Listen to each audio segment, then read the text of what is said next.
Just some early objective trading here. But these teams really feeling each other out early. And I think BLG looks a little bit sharper here in game one than they did in their last series versus Team WE. Looking at the quest experience right now, and you can see that extremely felt in the lanes. Bin's almost done with his lane, with his role quest. ZDZ is 3/4 of the way. Mid lane a lot further along right now, and while mid lane's role quest has definitely been tampered down going into split 2, getting that extra experience for the Rumble is going to feel nice, especially alongside having the plated steel caps and the upgraded TP afterwards. That health shield is going to feel incredible, so good to see that BLG are getting rewarded for what has been a very proactive early game, even if it's been less bloody. I did say this was going to be a boring game, folks, and it is turning out that is true. It has unfortunately lived up to expectations so far, but with the Dragon coming up in about 30 seconds, maybe, just maybe, that will change all. Taking a look at some of the items here. No fully completed ones, but you've got a Sheen on Viper, a Hextech Alternator on Sunyen. That is generally good enough for either of these teams to feel pretty comfortable with where they're at in terms of trying to fight for this next objective. And it makes it easier, I think, for EDG to want to contest for this. I think BLG are going to definitely have to outplay their opponents here. They have ways of being able to deal damage, but it's just not as impactful. I think Dragon's Rage plus the duo of Ashe Seraphine makes it unenticing for BLG to walk forward here. But if they don't land their spells, then that opens up a window here. BLG, I'm worried. You really want to try to Keeper's Verdict missed. Flash by Shun. There's that Temper Fate. TPs are coming in. ZDZ has been so good with them, and he's going to land very quickly and try to rip Shun apart, but Leave is in trouble when he goes down. It's first blood tonight. And now we're going to look over to Xiaohao. Oh my God! Gets on top of the Dragon, and he takes it away for EDG, but they are losing the fight badly. BLG run him over. That was a very messy fight from both of our teams here, and it ends up going in favor of BLG. Yes, the Dragon to EDG means that maybe we could see them use a Dragon stacking win condition to bring them back into this, but I just think the gold that we see from BLG makes this game very, very untenable. As we look back in this fight, some ultimates used to not much effect. Great flash coming in from Shun, and then this ultimate from On I think completely changes how this goes. You're getting flashes out from the bot lane of EDG, this massive wall slam from Shun alongside the equalizer, and Knight, by the way, is just cooking them at the same time. The solo lanes of BLG get paid massively. So how Flash queued, uses the Tempest, and has to auto attack to get the Dragon. That is not the position you want to be in as EDG, where you're basically going up for an auto trade on the objective. Not in the slightest, and this has been a lot of the problems that EDG have had in some of these objective fights. They get a little bit split up and happen again. It's Jue and Leave flashing in different directions, and all of a sudden, EDG's fighting a 2v4s essentially, and that is never a winning position. BLG now have this 2,000 gold lead, almost 2,500 gold. Next objective is going to be this Herald in a little bit, but you know they want to push this pace a little bit sooner. Usually when I'm hearing 2-2-2-2-2, I'm thinking of ballerinas, but we've seen EDG dance. Well, Leave's gonna have to dance, and he danced right into a wall. Viper picks up his third kill, already that Trinity Force after that recall, and this looks like standard operating procedure for BLG. And 2 grubs, by the way. With that Trinity Force, the turret's gonna take a hell of a lot of damage. Xiaohao is trying to fish. It'll get the Arcane Shift, but that's not really the trade you wanted to take with your 80 carry going down. BLG find themselves with a 3,000 gold difference right now, 13 minutes, and it does put into question, can BLG continue this lead? We have seen them garner advantages before already in playoffs to mixed success, obviously them being in the lower bracket already. But I think, Yanni, this next Dragon in 2.5 minutes, if BLG able to grab that one, I think EDG's chances of being able to win this game become very, very slim. Certainly could close the door on him. Here's public execution on trying to head up to save Bin here, getting quite low, and the shield is there. ZDZ will be able to finish him off, but gets slowed up on the way out, takes another turret shot, will be able to live, so EDG gets something back for their trouble. They're going to equalize the top lane matchup, and Best is going to be able to push. Maybe Xiaohao can steal some camps away This Phaelite should have spotted Xiaohao, and it does. Just get plates right now, guys. That's all that really matters. Bard is just more of a distraction measure. Look what's happening on the bot side. We're playing towards the victor. We're making sure that Sinyan cannot step up. And if Xiaohao gets caught here, I'm in... Worried for We're all fine. We're all fine. Do they get the turret bot lane? Thank you to our observers. This looks like a full turret going down in favor of BLG. It's so hard. Sunyan just can't step up. It's a bit of a rough matchup at times into the victor, and with Knight being as strong as he is right now, there's not too much you could do. So I think this is a measured choice here by EDG to try to get ZDZ, who's going to spike a little bit earlier, going for some of these mid-game fights, get him prepped for this next dragon in a minute and 20 seconds, long before Knight is well and truly going to be a late-game victor. A minute before this dragon, and we still have Herald that is on the table as well. What is EDG's choice? Because you have a Hex Optics here for the Ashe, so you have some kind of damage. Sinyan's trying to cancel Knight's recall. This could give them good conditions going into this next dragon. Knight has no TP. Being a little bit delayed means that BLG's ability to posture is going to have to change. Maybe they just try to go for him, but I mean, Bard can show up very quickly in this fight. And I say all that, Yanni, basically to kind of bring about the fact that we're going to be walking into this with a lot of summoner spells back up, and I don't know if EDG necessarily have the ability to contest for this next dragon, just with everything that's been going on here in this game. It's so difficult. They're going to have to catch somebody by surprise. You would expect them to really try to leverage this Enchanted Crystal Arrow. They haven't really tried to make any pick plays when it's off cooldown, but before an objective or anything like that. So I think that EDG playing their cards a little bit too close to the vest here. With the Herald being picked up by BLG, Shun takes his recall, is going to head out to the bottom side of this map. With this dragon up in 5 seconds, EDG taking control of this mid lane. Herald taken there by BLG is really, really strong because Shun's already deployed onto the bot side of the map. There's not a ton of ward coverage from both teams. It's merely just EDG having all of the wards in the river and the scuttle being in favor of BLG. ZDZ is preemptively teleporting to this. Bin would have to match afterwards. He's not going to even be able to recall. They can use the Herald as a battle bus. Okay, here we go. Knock up, not going to land on anybody. Temper Fate lands on the 2 bot laners again. Shun gets a stun off on ZDZ, and the dragon secured by BLG. Oh my! Kick to kick Viper to the team, but a shift. He's alive. He flashes. Viper is putting the moves on these guys, and Xiaohao can't take them down. BLG again take the fight to EDG. Well, they win the fight. They style on their opponents, and now they're going to get 2 turrets off of this.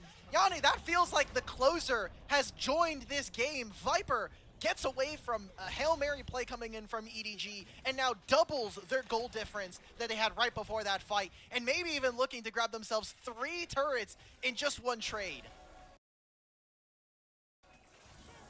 In the playoffs, you sometimes bring in your closer earlier, and he said this game is over now, perhaps. An excellent play that you'll see in this replay. I mean, gets the cleanse there from his team afterwards, but the dragon not going over. Almost a frame-perfect shift coming in from Viper to survive the arrow. And EDG look desperate now. They need to find something. Oh, they're going to try to find On. He is that something, but ZDZ cannot continue the Drake Hound step. Not going to do a whole lot of good when your abilities are on cooldown, and Knight will be able to keep everybody on EDG away, and here comes the rest of BLG. Another Tempered Fate landing on his way. ZDZ getting a lot of shielding onto the backside. He will be able to take out On, but he will fall himself. It is another favorable play for BLG. Well, if you're a fan of EDG, you got the shutdown onto Bard, but everything else about that is completely in Billy's favor, as they got the turret anyway. 2 turrets after that, and you get another 2 kills.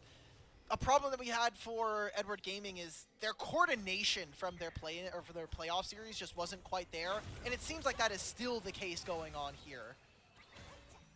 Just emote on him. Emote on him, Shun. Have fun. Do it. You know this game is cooked. I mean, look at his player cam. You know, that man is always having fun. There's only one thing in his brain at any given time, and it is usually fun. 19 minutes into this game, and you know BLG are having it. 7,000 gold lead, but as you said earlier, we have been here before with BLG. in the playoffs, no less, where they've had a lead and tossed it away. I think it's going to be a lot harder this time around. Yeah.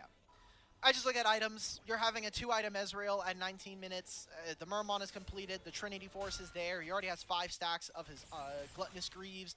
I'm looking at our solo lanes, which we definitely played a lot for in the early game, and Bin's on 2. Knight is on 2.5. Already has some stacks on his Darkscale as well. I just think it's too hard of a game to play. And if this composition was played by a different team, I might give them the benefit of the doubt. But just the coordination that we've seen from EDG is lacking, and that makes it harder for me to justify or give any kind of real conditions for them to play. On top of the fact, Yanni, that they also lost that 3rd Dragon fight. If they got that, I would be giving, I'd be a little bit more confident in their chances if they were on Soul Point.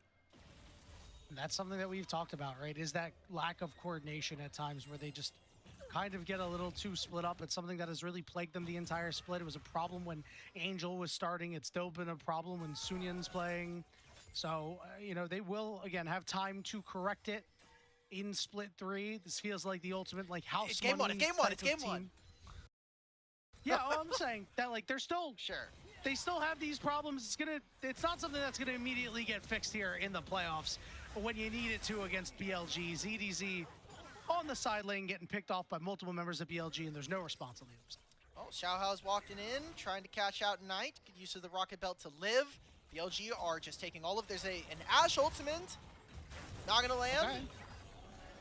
Oh. Certainly we're... Oh, they are... Let's go to game 2. They're Let's go to desperate. game 2 after that one.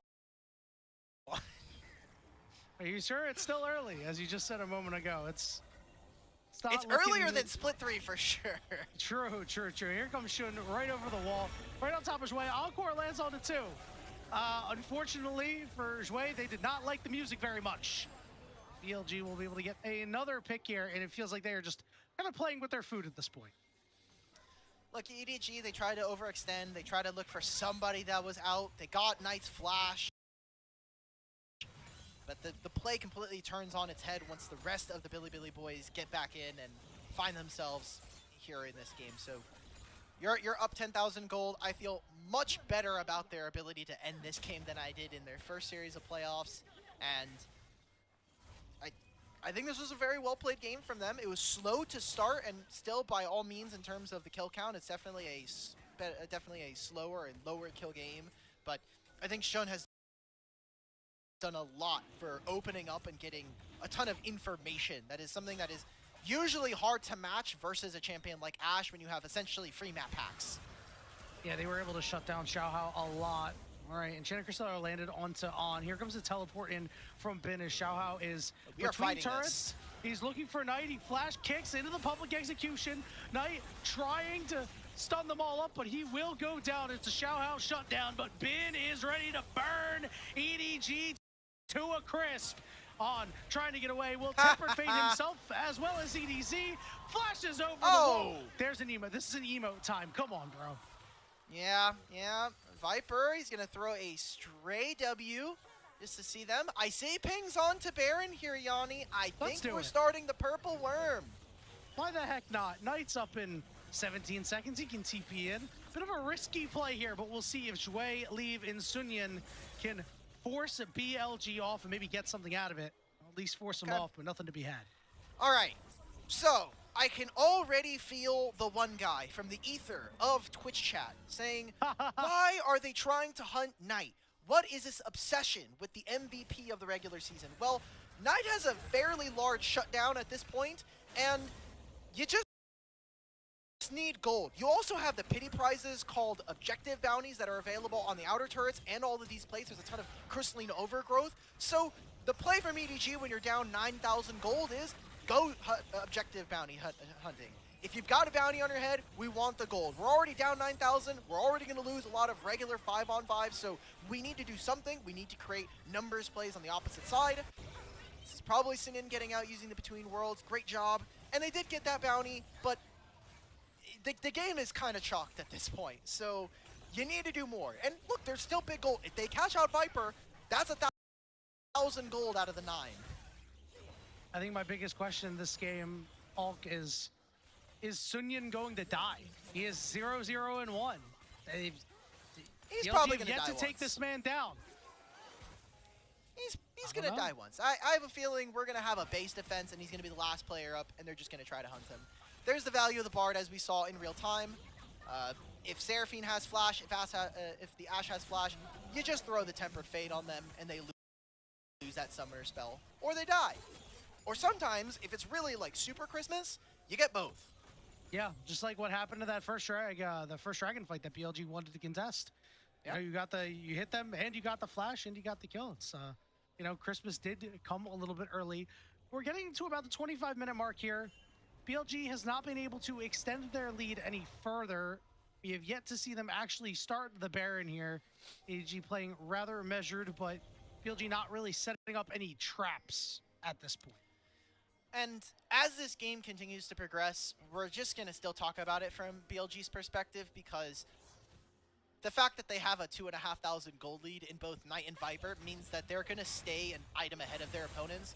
So at any point in this game, if you're thinking to yourself, man, EDG might be able to come back, we'll see depending on the game state, but I think if your carries are essentially a full item ahead of you, you should, by most measurements, not be allowed to win fights. And also, Bin is up 2 levels, which we keep coming back to. He was our head-to-head, but this game was kind of decided. Oh, there you go. Get out of there. All right. Very cheeky. CDZ is all good. This would be the prime opportunity just to rip the Baron, because why not? But I mean, yeah, if PLG lose this game somehow, I mean, this would just be. I don't really have a word for it. The kind of well, I think Brad is dead. That would have occurred, but I don't think that's going to happen. Encore going to land on a Viper. He'll immediately cleanse it. You can just see those big yellow chunks that happen when somebody is very strong and you don't have a lot of health. Sunyan will unfortunately meet his first death. It will be at the hands of Viper, who's picking up a double kill. There's the Baron. I think we have a Baron on our hands here, Yanni. And BLG, that means that they're going to get to 10,000 gold lead again. They're going to take the Nexus turrets or the inhib turrets. They're going to go up to 14,000. That sounds like inflation. It's probably going to be 12, but... Israel coming through on a leave. Oh, wow, he is below half HP. And Checker Slayer lands on a Knight. Here comes Xiao Hao, but Knight with a nice buffer there gets kicked away. ZDZ is now being chased down by Bin. When a taser does that much damage, it's just so difficult. He just wins Bin this, by the way. In the 2v1, cooking some shrimp on the Bobby, flashing after ZDZ. A double kill for him as well. That 10K gold barrier has been broken. EDG have been broken, and the Baron to BLG. Yeah, there's the Baron. And hey, look, there's even a Dragon up. Don't think it's going to be important. They're still hunting for Knight. EDG, I think we got to go after Viper. It's really tough to get on him. I thought we were going to see this Ashe and Seraphine, but they have just not really linked. We have not seen this 2v2 kind of work together. Ezreal has been the counter, or the chosen counter here in pro play towards this champion, and without any kind of hard crowd control, like something like a Nautilus to be able to get onto the Ezreal, it has become virtually impossible for them to actually kill this champion. So 5th dragon of the game, 3 Infernal Drakes. They are really, really ahead. Like, I know it says 12K, it's gonna feel like 14 because 3 Infernal Drakes with their builds right now, they pack a hell of a punch. That's a lot of extra percentage. That's 9% adaptive getting added to the abilities and auto attacks of BLG as the siege is on here on the bottom inhibitor turret. God. That thing got destroyed in just a couple of moments. The inhibitor going down next. We still see ZDZ pushing in this top wave. He really wants that turret, wants to make sure that EDG at least pick up a structure this game. Yeah. And he does get it and immediately starts his recall as the siege continues. Wow, I thought I was saying inflation. This might actually be a 14,000 gold lead here for PLG. As they get 2 inhibitors, they still have the Baron for another minute and a half. They're just wailing away on turrets. EDG need to do something, but they have no damage. Keeper's verdict lands onto 2, but BLG has been here before and has failed to finish. I don't think that'll happen again, but it might be in the back of their minds. Xiaohao goes in and is immediately going to have to go out. The Between Worlds lands, but I don't see anybody's health bar dropping except for Benz as he gets blown up. It's a shutdown to ZDZ. Leave getting burned away for the Arcane Hold Storm, up. but Knight got charmed up. ZDZ's on this backside trying to get in this damage. EDG still alive somehow. It's a 3v3. Xiaohao's got to get back to the fountain to heal up though on Knight and Viper. Continue to try to end the game. The last Nexus turret has fallen. Xiaohao gets to Viper and falls, and BLG, was there really ever any doubt, will take game 1 fairly easily. Yeah, there it is. All right, so I still lied. It wasn't 14, but 13. Just round up. Round up a little extra just for me. Yeah. BLG take a very, very resounding win here in game number 1. Slow to start. Didn't have as many potholes, but I would attribute that to the lack of ability from EDG to really get much done. Like, we didn't see this mid-jungle move around too much. I think Shun was doing a really good job of getting information alongside on, just so that the solo lanes were set up, and we did not see their actual team fight prowess that I was looking for from the composition. Not at all. It just felt like this Ashe Seraphine was never able to do anything in these skirmishes. They were so uncomfortable the entire time, mostly from On. I think On played a really fantastic game in the fights that mattered early on, and from there, when you can play so well early that the fights later just don't matter, you have certainly done your work in this game. I'm already ready to say, hey man, I could give him an MVP. I think Shun is also a good shout, as I know you've been you know, talking about how integral he was to this game, but I think On was too.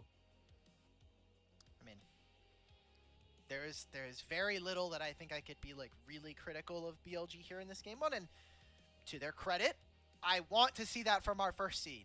Yes. We should be more critical of our first seed. Not even withstanding the loss that they had previously, they should be held to a much higher bar when we're talking about this team.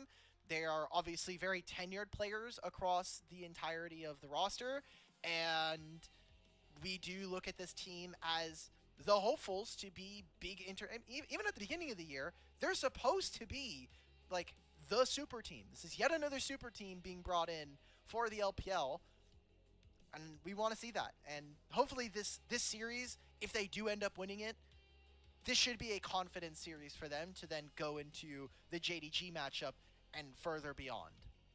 The Get Right series. Sometimes every team needs that, just that.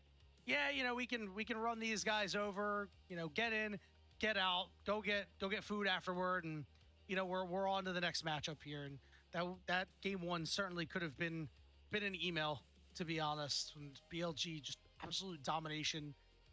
EDG got what they wanted. We talked about it, how against AL, they don't really draft for their bot lane too well, I think, for them to have a lot of strength. They did that here. Nothing. Absolutely nothing. No gas in the tank. Yeah, I just did not like the way that the Ashe Seraphine ended up kind of be played out. Like, yes, the lane was fine, but then we didn't get to really use Csgo properly in these fights, and I think that is less on the player on the Seraphine and more on how the entire 5-on-5 ended up kind of breaking out.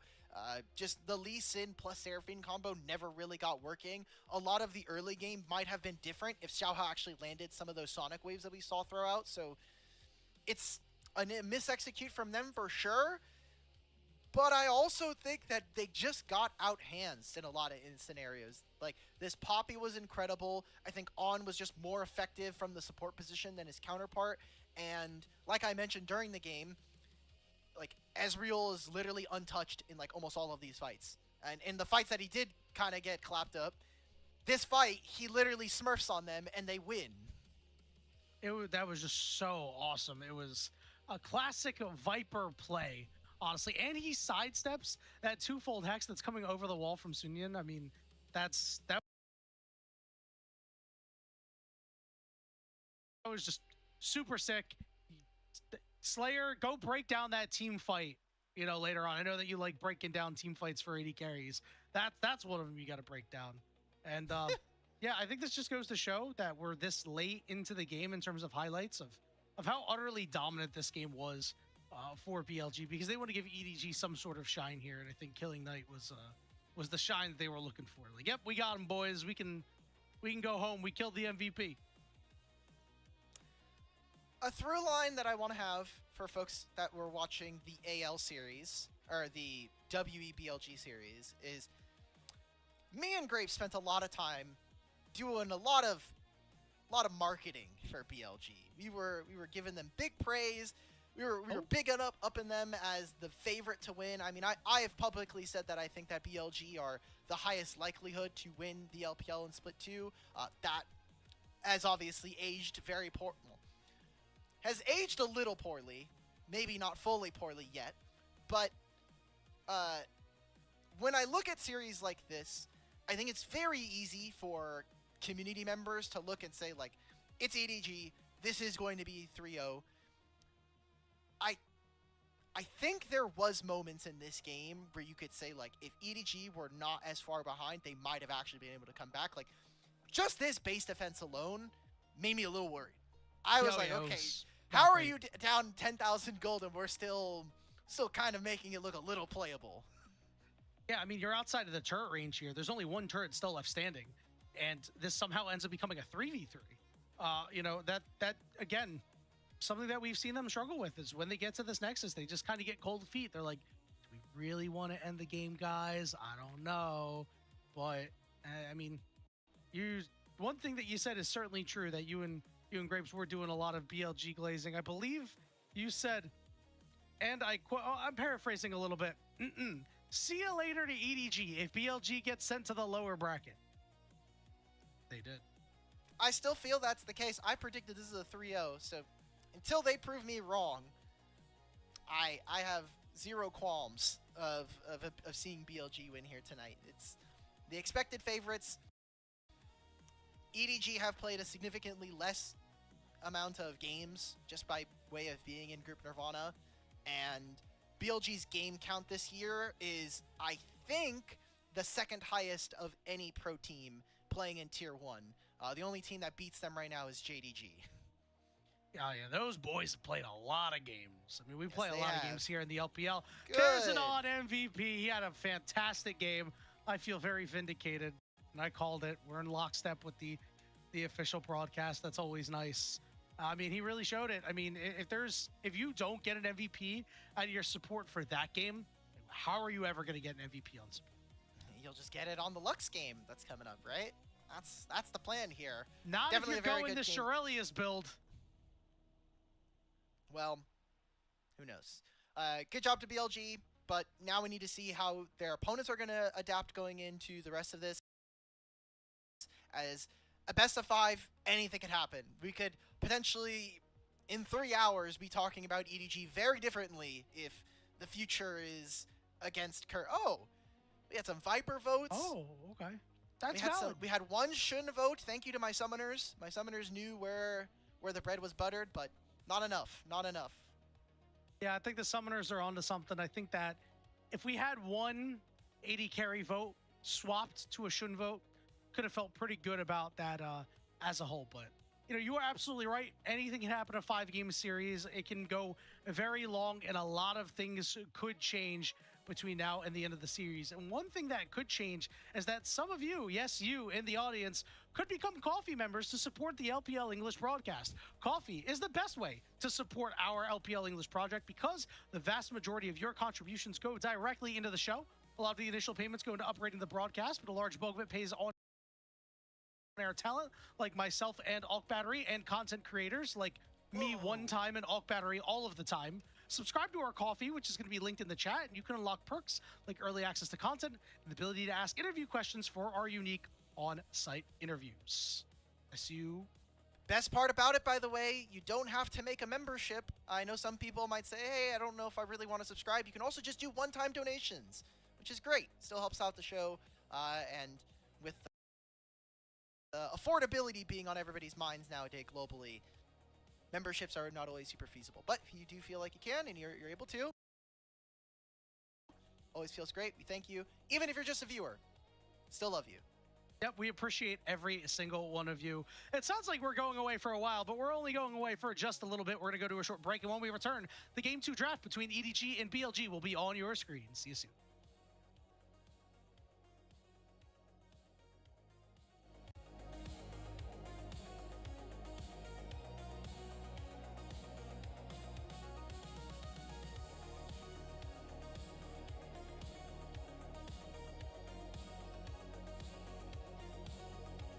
Time for Curry from half court.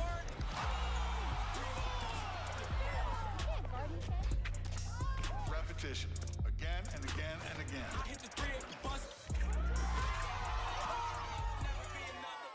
It's odd. If something's free, people just can't resist it. More baffling is that people turn down free money by not switching to Geico. Customers can save $900, you know. Say, do you have this in a small? It feels good to find the right fit. It feels good to Geico. I don't know what they're thinking, but right now, every Domino's pizza is half off. Every single pizza. Like, what? I'm not gonna overthink it. I'm just gonna get half off some. Minnows. Finding all the right home pros can be overwhelming. Thumbtack has everything your home needs, all in one place. Get matched with top-rated pros in over 500 categories. Thumbtack, we know homes. Hire the right pro today.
Welcome back, everybody, to the LPL English broadcast, where I got riled up about something that just happened behind the scenes.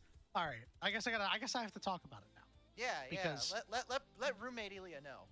Yeah, we don't have to talk about BLG EDG that much because of how crazy that first game was. But I played games of Riftbound against roommate Ilya and caster Ulk, and lost both of them, even though they haven't played since the game was demoed at MSI. Now, for those who know Riftbound, they played Master Yi, and I played Garen. Like, it just wasn't happening. If you don't know Riftbound, you can ignore that entire sentiment. Know what the heck is this guy talking about? Just know that I felt like EDG versus BLG, absolutely powerless to do anything. And to Yanni's credit, the Garen deck is basically like playing with one arm tied behind you, and the Master Yi deck, by all intents and purposes, is essentially like playing with a handgun. So True. very little that Yanni could have done there. The only way you lose is if you have a bad draw on Master Yi to start. You get a little bit slow. Anyway, Riftbound's over. We saw Alan ZQ win again, so Again. we can look at the games ahead of us, where I do think BLG are heavy favorites. And as we get into this draft, same selection here. Blue side for BLG, counter pick for EDG. I hope this time we get a better use of the counter pick, because I don't think that the Aurora really gave me much to work with and much for EDG to really utilize. I agree. It was a nice thought. I think that you could continue to give your fifth pick over to Sunyan, but it has to be something better in order to feel really good about where you're at. Taking a look at the bans, a lot of similarities, but a couple of quick differences is that Orianna was not banned second by EDG, and he getting banned in the first rotation this time around by BLG. And if we see a Cassiopeia, which it is not, one, does BLG elect to first pick it? And if we do, does EDG go with some of the new counters we have been seeing, which not only piloted by Monkey, but we've just seen across the league so far? Olaf and Nefiri have been the most popular answers going into this champion. Just does very well at being able to overwhelm her. Orianna's going to be the takeaway here, so expecting maybe we see a rise. It is instead going to be Lucian, so Lucian Nami, Lucian Melio. I've been very excited to see Melio back in pro play, but I also don't know if there's many champions here that BLG are going to choose that are going to feel very threatened, especially when you see Emilio this early on. Yeah, I'm not going to lie. No matter what I'm picking as EDG, I'm a little concerned. We gave Orianna over tonight, 7-0 on this champion, as mentioned earlier. 26.6 KDA, averages less than half a death a game on Orianna. I don't know, man. You've got Zyra Khan, you've got the ball delivery system, you've got the protection for Viper for no matter what EDG throw out here. I mean, I love the first half of this draft from BLG. Yeah, also, in Tier 1 leagues right now, Orianna's sitting at 228 games with a 53% win rate. This champion has been one of the best, if not best in her role, for 6 months now. So, it is definitely worrisome, and if EDG are going to play a composition that need to walk forward, like a Trundle, like a Lucian, I do not think you want to try to run forward into a Shockwave and a Xayah Blade Caller. That sounds extremely miserable and maybe an exercise in futility. We'll see if EDG can try to push the tempo. I think this is a game where they need to get the ball rolling early, and they need to have other ways of being able to snap onto champions like the Orianna. And Lucian can do that, Trundle Pillar can do that, but there's less damage there. And you need something now from the solo lanes. I mean, what are you picking here as EDG to kind of put this all together, right? You need to have some CC to enable things to be a little bit easier for your Trundle. I mean, maybe there's a world. Does Sunyan have a back pocket Silas? I feel like you get a little bit of value out of Rakan and Orianna there.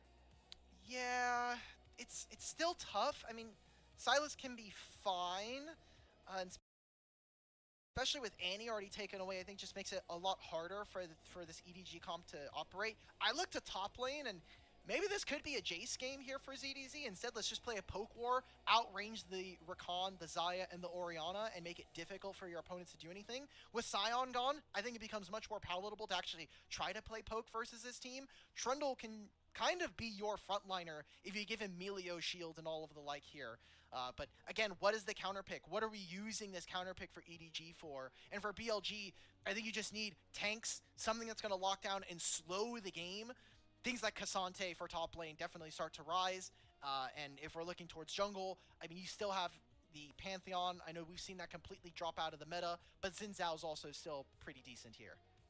Well, there's that Jace you talked about, so if EDG can be first to the objectives, you can soften up BLG a little bit.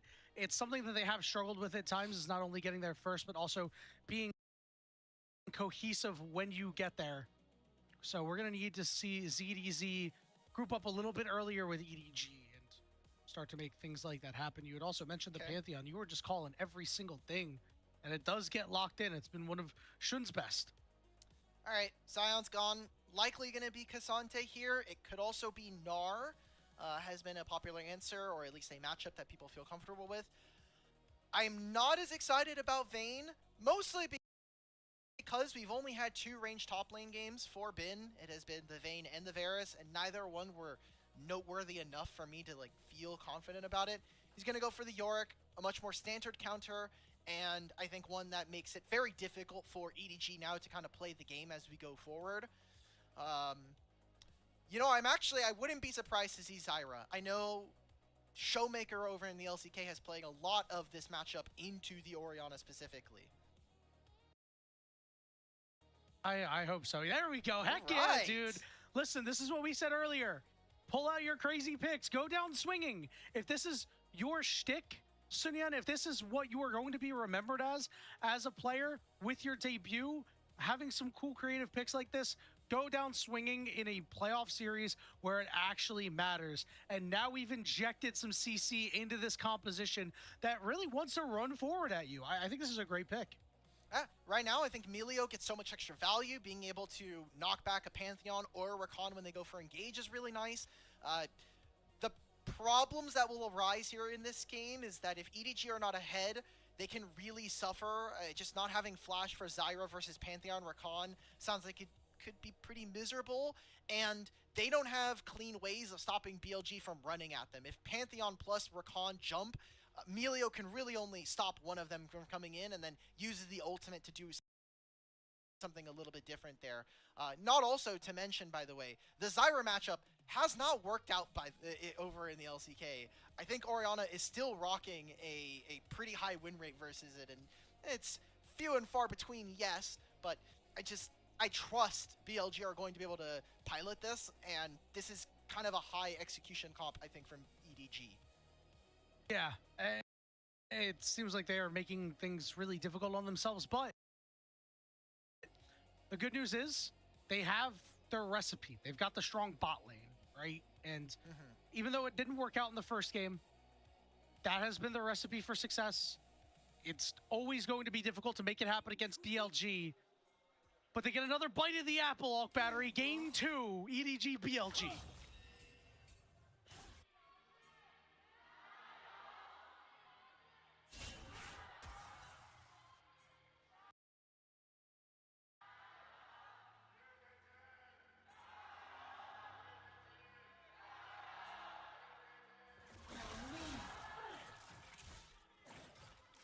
Keep the faith for our EDG fans. Already down 1 game here. And Trundle can be very strong, but again, just later in this game, Yorick, definitely very, very powerful. And if BLG get 2 objectives first, we are going to be very, very hard pressed to find very much after that here for EDG. Last time, 4,000 days since we last saw a Zyra mid. That's crazy. Oh my goodness. That's crazy. Like that is, yeah, Zyra indeed. Thank you to, yeah, I forgot, yeah, roommate Ilya is a very big fan of Zyra, so. Oh, I did not know that. Yeah. I played with Ilya maybe twice, so I did not know that. Just the ARAMs. Glad to see that roommate representation is here, alive and well. We will see how this matchup turns out. As you said, this matchup has not gone particularly well for the Zyra players. What have you really seen out of it that has made it so difficult? It's just the range, which did get buffed, by the way, when we changed Arcane Comet to be more damage based on distance from you and the user. Works a little bit like magic missiles for our ARAM Mayhem enthusiasts. But it's just really impressive. It's something that Orianna really can't deal with.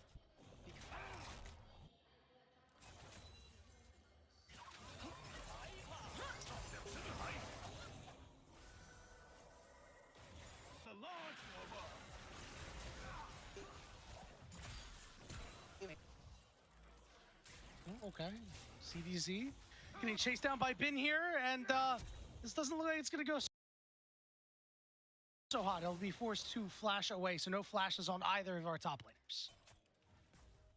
Right. That's pretty dangerous, Yanni, because Jace is going to TP. Pantheon is going to end up in this lane, and I really hope the Observers kind of pan towards top lane because the wave's in a really good spot. We're seeing a dive potentially here on bot side. Viper's half HP. Oh, he gets bumped right into a traffic cone. Oh, my God, nice flash from Xiao. The knockup is there, but it's not enough to save him. Xiao gets first blood for EDG. Perfect. Yeah, Trundle versus Xayah. I'll take that matchup every single day of the week. Pillar is great. I think any kind of champion that has terrain generation on a basic ability is good. That's why I'm such a big fan of Anivia. And Trundle Pillar just gets to be one of those additions. So good job. Already 1,000 gold lead. You're getting the ball rolling, and that's exactly what I wanted to see. Yeah, and this is already so much better than what has been happening. They finally were able to get that strength. You get no assist from your bot lane, but that's okay. They were the ones who set that play up, and now the ball is in BLG's court because EDG could continue to try to make plays like these, boat race them early with what Trundle can do in the early game and taking a bite out of some of these AD champs. But Shun on the backside, he does get double scuttle, so the advantage and the vision, really, really important for being able to set up something here. Uh-oh. He got rooted. And could be in a little bit of trouble. That barrier is down, so is the heal. Trades back as much as he can. Does have a long sword advantage for the moment, as well as that refillable potion. Melee healing will also be pretty nice, but I'm not expecting Cozy Campfire to be Soraka Q, or Soraka W, so. Trundle is pathing down again. Shun has a way of being able to answer bottom lane, but I wonder if that is really going to be his goal. Most likely just going to be covering. Leave. He's got that barrier back up. He wants that last kill. Oh! Wow! Viper manages to find the kill. Zway trades him out, but that's a huge up there for the BLG bot lane. Oh, that's double summoner spells there. Pantheon is in the area. Can they really find on? Yes, Flash is going to use it. Yeah, but that traffic cone is going to stop him, and the super mega fire kick along with the chop out of Xiao means that EDG pick up another. I want to ask Trundle what crime tastes like. He just took a bite out of it, and he's able to grab that kill for himself. Trundle's really strong, by the way. Already has the Phage. He's going to do his Gromp. He can do his Wolves, and then does he have a Trinity Force coming up soon? He can get himself a Sheen very, very quickly here. EDG, they're getting gold into Xiao, who in their playoff series was kind of a real backbreaker alongside Leave to get them into this position here in playoffs. Leave, oh god, oh god. Oh, he got exhausted and on was flying in from multiple screens away. He dashes, but Leave was able to step out. He has had this problem where he just is up a little bit too far, took a lot of damage for it and forced a recall. Just look at the disparity in the lane matchup already. I mean, Viper is now going to crest over in terms of the advantage, but he has refillable pot, he has double longsword, and a glowing moat. Viper has the better version of that. He's just got himself the entire Coalfields Warhammer here. There's been a lot of focus bottom side. I'm a little surprised to not see that there was at least one jungle gank sent top lane with both of our laners losing the flash. And I think another big thing here for Edward Gaming is Sinion's actually had some pretty decent control of this matchup so far.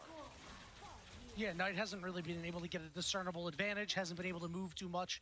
We'll see if that continues. The Dragon is up, so we'll see who gets first at dibs at it. With Xiaohao on the top side, certainly not going to be EDG for the moment. Grubs are also going to be up in a minute and 10 seconds, so perhaps EDG, I've just decided maybe that's the objective for them with a Jace in the top lane and a Trundle out of the jungle. All right, well, what else are we getting here? What else are we going to be able to see coming in? Because Dragon, not the greatest. I did say for BLG, if they're there first on an objective, I think it's really tough for EDG to get started.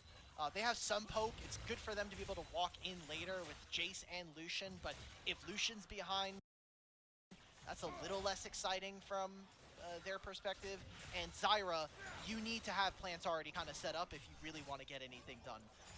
Throwing down a Stranglethorns kind of dry is not really the position you want to be in. Sun Yan not going to land that grasping roots. You can see that Xiao Hao is in the area, wants to go make a play onto Knight while he is still able to be attacked. Swiftness boots for Knight, I think, is a really savvy pickup in this game.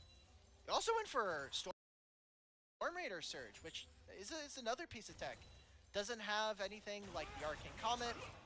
We've been seeing Leave, brother. He got exhausted. He's up against the wall. He dashes away, gets knocked up, and Shun shows up for good measure, and he got that kill from downtown.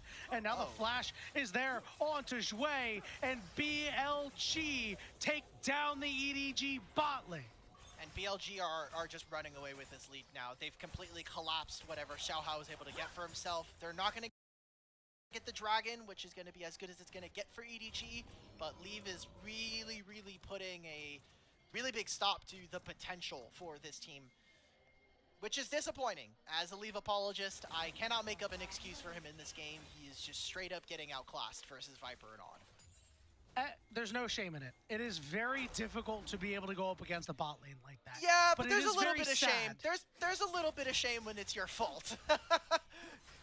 Hey, listen. Sometimes they just get the better of you. I don't think anybody would call you crazy if you said that Viper was better than Leave as a player. But it is sad to see, especially with the stakes in this match, elimination on the line here for either of these teams, the chance for EDG to shock the League of Legends professional landscape, going up against a player that he's admired so much, ZDZ. and he's just getting mogged by him. And now Viper and On have moved all the way up. The Grubs went over to BLG. ZDZ's on an island. EDG going to try to return in kind here. They're On the TPing. bin. Teleport going to be used by ZDZ, but is going to be interrupted by On. It's perfect. Bin onto the turret, trying to survive. Flashes away. The dash is in, and Leave is able to pick up the kill. And now it's time for EDG to start making hay on this turret, but they don't have any Grubs. Oh, no Sheen, by the way. Interesting. I mean, Hearthbound Axe, the damage is just there. Sinian and ZDZ are mid, Oh, Shockwave. Always so low, but ZDZ able to back his boy up. Means that 90 HP means that Arcane Comet kills him there. So True. slightly unfortunate for EDG. They go even because of all the plates that they lost topside. Knight doesn't even lose his flash for that play. And you were able to cancel teleport and still get the flash out from Xiao Hao, who just now finishes the Trinity Force. A pretty big important buy here, as I think now he basically has a lot more legs to be able to stand on. Yeah, the problem is because of the way the objectives were taken, there's still a long time before these objectives come up, right?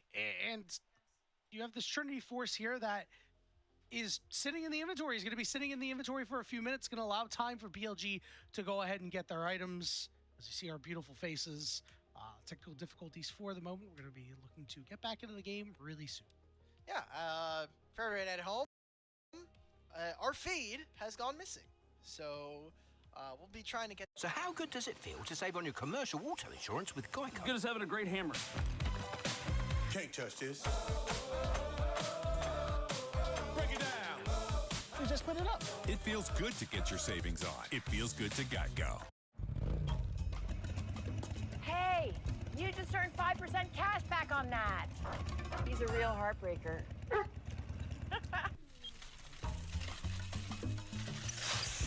You just earned 5% cash back on that. And this is from the woman over there. You just earned 5% cash back on that. Also, if I start a conga line, will you join? Earn 5% cash back at different categories each quarter on up to $1,500 in purchases when you activate.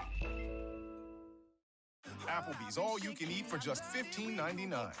That's $15.99 for all the double crunch shrimp, boneless wings, and riblets that you can eat.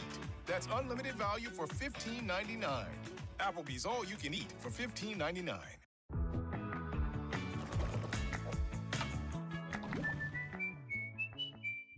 little bit of damage onto him, but not too much. Wei is able to keep him upright, and all it takes is a Shun ultimate, and the defensive bin is successful. They pull off the retreat there for BLG. Another problem that they will be trying to reckon with is anytime they go for a side lane play, they say, okay, does Pantheon have ult? Yes. Okay, well, probably have to get out of this very, very quickly here. It's a minor lead. Dragon spawns in a minute and a half, and I think this dragon is rather important, not just for the fact that EG might be able to dragon stack here, but with where the items are, I feel like EDG are going to feel like they need to be at this objective, which personally I'm starting to kind of get towards the idea that they probably shouldn't be on this objective, but you have some leads in some of these lanes, so you could try to flex your strength there. Right now you have the only Trinity Force in the game. It really feels like you're priced in to make this fight happen because that item just provides so much strength. And it could be a great way to really extend this gold lead and put yourself in the driver's seat against the team that's not going to give you too many opportunities to do so. Both of these buffs, by the way. The flash. Shockwave there onto Sunyan. Sunyan in trouble. The Strangledorn's going to go down. On's going to get knocked up, but they don't really have the damage to be able to take him down. Leave with the calling. The protection is not there because of the traffic cone. So they're able to trade one back, but Viper gets in there and is dealing some big damage to the support and jungler of EDG as both teams back off.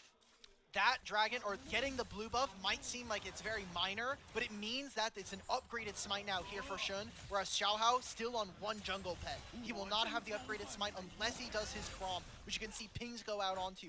EDG want to try to grab that before this next objective. It is likely going to be the case, but I like the fact that BLG are playing on really tight timers there. Now, Sunyan has no flash going into this next objective, no Stranglethorns either. EDG, let's play to the other side of the map. Let's try to open up an advantage somewhere else. Get some of these turret plates on the other side, because you're going to be down like some kind of advantage going in. Shun even has ultimate. So, despite him recalling, he can just show up at this fight.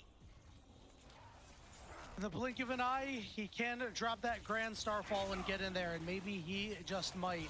Looks like he's heading toward the mid lane a little bit here, so won't do so. He will instead make a beeline for top lane to try to get a kill onto ZDZ. A Viper also headed up as well. EDG themselves looking to meet Shun and Viper, and Jway is about to face check here, and he took so much damage, and down he goes, and now it's a 3v2. EDG leave, yeah, that's right, you gotta get out of there. Does BLG get the pick and even up the gold? Jway also threw the super mega fire kick in the wrong direction. Threw it back at his teammates. Can't face check. I think that needs to be Xiaohao. You need to allow for your Melio to peel for the rest of your team. More jungle camps, more information, and more gold being taken away by BLG, as small mistakes are what are going to kill this EDG team right now. Oh, he dashed into the root! He's dead! The spear over the wall from Shun, and it's another pick for BLG. They've been picking on him all game long. It's a tough spot to be in. If you dash left, you're going into the Rakan and the Pantheon. And if you go right, well, guess what? Pantheon and Rakan, mostly on, is going to be on you. So, damned if you do, damned if you don't. Turns into a Herald here for BLG, which it seems like EDG are trying to posture. Were they able to see On, who just teleports back in? I don't think this is a real play, guys. Let's get our gold and try to find what our next plan of motion is right now.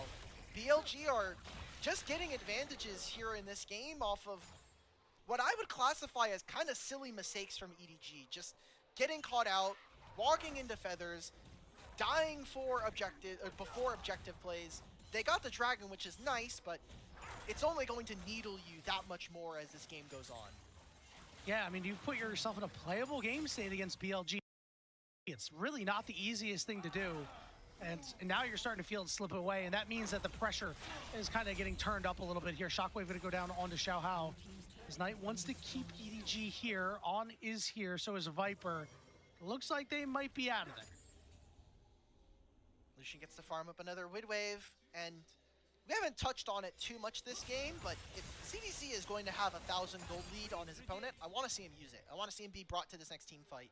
Whether that is the dragon or wherever that is going to be. I assume once we get something with a little bit more clear fight lines, we will actually have a proper fight.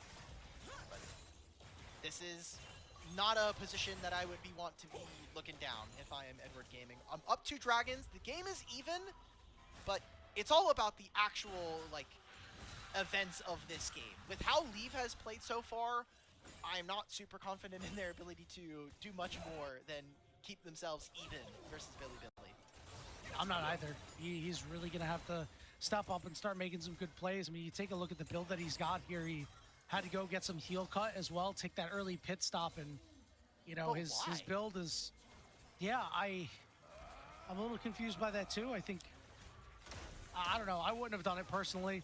Play this champion a lot. I'm nowhere near as good as Leave, but I don't think that's the move. And, you know, when you go the attack speed item second as well, it's just a lot of damage that you're missing. I mean, he's trying to get himself to Navori Flicker Blades. I get it. It's just an 800 gold pit stop that usually you don't want to try to invest in. You're already down 500 gold, so when you do this, it makes the gold lead essentially 800 plus. I wonder if is going to have his Navori Flicker Blades. He does. Okay, so decent, but he also doesn't have the same boots. He has brown paper bags versus a completed plate steel caps here. So heading into this dragon, BLG, as long as they're first to the play, that's good. And it's not all doom and gloom for EDG. I know you have been kind of like saying, okay, the game's slightly playable for them. I do think that Zyra is actually getting a lot of value, even if she is down 1,000 gold. She's facing against Eluden's companions, Orianna. So as we just saw, things like that are going to happen. Yeah, it was a little brutal. That was the ultimate caster curse right there. I feel like Knight could have even dropped the shockwave down and said, okay, you know what, I'm just going to try to kill you. But I'm glad that you brought up Sunyan, because we are still waiting for this Zyra pick to make its intended impact. We did see him get an assist, because dropping Stranglethorns in the jungle is pretty strong, but we have yet to see him really hit multiple members with that, really disrupt what BLG wants to do. And it's got to be in this dragon coming up in about 20 seconds as Sunyan is TPing in EDG, trying to control space here, clearing out a little bit of wards, as BLG are going to walk up as well. Really dangerous, though, because EDG have control of the river right now. They're trying to play on this mid-wave lead. You got to be careful, brother. Oh, that is Breath of Life right before this fight. Oh, flash stun! Here's on, but a good flash away from Leave, and they turn it around and on. What a oh my shockwave God! by Knight! Oh my goodness, Viper flashes in, and BLG slams the door on EDG.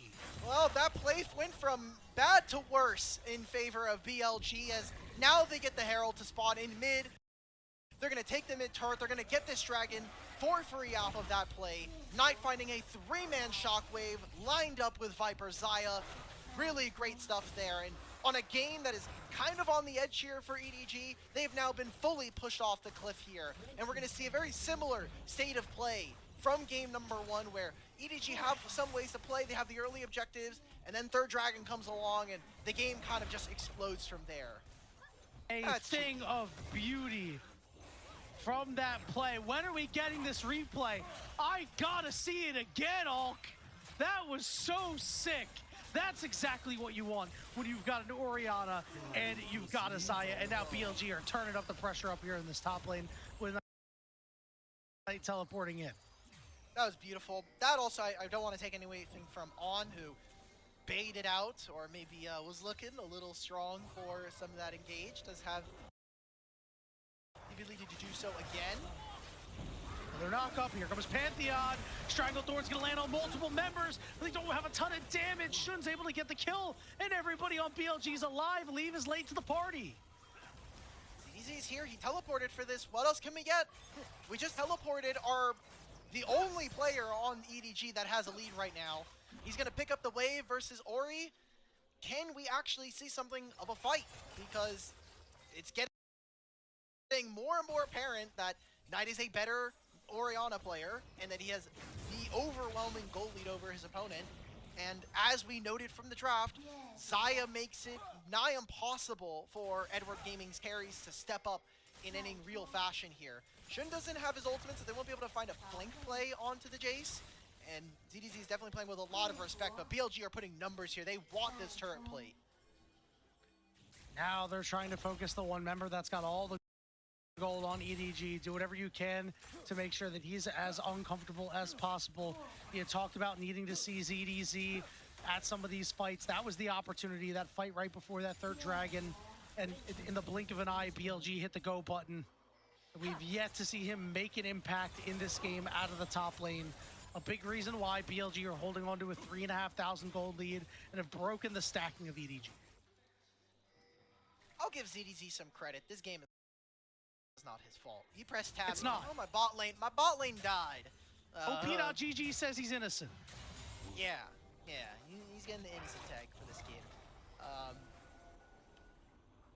I don't know, Yanni. I'm a little sad because all of these early games have been fine from EDG.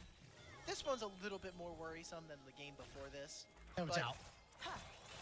This game is the games that I like. If anybody wants to be a big hater, they're gonna be like, "Oh, you wanna big up Leave? Look at this game." And you're like, well, all right, fair play, but he's had good games. Okay. If you think that Leave isn't that guy, just take a look at the NIP series that he catapulted EDG into Group Ascent. Like, yes, he's not having his best game. Yes, he's not having a great series, and this series means a lot. But that doesn't mean that this guy is not good at all or has no redeeming quality as an AD carry. He is quite talented. I can see the HUD is becoming undone as we continue to go through this game. We lost player cams. No. The HUD underneath the map has also come back. Something's going on from the feed that we're receiving from the LPL. It's not us, we promise. Our production team is sick. They do a great job. All right, player cams are back. You can see Leave's very concerned face right now about him being 2-4-2, not having this intended effect on the Lucian. But the good news is, he is going to be building that Infinity Edge as his 4th item. If he gets there, you will have a lifeline, perhaps. He will do big damage. I don't know how he'll navigate fights around Xayah and Orianna, but he will do damage. That's for sure. BLG looking pretty good. I think this has been a rather slow-rolled series for them, but they're going to take every kind of fight that they can, and the advantages that they're getting are very meaningful. Viper and On, this 2v2 has looked really good so far this series, and we always knew that Knight versus Sinyan was going to be very Knight-favored, but to see it in action definitely feels good. And Knight continues to be a world-class player here in the LPL, so he has been the player with the least amount of blame, I think, watching all of their series so far this year. No doubt oh my goodness! Another beautiful play. We might not have had the replay of the last one, but that one is certainly fulfilling enough as Shun gets onto the back line. Xue gets flashed after and goes down. It's a double kill for Knight, and Sunyan's on the run, and he is trying to break some ankles. He's going to try to teleport away, and he will succeed. But it's BLG. Another big fight off the back of On and Knight. And Xiaohao is just trying to say, I'm going to take some of my objectives. Maybe I can even get my red buff. If BLG are nice, it's going to turn into a Baron. Stray Feathers. Not tracked by EDG or well played by BLG. You can be the verdict of that one. Trying to get into this pit. Xiaohao does have flash. Even if he makes the steal, I think this game's tough, but gonna look. Let's see if you can get it. Shun is very low. It's secured by BLG. ZDZ will be able to find On, but Knight is right there, and the turn is here. Xiaohao will fall as well.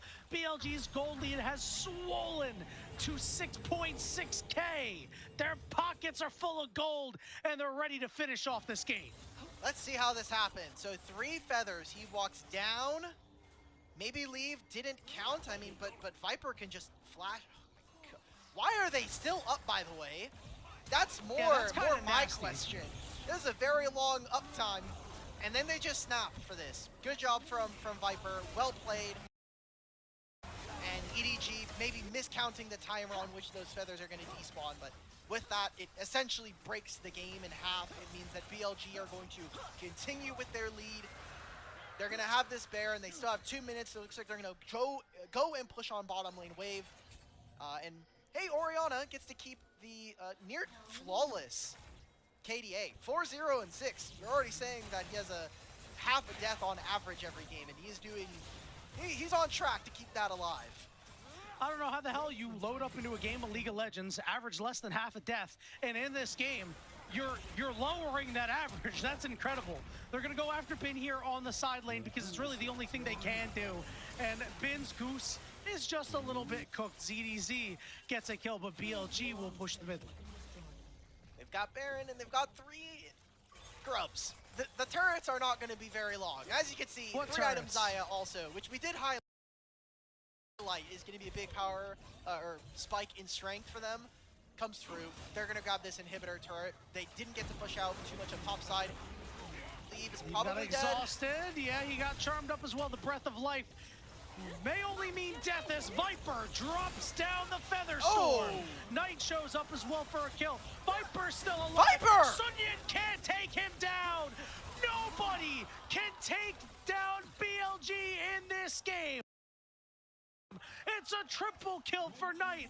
7, 0, and 5. Medjai's almost fully stacked. He won't get there though because the Nexus turrets will fall. BLG go up 2-0 in the series. He might be EDG's mid laner, but BLG are absolutely sunning these guys right now. 2-0 up in the series. Is expected to see them take a 3-0 here tonight, and they are on their way towards making that a reality and getting themselves a date versus JDG in 3 days' time. And this game had a little bit more action in the early game compared to our first game, and a lot of that action favored EDG a little bit, but BLG's bot lane just really made the difference. Didn't matter that, you know, EDG got first blood onto Viper. Viper took that personally, turned that all around, and, you know, BLG were able to stabilize the game and take it away from there. A really excellent job by them to keep it nice, even, and calm, even though things were a little hairy early on. No pressure whatsoever. They get it done. I mean, the game got broken open through bottom lane this time, and it's kind of sad to see, but also definitely still goes into expectation.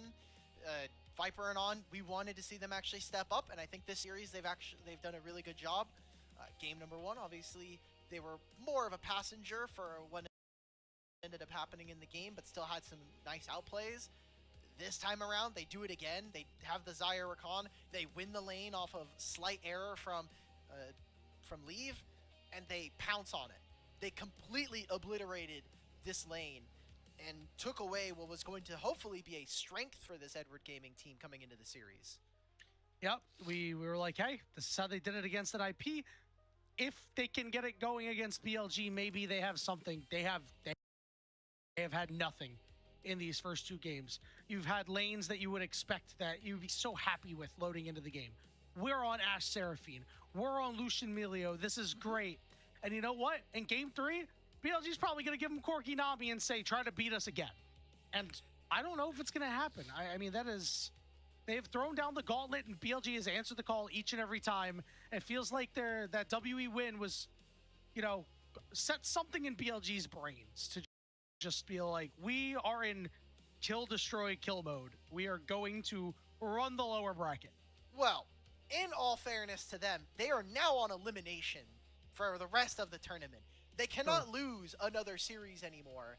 And from going from first place in the regular season to potentially finishing 7th, 8th, that would be a colossal failure. And there would be probably, I don't want to say there'd be roster changes because there's no way we're changing any of the 5 players on this, but there would be huge pressure on them going into Split 3 to try to reform and bounce back from that. Looks about right in terms of where we were. I think the draft strategy from EDG just hasn't worked out. We've now had 2 games in a row of R5 for Sunyan, and while the counters might be working for the early lane, they're not generating enough lead. So if we are going to see EDG giving up first pick again, which I'm completely fine with, I need to see something a little bit different. And it's so weird because on one hand, I don't want to put too much pressure on a rookie player. Again, 21 days here in the LPL. You're going up against the best player of all time in Knight. Getting him a comfortable lane matchup is fine, but the other lanes are also exploding, right? Yeah. That's the problem. Game 1, you didn't die for the first 20 minutes of the game. Congratulations. But Your jungler was getting camped. Your top lane got exploded. You're not working. So you go into game 2. You're saying, okay, give me the Zyra. We're going to play it again into the Ori. Doesn't work. Doesn't end up doing anything. I press tab, cool, my bot lane's died twice at 9 minutes. How am I going to play the game? It's not really Sunyan's fault, but at the same time, I want to see someone else get the ball here, because Sunyan is not going to be the guy that is going to, I think, push this team forward at this point. No, not yet. He's going to need a little bit more time. And to be honest with you, while I think that, sure, the idea and the theory is sound, we finally get to see it again. Oh, I watch it one more time. Oh, it's beautiful. That is League of Legends right now. But I mean, I just don't know how you say, you know what? Yes, we will give you Zyra, and we will allow the best player in the LPL and one of the best players in the world to get his best champion this year. We'll just give it to him. Like, yeah, I don't know, bro. I don't know. I think that even though it's a counter matchup, quote unquote, I would not give an excellent player one of his best champions. I'd expect him to be able to play out of any counter. That's true. That's true. I think I can count on one hand the amount of games that Knight has been down gold at 15 this year. Yeah, man. And I'm, again, not expecting very much from a player who has been in the league for 6 years now versus a player who's been here for 3 weeks. Yeah, so, and we shouldn't. It's okay. Yeah, it's totally fine. Any reasonable person should be like, yeah, man, Sunyan, just welcome to the league, my friend. Welcome to the LPL. Like, this is your welcome to the LPL moment. And you have to get baptized. Everybody gets baptized by Knight at least once. Yeah, for sure. There's no shame in it. It's more surprising that his 4th ever series is a series against BLG. A losers bracket series in the first round against BLG. Yeah. Viper, very much MVP for this game. Okay. 35% damage almost. I'm rounding up already. And he was the exact reason why this game went the way it did. So not all that surprised to see it. Good job for him and good job for BLG, who absolutely need a 3-0. I think anything less than a 3-0, we are absolutely worried for this team. Not just going forward, but just where they are at as a squad. So good for them. Let's close out this series. I want to see strong stuff from our first seed. Well, you saw it in this game. You saw it in game 1 too. Even when things don't go perfectly in that early game, they're just fine when the chips are down.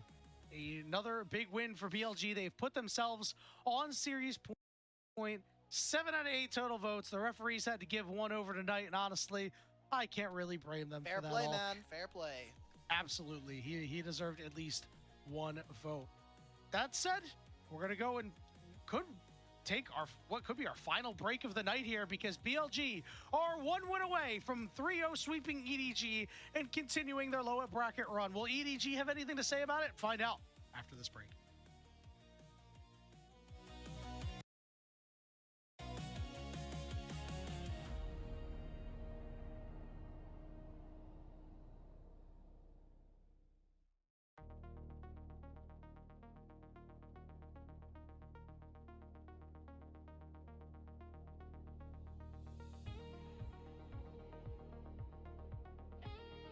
It's odd. If something's free, people just can't resist it. More baffling is that people turn down free money by not switching to Geico. Customers can save $900, you know. Say, do you have this in a small? It feels good to find the right fit. It feels good to Geico.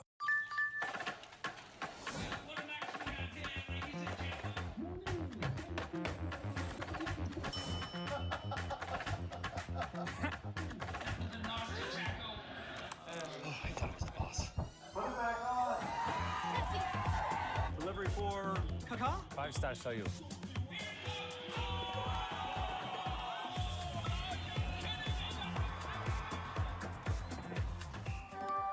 DoorDash.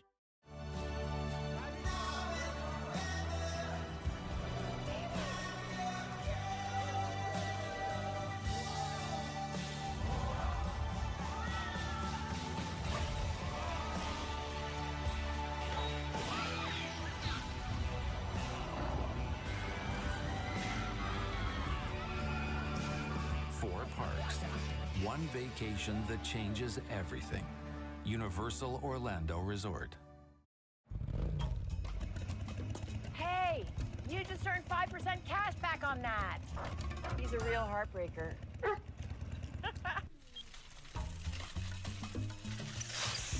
You just earned 5% cash back on that. And this is from the woman over there.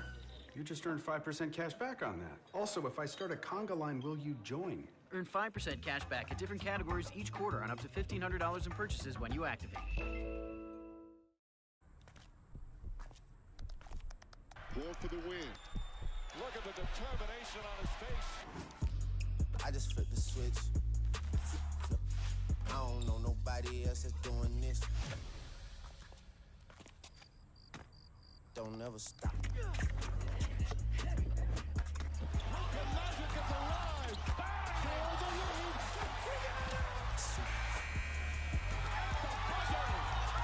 Don't never stop.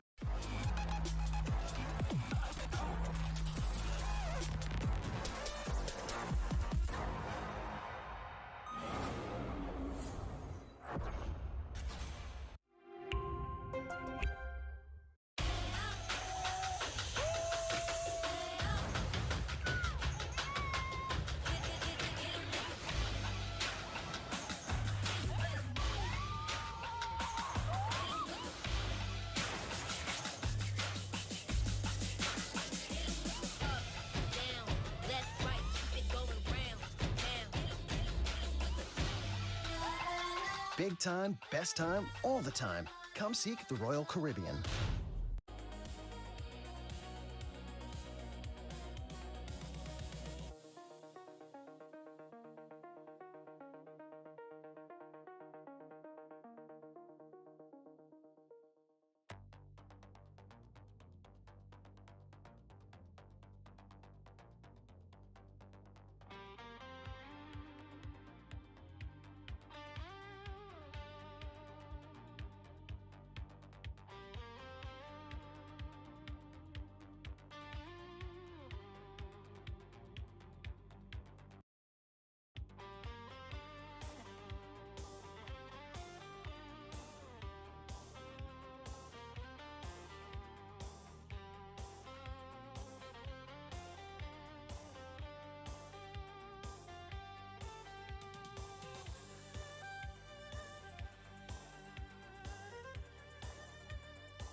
qualifier, as I kept saying, from the closed qualifier. They this team deserve have it. made it through the Swiss stage. Then they've gotten themselves to the playoffs, and now it could be the quarterfinals.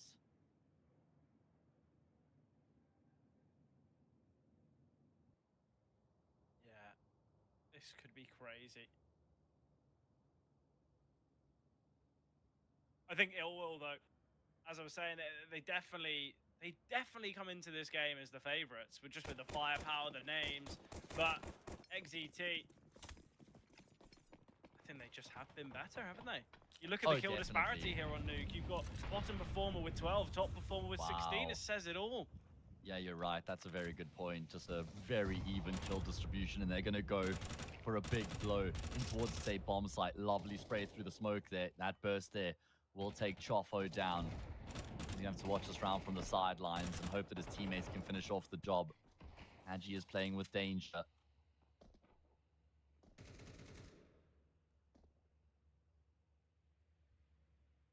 (12-7). 5 chances for XZ10. Get themselves a spot in the quarterfinals and keep this run alive. Taking their time. They're trying to give Brute Monster time to work in towards outside. 7kick has missed a key shot there. He's had a torrid time of a year on Nuke, hasn't he? Yeah, there's no other way to say it. Not been good enough. Sadly, not been good enough. And look, we're not going to pin everything on one player. That would just be massively unfair. But it does feel like they have been lacking in the kind of the AWPing department and the AWPing kind of, I guess, capabilities.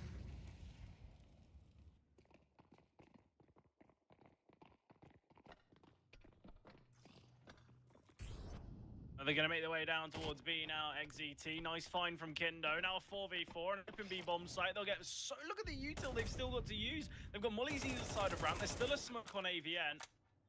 Kindo needs to keep himself alive. Patsy is going to aggress. Nice find from Patsy. Nice flash as well. Brute Monster playing close to the angle. Dragon in vent. Steps are going to be heard here. All retaken from ramp. AVN's got this info. I mean, it does mean the fights are going to be forced upon them, though, with Brute Monster and Avon not clean enough. I'm afraid. How has Hadji managed to get both? Yeah. It's all on Mr. Dragon to try and finish off the job here. And now in 7kick, well, I was going to say connect on the shot, but it's actually Hadji. Yeah, the God, what a round out of him with a quad kill. Well, we've seen a quad kill from Hadji. We've seen many quad kills in this one. I don't really know why it's... I want to say, I don't know why it's Dragon taking contact, or was it Brute Monster there? Whoever's, it should be AVN. It was to Brute take contact. Monster close to I don't know why the entrance, yeah. I don't know why AVN doesn't take contact there, because Brute Monster's playing a bit of an off angle. It's a bit awkward. You're not going to be checking it or whatever.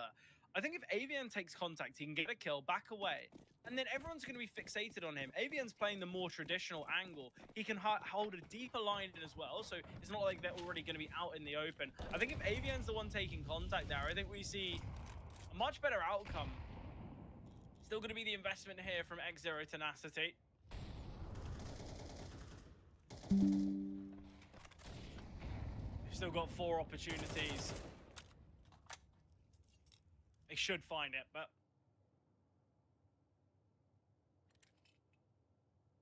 it's the type of games where usually I'd say, oh, I feel like we deserve an OT to kind of finish this one off. But honestly, Matt, I actually don't think we do. I think X0 Tenacity, it'd be so harsh to see this one go overtime.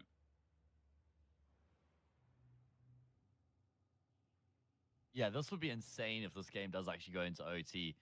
Failing this round here, 12-9, anti-eco, 12-10, and OT certainly on the cards at that point. Aladdin seems to have Kindo locked in, and there we go, frag found. Oh, Hadji will activate as well. Ill will have left it extremely late, but the clock has not struck 12 just yet. They're still in the contest. They're going to make this round look easy.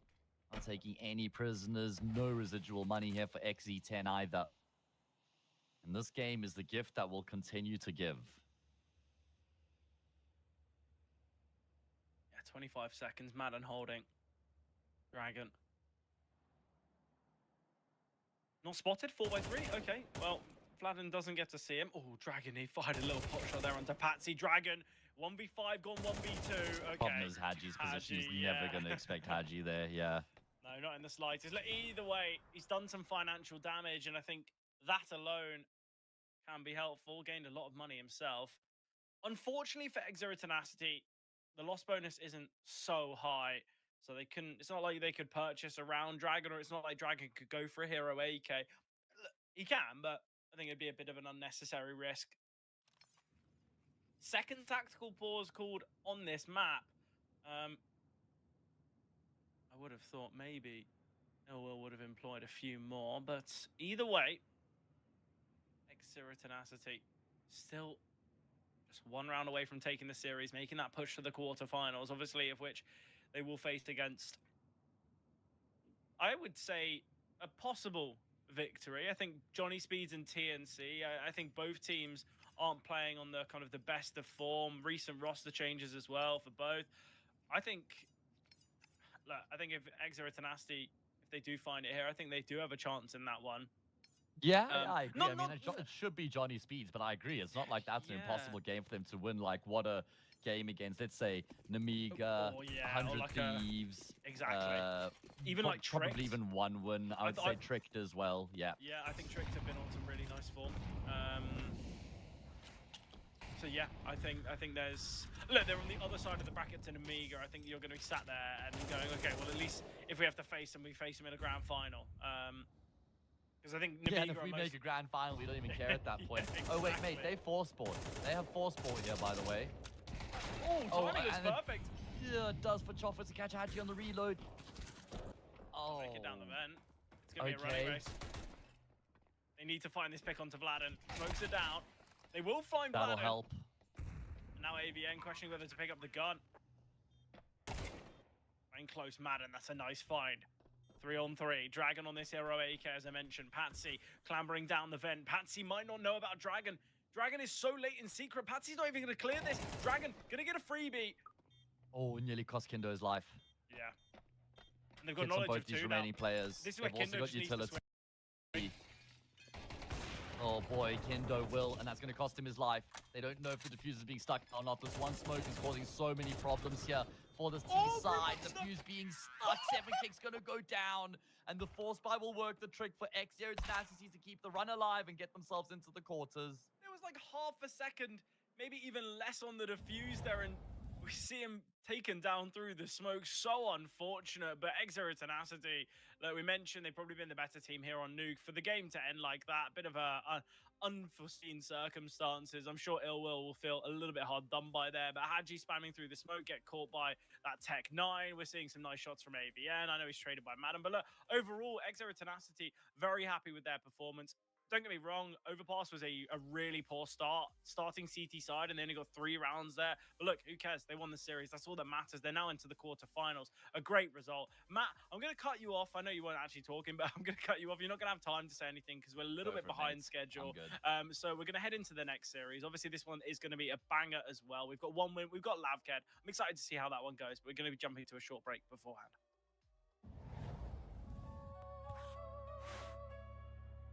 Heavy section. No limits.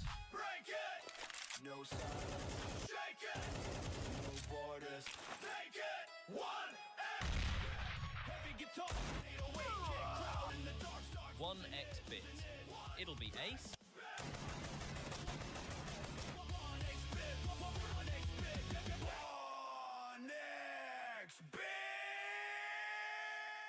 Every time I push mid on Dust 2, this happens. Yep, AVP guy again. So if I want to take mid, this angle has to go. I don't know the lineup, so I'm just pulling it up on Metastack real quick. Dust 2, dark smoke, got it. Stand here, aim here, jump through. Pretty simple. Alright, let's put into action. Let me buy smoke. So go here, aim here, jump through. Alright, let's push up. Nice.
Heavy section.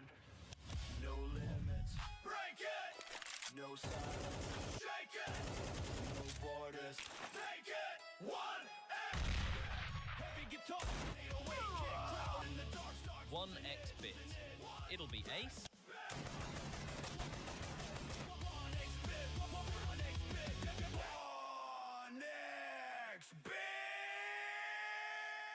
How to get a free kill in window on Mirage. First, position yourself behind the bench. Aim here and right-click jump throw. Make the jump and dodge the flash. Easy kill.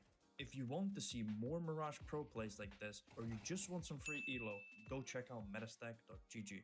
There are thousands of strats and nades that you can filter so you find exactly what you need fast and easy. And all of them are taken from real pro matches, so you know they actually work and can win you rounds. metastack.gg. All right, welcome back, everybody. CCT EU Series 3 playoffs. We have concluded our first playoff game of the bracket, and it was obviously Exio Tenacity who were able to overcome Illwill despite having lost the first map. Now, that means it is time for one win to lock horns with Lavkedvs. Now, for anybody who doesn't know, it does seem like Lavkedvs are going to be sporting a stand-in in Linkero, having to play in place of Dijon 8. Now, that's a problem. Charlie, Fred, God. All right, the duo. I got half the duo right. Sorry, mate. Listen. Half the duo who's not even here. Listen, I know you're the United fan. He's the Chelsea fan. It's all good. Yeah. They're missing their best player. That's a problem. Yes. It says X-Mind, so I'm guessing what is it? It's X-Mind. He's in the X-Mind server. is their player. Yeah. No. I mean, more, obviously, he's a recent addition. We've got. I'm talking about synergies here. I'm obviously Invisible Soul, Canfers, or Soul B. You know, this core's been playing together for a while, but X-Mind's a recent addition. They're playing with a coach. I'm not loving it. I'm not loving it. Obviously, I know that if you look on HLTV... How do we know they're playing with Linkero, by the way? HLTV's told us. So that's usually... That's what I go off of. I'll get confirmation, but I'm pretty sure. Okay, well, yeah, we got confirmation from our trusty admins and you know, we did? Yeah, we've got it. We've got it. Where? It's in the Discord. I'll send it to you now. Oh, I see that. Matt's It's in on match info. Yeah, there you go. Oh, right, So I yeah, see. standing today. Look, we'll move on. This is a strong side. I mentioned one win right at the start. Latic, he's my kind of point out player, the one to watch. He's always so impressive on the AWP. I think Cronus has really stepped up in the last few months. He's always a very impressive player, as is Ozik. Obviously, we've got a major winner in Kicker here as well. I think this team is kind of it's a nice blend of individual talent and synergy. Obviously, they've been playing together for quite some time now. The main core, that's over a year and a half. I think this is a strong unit, and I think they should just win, especially now the fact that that the coach is standing in. We were talking about, is it going to be 3 maps? Are we going to see 2-0? What's going to happen with the vetoes? The second we see Linkero standing in for John A, I think that's a really tough one because, as you pointed out, John A by far their best player in the last few months, and now without him, I think it's going to be too tough. I agree, but I mean, just looking at these recent results for one win, they don't, inspire a whole lot of confidence.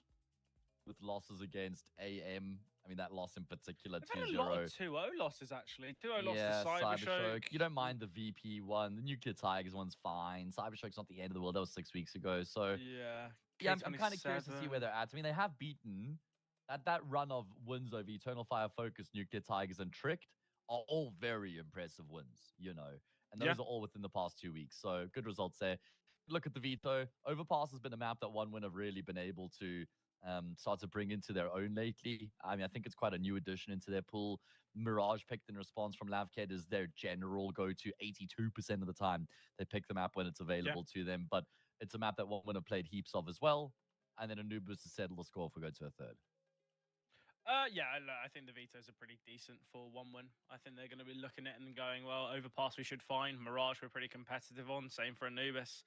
And I think because the individuals, I think, are far favoured for one win, I think they should take it, whether it's in 2 maps, whether it's in 3, I'm not too sure. But I think overall, I think one win, they should be strong enough to win on Mirage. I'd be very surprised if we don't see that. So actually, I've changed my mind. 2-0 one win. That's what I'm going for now. I don't see it going any other way. Well, the good news is the word on the streets is that Linkero is only supposed to be playing the first map, and that Dijon will be back for map 2, is what we're hoping for. So we'll have to see whether or not that actually is the case. But I certainly agree with you that there's a very good chance. The one thing I will say is if that is the case, that Dijon will be back for map 2, at least it's one wins map first. I was just going to say that, yeah. If it was the other way around, that's where I'd be like, that's just a bit unfortunate. Then it's cooked completely, yeah. Yeah, okay, so that maybe changes things. I guess the reason that he's not here, I guess, indicates that he's either fixing an internet issue or he's just not able to play at the moment, whatever the reason, right? It means he's not going to be kind of match fit, we'll call it, right? He's not going to be completely warmed up. There's clearly a reason he can't play this first map. So I'm intrigued to see how that does go, whether John 8 will come in. I assume he's going to do more than Linkero, look, no offense, but John 8's probably their best player by far at the moment. So yeah, you'd assume he's going to be a helping hand on Mirage. But I think ultimately, both these teams, we should have a good performance. I'm a little bit disappointed I'm not getting to see this Dust 2. Honestly, the way that Latic plays on Dust 2 is just absolutely ridiculous. I think he's one of the better Dust 2 players I've seen just from an individual basis in quite some time. Can literally just take a game completely by storm and just dominate, and there is nothing that you can do about it. Goes for kind of a lot of aggressive peaks with the AWP on that CT side as well on Dust. But the fact we're not seeing Dust 2, it's a little bit disappointing, but that's just from a kind of a bit of a selfish and selfish perspective. Obviously, we have seen these two teams tussle quite a while ago, but it's the same cause, I guess. Back when this Lavkedvs team were on Sparta, or they were by the Sparta name, it was a 2-0 for one win on Mirage and Dust, but I'm interested to see how things do go. But we're going to be heading into map number 1, Overpass, in just a moment's time.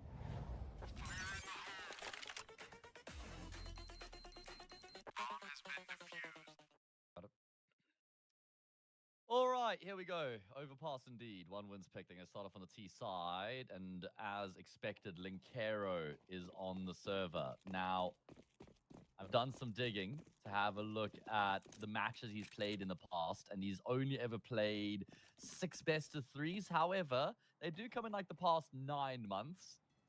And it does look like he knows which end of the gun to hold at a minimum. So at least that's something. Yeah, I guess. Well, Cronus, nice find there. We've got Solby on the center site. He'll get dealt with in just a moment. And, okay, well, double opens for Cronus. Invisible's going to go through this. We'll get one.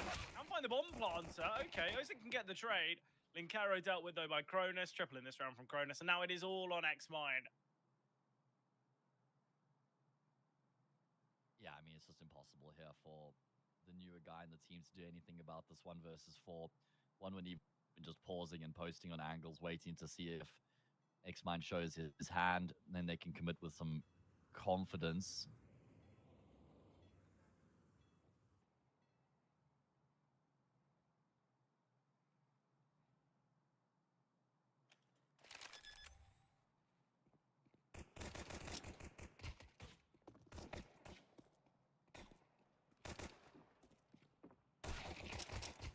Okay, well, we have seen Matt disconnect again, I believe, unless it's about production. No, Matt is gone once again. X-Mine. Be able to deny the plant. Reposition there. Big from Cronus. Oh, nice find from X-Mine, but Rayos will be able to get that trade. Okay, so 1 win. They will win the pistol. Bit of a drawn-out pistol, but still fine victory there nonetheless. Bro, I'm not gonna lie, I thought I was so cooked because that was my internet that went down, and I was like, there's no way, like, my electricity drops at the end of map 3 in the previous series, and then my internet goes now at the start of the second series. Like, talk about a double whammy, because there's nothing I can do about the internet. I've got my backup for my electricity, but if the internet goes, that's just game over. Surely the universe doesn't deal me a double blow. That's not the kind of double blow I'm after here, Fred. Anyway, the good news is that I'm back already. I just sat here in my chair staring at my screen like there's no way this is happening. And then it came back. We love that. By the way, 1 win, clearly able to get the job done there in the pistol. You know Cronus is the IGL of this team. Yeah, he's... Not tickets. That's a really interesting one for me. And he's also the entry fragger on top of that as well, by the way. So he's Honestly, an entry fragging IGL as Cronus. Cronus's entries alone, seeing what Cronus kind of offers in the entry capabilities, I'm sat there going, okay, well, he's already ticking the box for the entry fragger role. It doesn't need to be greedy and being leading as well. Look, obviously, Kicker, he's going to offer a lot of experience. You'd imagine he'd be a bit of a second voice here for this team. Definitely. Yeah, and I think sometimes, look, I know that Cronus is obviously in-game leading, but it's not as though you're not going to have a kind of a strong second voice. Oh, well, he's having a strong mechanical display here. Has he got? I think he's gotten opening kills in all 3 rounds and multi-kills in all 3 rounds already here on Overpass. Obviously, it's very early days. But this has been a blistering start to the map here for the captain and the squad behind him. He's got 8 kills already. The rest of the team have 6 combined. The rest of the server have 10. So Cronus is nearly equaling all other 9 players tallied up together. Like I said, sure, it's only the 3rd round. But 1 win off to a blinder of a start with how quickly they've been approaching these rounds. Yeah, very nice start. If they win this first full buy versus full buy as well, they really pose a problem here for Lavkedvs, don't they? Maybe a 5-0 start. It's just kind of ridiculous, but let's see what Lavkedvs can provide and can show here on their first purchase.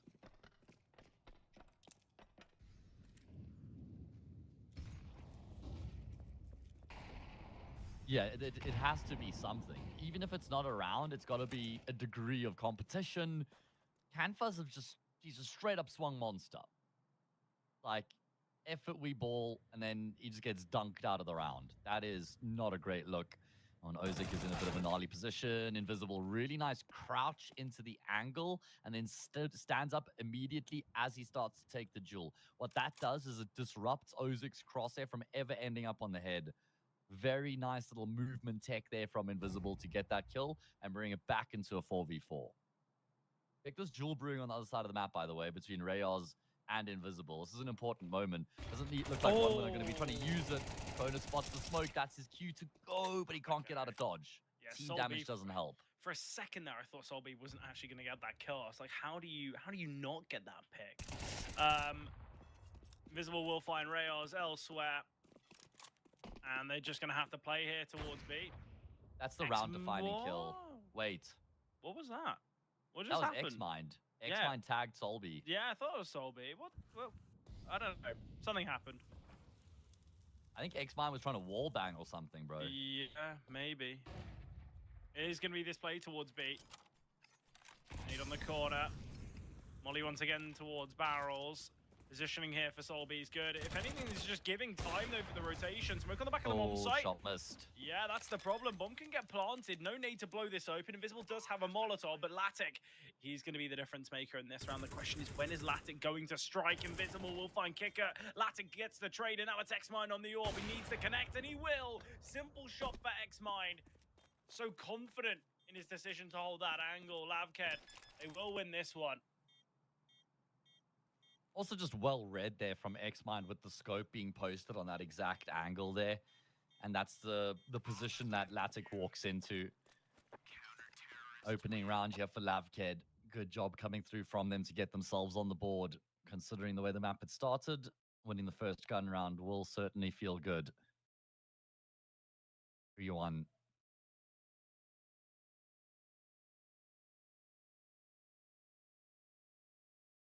Okay, well, Lavkedvs are obviously going to have an investment once again in winning that, but we've got an MP9 on Linkero. Money for one win is still very good.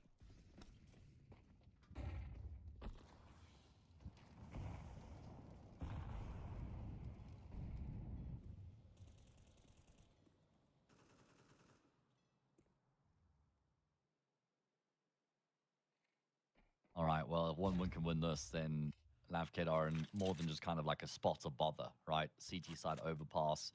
Lacking Dijon as well, who's their star. It's going to make life very difficult on the T side.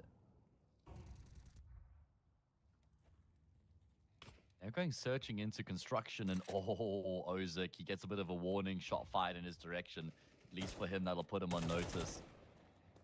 Oh, probably a bit of a missed opportunity there from Cronus, you know. I think that should have been an opening kill dead to right.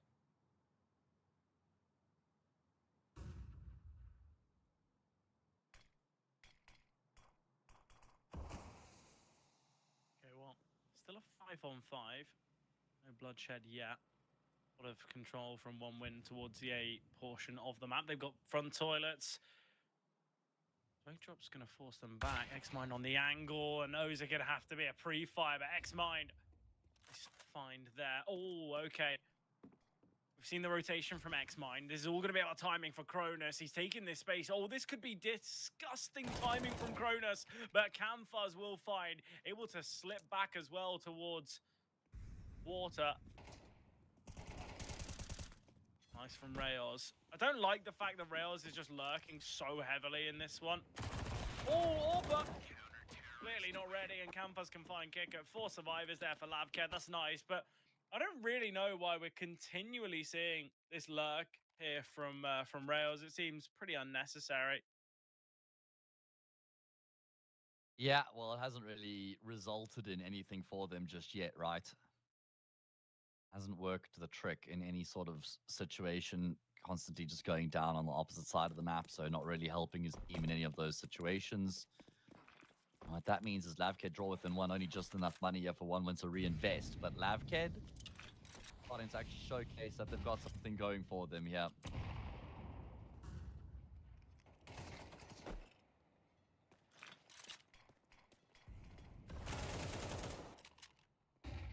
Nice find from Cronus. Big kill onto Camfuzz. They have 100% conversion rates in rounds where he gets an opening kill, by the way.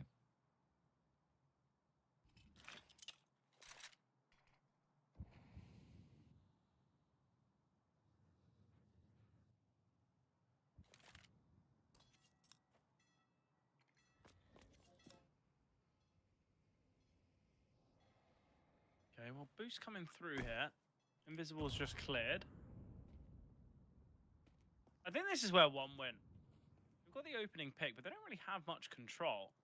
And Linkero, if this was anyone but Linkero, I'd be confident that they get a kill, but it's gonna get taken down by Kicker.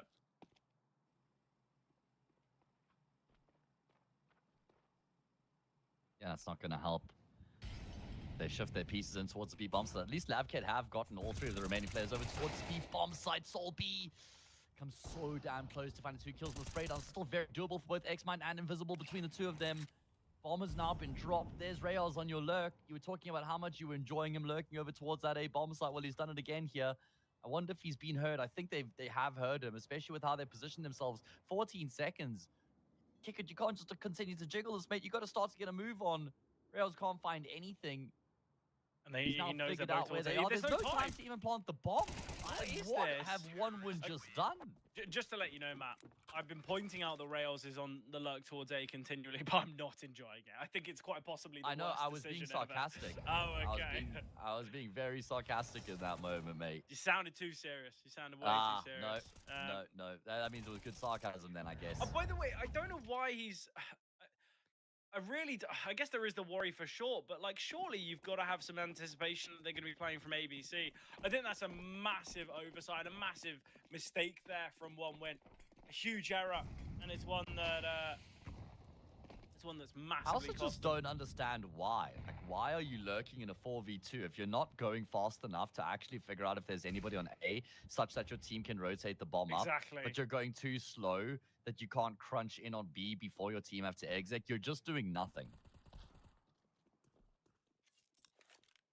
All right, well, Lavkedvs, this looks pretty damn good for them all of a sudden.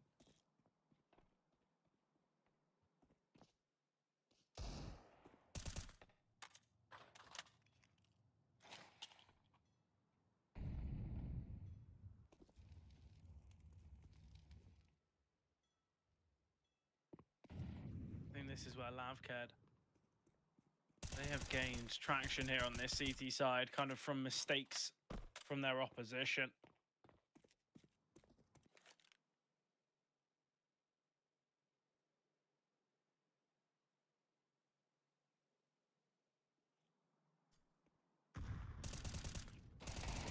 This lineup available for Invisible, be able to spray down to Lavkedvs on course to get their noses in front on the defensive half of OneWin's map. OneWin won the pistol, converted against the force, and won the anti-eco with ease. However, haven't been able to do a whole lot since then. Bonus and Kicker will bring it back into a 2v2. It's going to get them a bomb plant at a minimum. Kicker is going to plant Van. And both of the remaining players are coming through from the flank right now.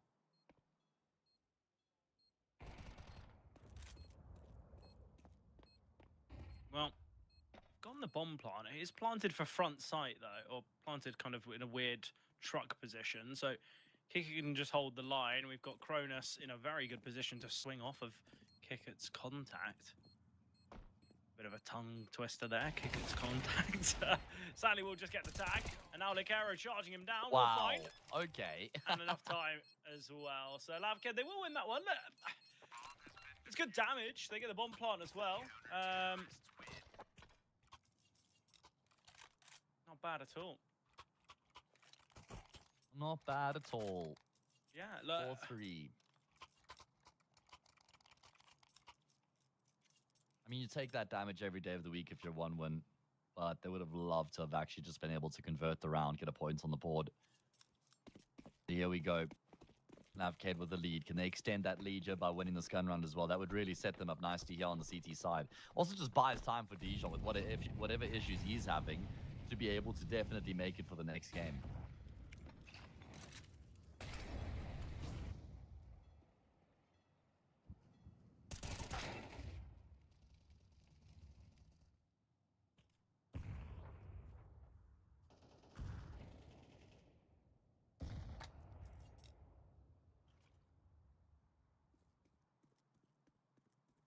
With the man advantage here, this is where OneWin should find success. Time in the nades. Oh, the nade. Excellent.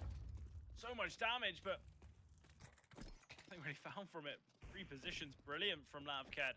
And now they're the ones with the man advantage. Yes, they've given up space on the B-bomb side, but they've got 3 in short water. They've got the AWP here in CT. They need to find X-Mine. Cronus, why are you just charging forward? Such a lateral peak. It's so easy to be smart. If he swings wide, he has a chance of getting that kill, but he's just running forward. And X-Mine will find Kicker as well. So Lavked, they lose the opening pick, but they still win the round with 4. Look at the kills on 1-1, by the way. Can someone help Cronus? It's said with such consideration and God, come on guys, can someone help Cronus? I mean, they've got 12 kills between 4 of them. He's on 16 in 8 rounds. He's averaging 2 frags per round at the moment, and it's still not enough. He's getting entry kills. He's gotten opening kills in the past couple of rounds here. And 1-1 still flounder. Oh boy. I mean, it's still obviously not any real cause for concern just yet, but it is heading in that direction.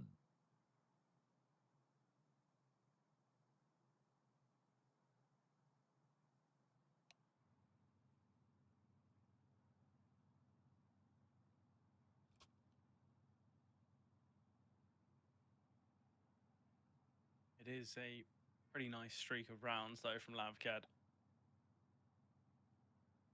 And I think the real factor that's going to help them in the next few is just the money. X-Mine sat just shy of 9k. The rest of the team aren't as financially stable, but I think this round is going to be pivotal. This round is going to be massive.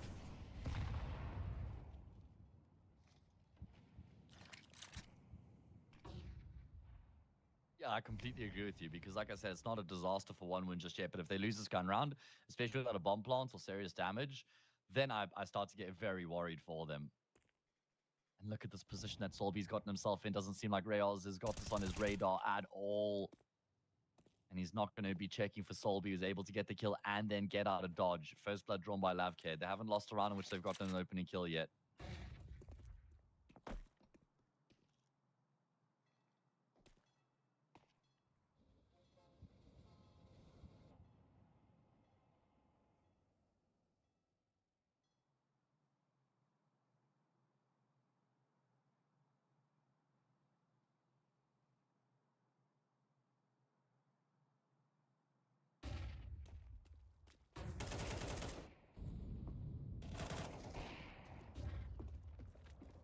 Alright, well, it's going to be a couple of kills to try and get themselves in towards this B-bomb side. 2-man setup in water. They're going to make it very difficult for the T-side and X-Mine. Boys, he's shown up with the AWP here. In these close quarter battles, he's just not missing a shot with the sniper rifle. Lavked win the round, and they survive with 4. As they double up. That's 6 consecutive rounds now for Lavked. What the hell is going on, Fred? It seems like Lavked have just come into form. Like X-Mine's having a lot of impact, as is Invisible. I understand Linkaro is going to have a tough game, but it doesn't matter when he's got teammates. I think that's the real difference is Cronus doesn't have teammates. That's the problem.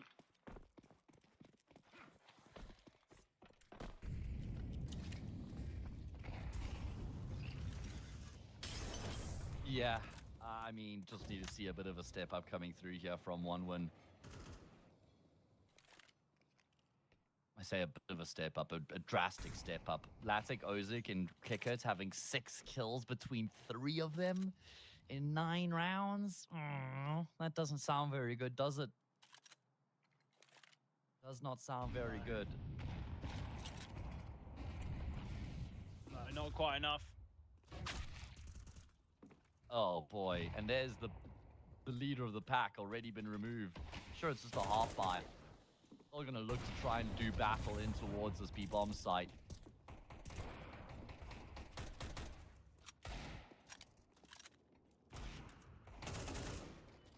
Oh, okay. Well, it's getting picked apart limb from limb, 1 by 1. Nice shot back there from Latic. We're not dead. He is with the dig when he's on form. Finally, some signs of life coming through from somebody that isn't Cronus. Ozik and Latic in the 2v4 will let their pistols sing, and that sing is the song of death. Well, that song is the song of death for Lavked as they lose a 4v2. Yeah, look, Lavked, we were saying the individuals have come online, and I guess for one win, it's a nice round to find. It's not concrete, it's difficult to replicate, but it's still a round. And the fact they finally kind of put an end to this Lavkedvs streak, it's going to be very beneficial just for the kind of, I guess, the mental side for one win. Going 7 rounds in a row lost, that would just be too tough, wouldn't it?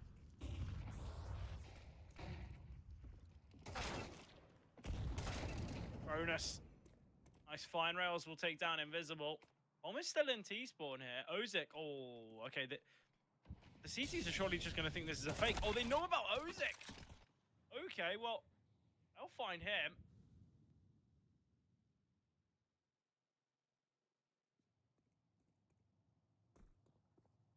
Yeah, that's a big kill on Ozik, dealing with a player who was in a very threatening position.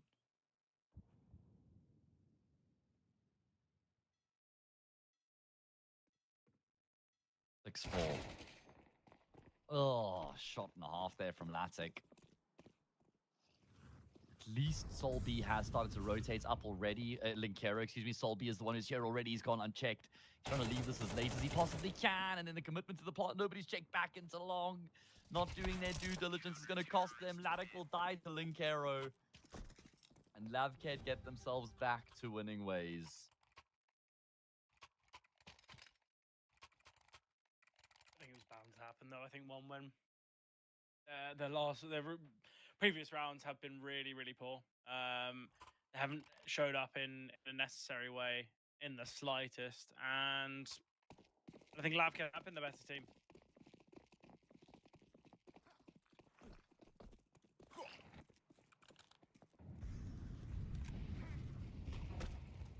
Yeah, Lavkedvs have definitely been the better of the two teams. Now they're looking to double up their round counts on their opponents going into the second half.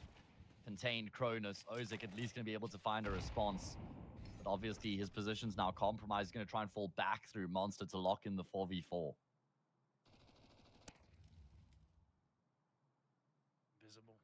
That's a big kill, though. Gives them that man advantage. X-Mine can find Rayos. Really, really nice there. 2-man advantage. So now if they just play the numbers, if the CTs just play things correctly, they should find this. Ozik will get Linkero, but Invisible finding Latic and Ozik all alone. He has spotted on the jump, but Solby, that's a snappy shot. Lavkedvs, they will end the half with 8.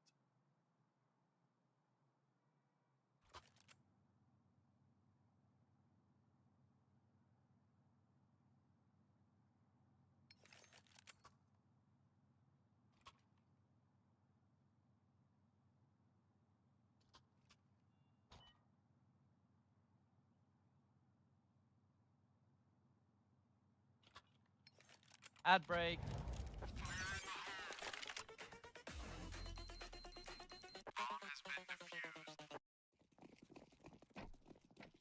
Well, I cannot believe what we've just seen in that first half, considering the way it had begun, where one win just dominated 3-0.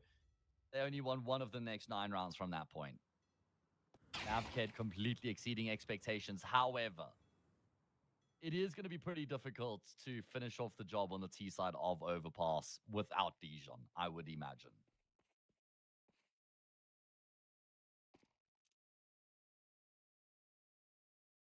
I think this is one of those interesting games because I think we both know that all it takes, pistol round, they play against a force, they win it. We could be seeing a 7-8 scoreline pretty quickly.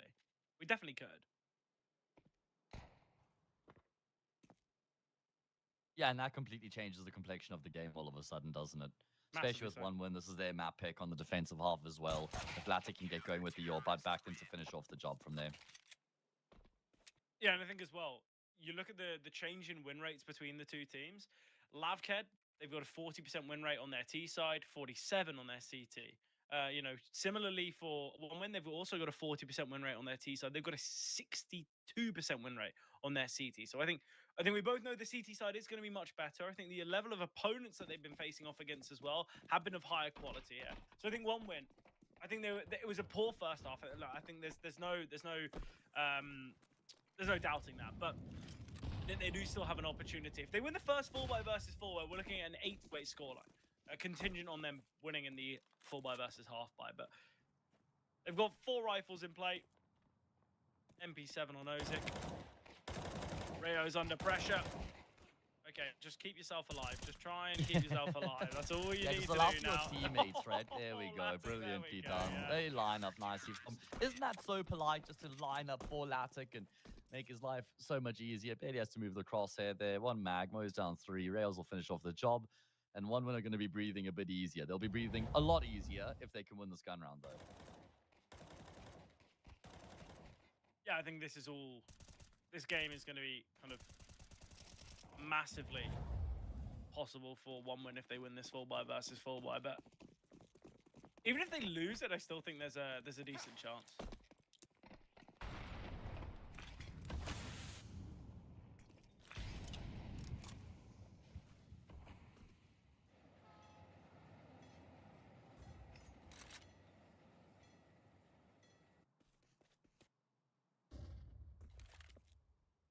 I feel like I agree, but if Lavkedvs can win this gun round here, that would prove to me that they have what it takes to win rounds on gun rounds on the C side. Oh boy, oh Rayos, he's gonna jump spot in towards long just in time. He doesn't realize how far forward they've actually scaled. He's waiting for some utility to come through to support him. Nades, incendiaries, but they're further ahead of the util than what he's expected. However, Ozik and Kickit will respond with 2 of their own.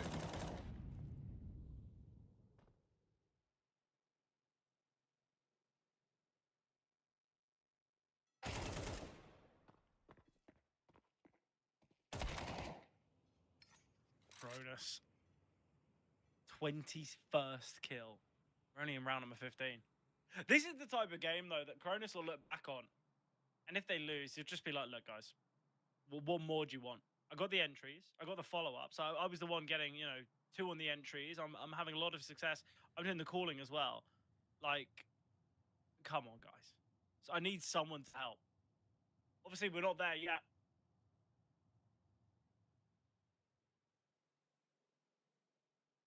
Yeah, I mean, he really is just doing it all right now, isn't he? Truly doing the most.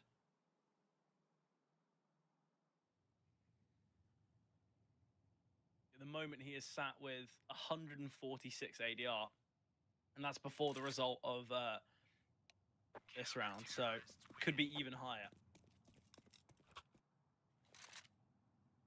Invisible's had a good game, though. I think that's one to note, as has X-Mind.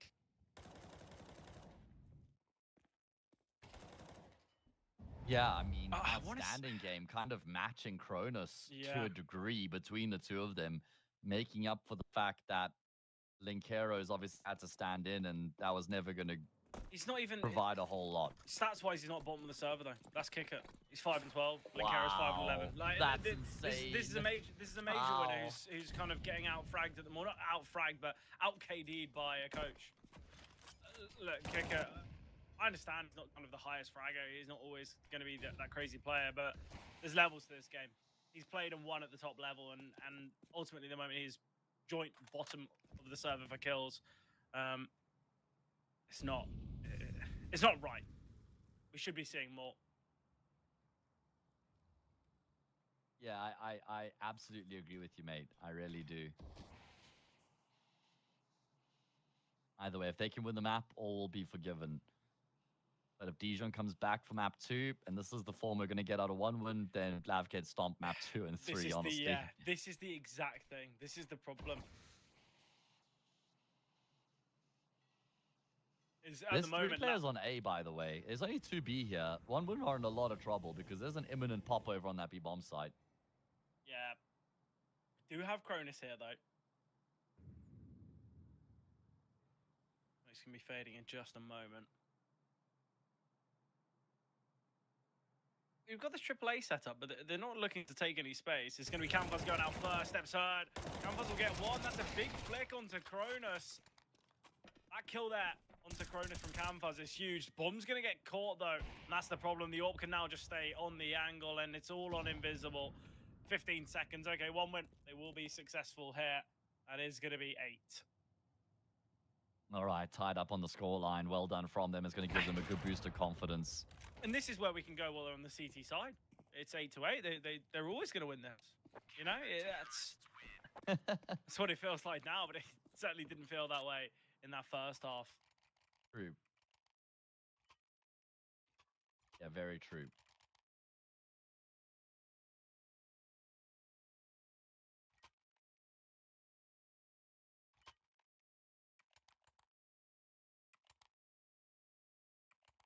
Okay, well. Completely changes the complexion of the game with the fact that they've been able to win these opening 4 rounds. However, they did start strong in the first half as well, and then had a discernible drop-off. Let's see if the second half is going to follow a similar trajectory.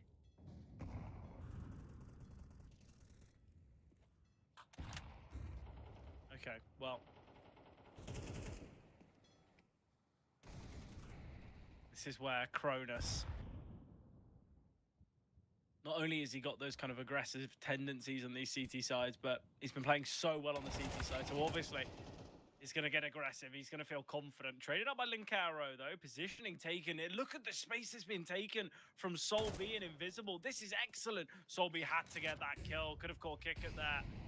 Nice flashbang over the top. The molly forcing them back. We have got to play in this smoke. That is Rayos. This is the bomb. Oh, no. X-Martin, he's been dealt with. That's the bomb falling. And now Solby needs to find him. Rayos doesn't need to activate. Doesn't need to swing. Oh, gonna get found by Solby. 3-on-3 now. Very doable here for Lavkedvs.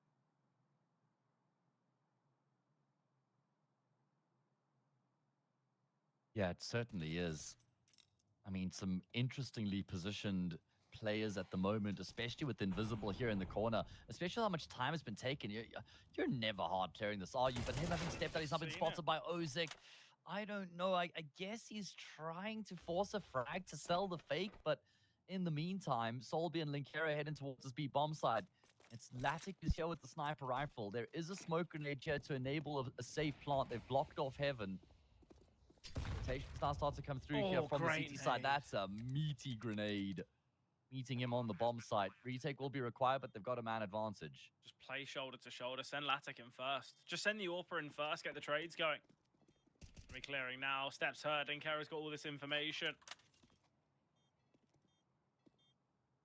That's 1/3 of the bomb plant. Already ticked. Positioning Solby looks good. He'll get traded though, and now it's Linkero. Go on, Linkero. Go on, son.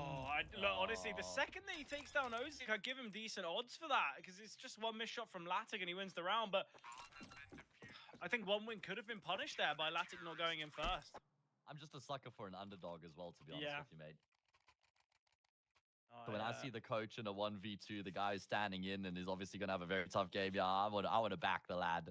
Unfortunately, he comes up very, just narrowly short there. Really close down to the 1v1. 9-8 though. One would have regained a lead. They're going to feel a whole lot better about themselves here on Overpass than they did at the end of the second half. Excuse me, at the end of the first half. They're down 8-4. 5 on the bounce. Looking to bounce Lavkedvs out of map 1. However, round loss bonus combined with the bomb plant mean Lavkedvs can afford a reinvestment here.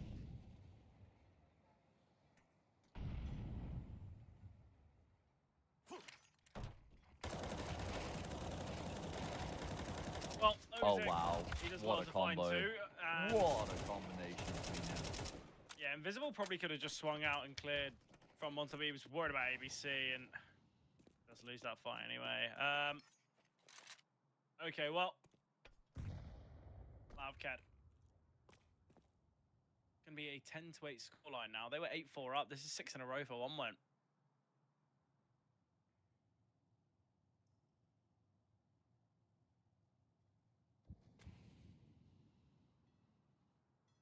Yeah, it's exactly what they needed. It's exactly what you were calling for coming into the second half and why you had kind of not abandoned all faith and belief in one win here in the second half of Overpass.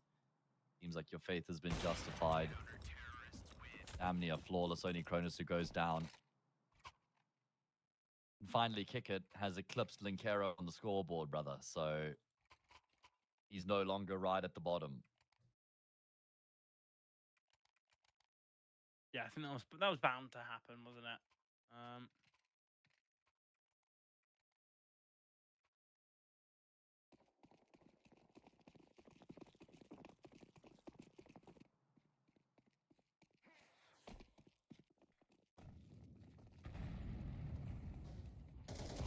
Oh boy, Pacey, and it's going to be the same result, at least initially. What? Just they go for a B rush, of which is so easy for Ozic to deal with. Nice flashbangs, a lot of damage to Linkero and Sol B. Linkero, I like the confidence of peeking with the Mac 10. Now in the molly, X-Mind forced off of it. Kicker will find Linkero in the process. X-Mind spamming through, so he's given up his position at short. Sol B needs the swing, but Cronus will get one traded from Sol B, but that's one win with 11. Yeah, I mean, you know what, for Lavkedvs, as far as eco rounds go, not a bad return, getting 2 kills in the bomb plants as well. Just running it back with the aggressive B hit there. They do it 2 rounds in a row, but maybe they're also thinking, well, they're not going to expect us to employ that approach. So it's not the end of the world, but the problem is that they're now just 2 rounds away from having lost this first map, and a first map that was looking pretty damn good for them. I did say, though, that I expected them to be exposed a lot more on their T side of Overpass with the stand-in, and that's definitely proven to be the case here.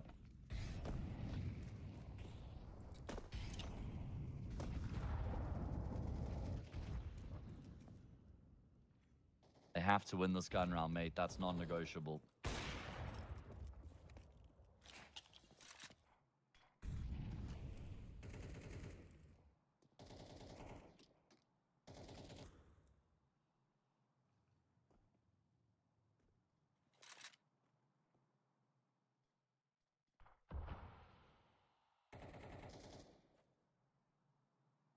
Positioning here, Ozic not playing close monster.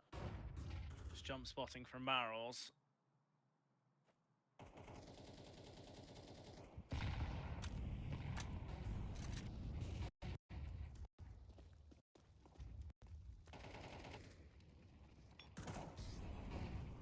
Oh, Ozic is playing so devilishly right now. I think it's going to take first blood. Also aware of Cronus' position. This is where Ozic could be a massive problem, a huge handful, especially as the kills continue to come through, and he hasn't even yet had to activate, and he won't need to. Cronus will find a triple. Ozic sat there behind this smoke, just being like, okay, well, if I play patient, I should be able to win this round. They won't check me. And Cronus is like, oh, are you trying to be sneaky? I'm just going to swing and find 3 of them. It's so tough. Maybe that's why we're seeing maybe an imp of kills. Is Cronus is just swinging and finding so many. How many multis is that for Cronus now? It feels like there's been so many 3Ks. 5 or 6. Yeah, maybe even more, honestly. Let me He's check. had so much impact. He's had so much impact. Oh, that's number 8, by the way. Wow. How about that then? Yeah. 8 multi-kills in 20 rounds. That is ridiculous. Would that not make it 9? No, is HLTV no, because okay. I added the extra one already. Okay. Yeah. All good. Either way, just huge. Go on. Get the 9th. Oh no, denied. No 9th round. Assist, no 9th multi for Cronus. Maybe no 9th round for Lavkedvs. And he'd be fine with that. Yeah, he'd be fine with that if it means that he doesn't get another chance, because it would mean the game's over. And it looks like it is. It is indeed flawless on the CT side from 1 win as they win their map pick. Well, the half ended 8-4. The game also ended with 8, but for Lavkedvs. So didn't get a single round on their T side. Absolutely exceptional performance there from 1 win. And I've got to say, I think the individuals really stepped up. Obviously, I think it felt like throughout the first half, Cronus was kind of just dragging his team through it and trying to do everything possible to win rounds. And then the second it got to the CT side, it was clear that everyone stepped up. Obviously, I think Linkero didn't play that badly. I know it's always going to be tough when you come in as the coach. He's not going to be as kind of able as the rest of his team. Only 7 kills found, but look, I feel like there was moments we were talking about kind of the impact he was having versus Kicker and it being relatively level. But yeah, very impressed with 1 win. That CT side was sublime. We're now going to be moving to Mirage. Hopefully, John 8 will be in the server for this one. We have got word that he should be, but you never know with these types of things. But as said, we're going to head to Mirage. Before we get there, we're going to jump to a break.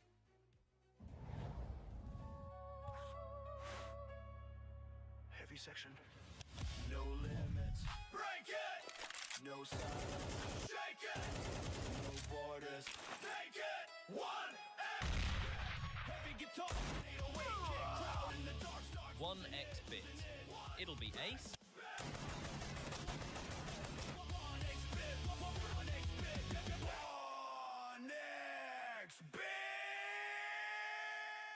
This is how Kixon gets a free kill on Inferno. He smokes top mid, flashes top mid, mollies boiler, then throws a flash above himself, swings out of the smoke, and gets a free kill.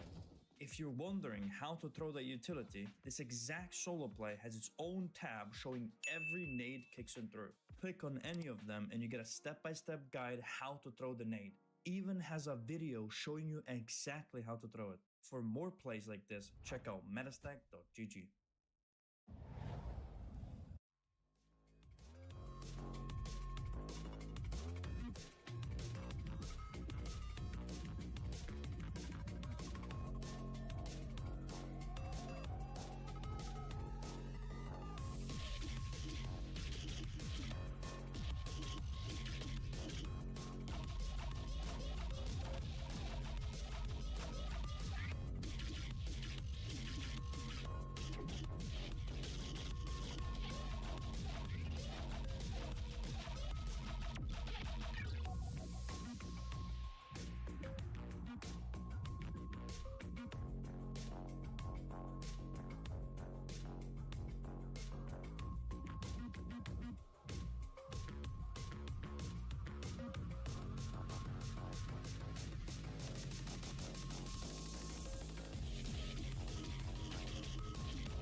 Right, well, here we have it. Second map of the series underway. Lavkedvs.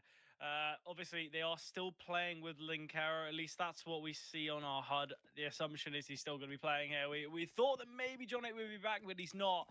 What a performance, though, from one win. That CT side, Stella and Cronus. What a star player. 28 frags, 140 ADR, 2.14 rating. Just a joy to watch all round. And now, this is where Lavkedvs are really going to have to step up. They're really going to have to showcase a strong performance here. Love this from Ozik. It's a nade molly combo. Cronus can find Linkero, but it's great for separation. It's great to allow these rotations. So many CTs on the bomb site already, but X-Mine and Soul B, they can both find big picks. Campfuzz will deal with Rayos. Okay, this is going to be a pistol round now going the way of Lavkedvs. Well, I was not really expecting that with all the damage done initially, and then the flurry of frags that come through from the CT side, but Lavkedvs is going to triple swing kick it. That's the way to get it done there. Not leave anything to chance. X-Mind will finish off the job. Now, Lavkedvs, normally extremely dangerous on Mirage, but obviously the caveat is that they don't have Dijon 8 here in this map, and he is one of their main factors to the success that they have on this map. So it's going to be very difficult to win it without him, but not impossible.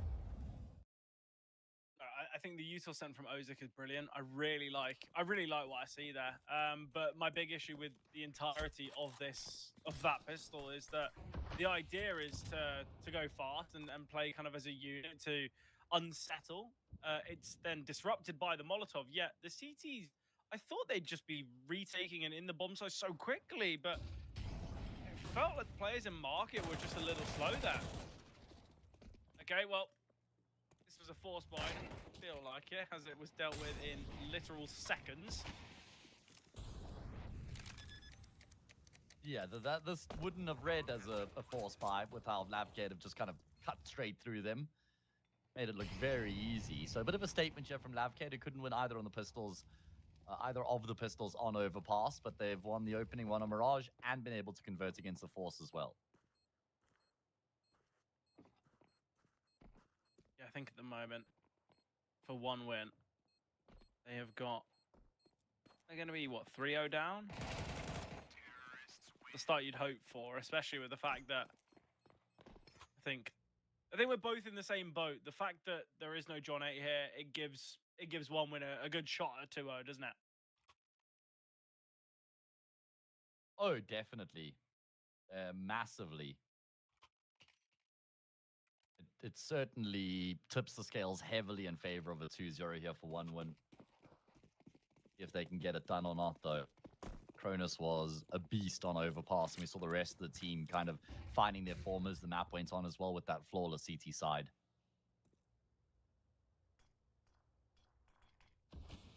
Yeah, it was a great performance on that CT side. Certainly not going to go flawless here, though.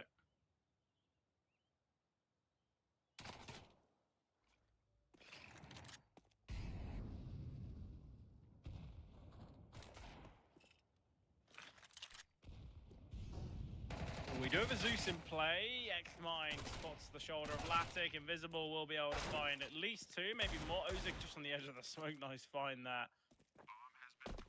Fortunately for Lavkedvs, it's just the Mac 10 that's been taken down, so I don't think they're going to be massively troubled. Not the end of the world, is it?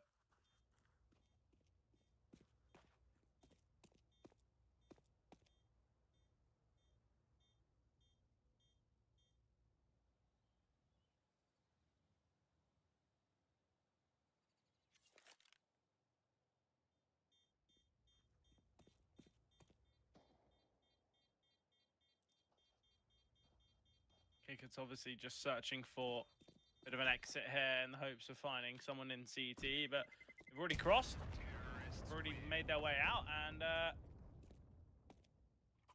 pretty simple.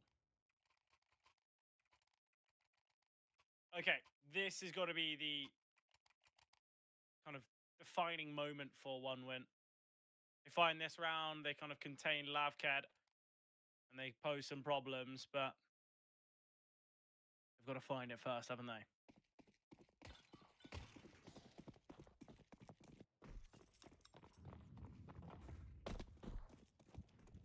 Yeah, this is where OneWin would like to move the needle and start to get the ball rolling on their defense. See if they can make it happen. Just so you know, I've got backup batteries to replace the ones that are being used in my inverter, and there's a chance I might have to swap this one out here in the middle of the map. Okay. But the good news is that I'm here, and it's not like I'm not capable. It's been a while since I've had to use the backup, I swear. It's why I've had to rig the system up. But always good to just have it on hand. Being in South Africa, you never really know when you're going to need that backup. Anyway, just wanted to put that out there. Let's see here. Invisible, gonna take some damage. Invisible, still like he's activated, and he's actually down to 4 health. He's done a good chunk of damage back onto Cronus here. He's actually just trying to force Cronus back, but Pickett will find a favorable angle. However, Solby's been able to affect the trade. Nice from Linkero there, but we'll get trade. A missed shot from Latic. I say missed shot, just not a killing blow, I guess. A lot of damage Del Rey's core, but he will find one. Latic takes down X minus the low HP Camfuzz now. 1 versus 2, minimal time. Ozek has spotted reposition out of Camfuzz. He's picked up smoke to drop now.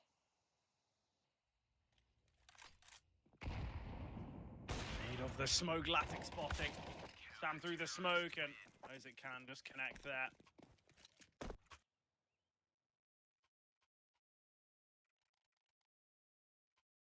Well, 1 win. They're going to find that one. Money's still pretty decent for Lavkedvs, though. They can get a strong investment. They've got the orb for X-Mind. This is going to be, again, quite a pivotal round. 1 win. They want to showcase their CT capabilities. And from what we've seen from 1 win, they can be a pretty scary team. I don't think anyone's going to be going up against the fixture or going up against a 1-win game and feeling massively confident. I think 1 win are a very, very scary unit. Solby jumping out of apartments. Are.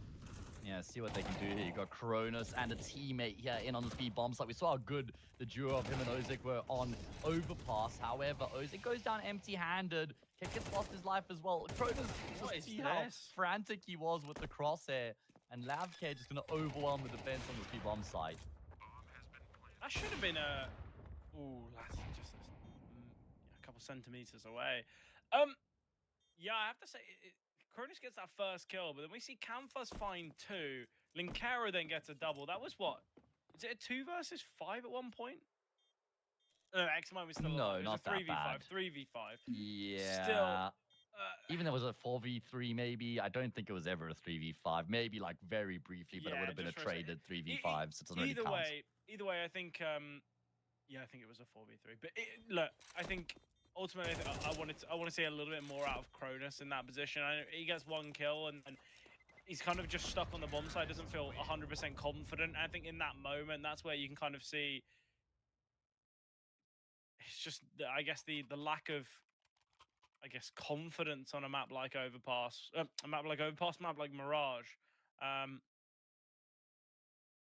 would have thought he'd feel a little bit more confident to swing there from the back of the bomb site. Sadly, his teammate Ozek not doing as much as he could have as well in his position.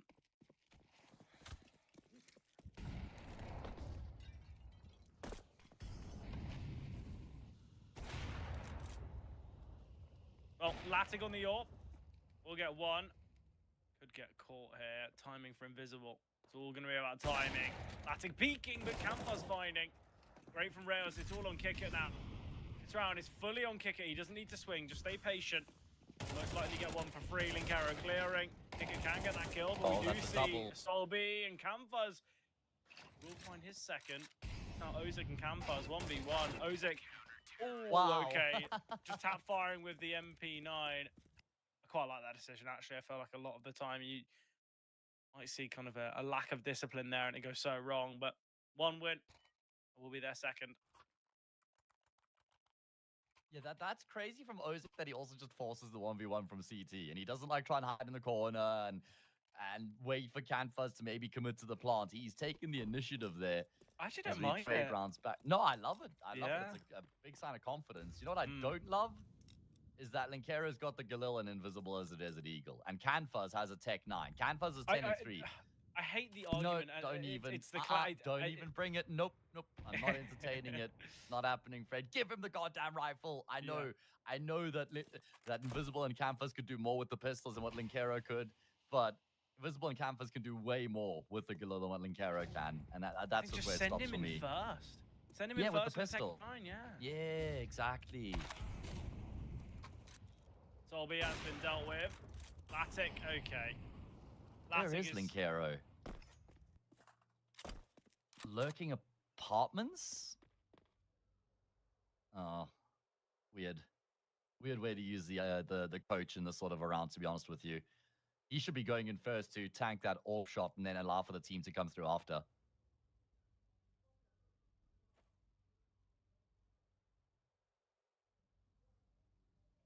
Linkara is going to be taking this space now towards apartments. It's all going to be on a timing. Cronus, okay, spots the head. Oh, Linkara will find, okay. That's a nice entry. Ozik, oh, I hate this angle. I hate this position. I don't know about you, but Ozik, I think you might need to move. Go for a bit of a peek, try and catch someone. Oh, timing is awful.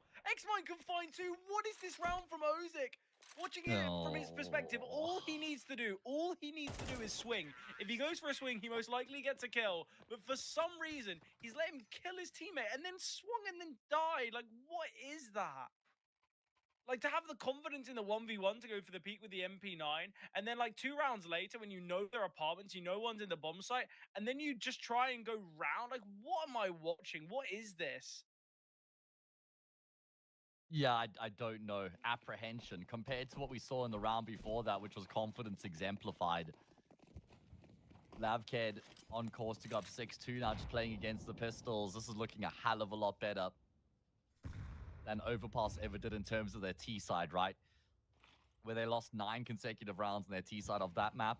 Yeah, they've been able to win 5 out of 7, excuse me, and it should be 6 out of 8. Trying to limit the losses here as well. Couple kills, at least something here for the CT side, but that's all it's going to be. Good containing coming through from Canfuzz, who's 13 and 3. Talk about having a great start to a map. Yeah, Canfuzz. Huge start here. Great performance. Exactly what they need. I think we both know that this Lavked team had some players stepping up, but they didn't have to the levels of Cronus. We were talking about similarities, but it wasn't to the same level. Yeah, Cronus on map 1. Quite difficult to continue that level of play, but it is a massive contrast. He's 3 and 8. Really, really struggling here.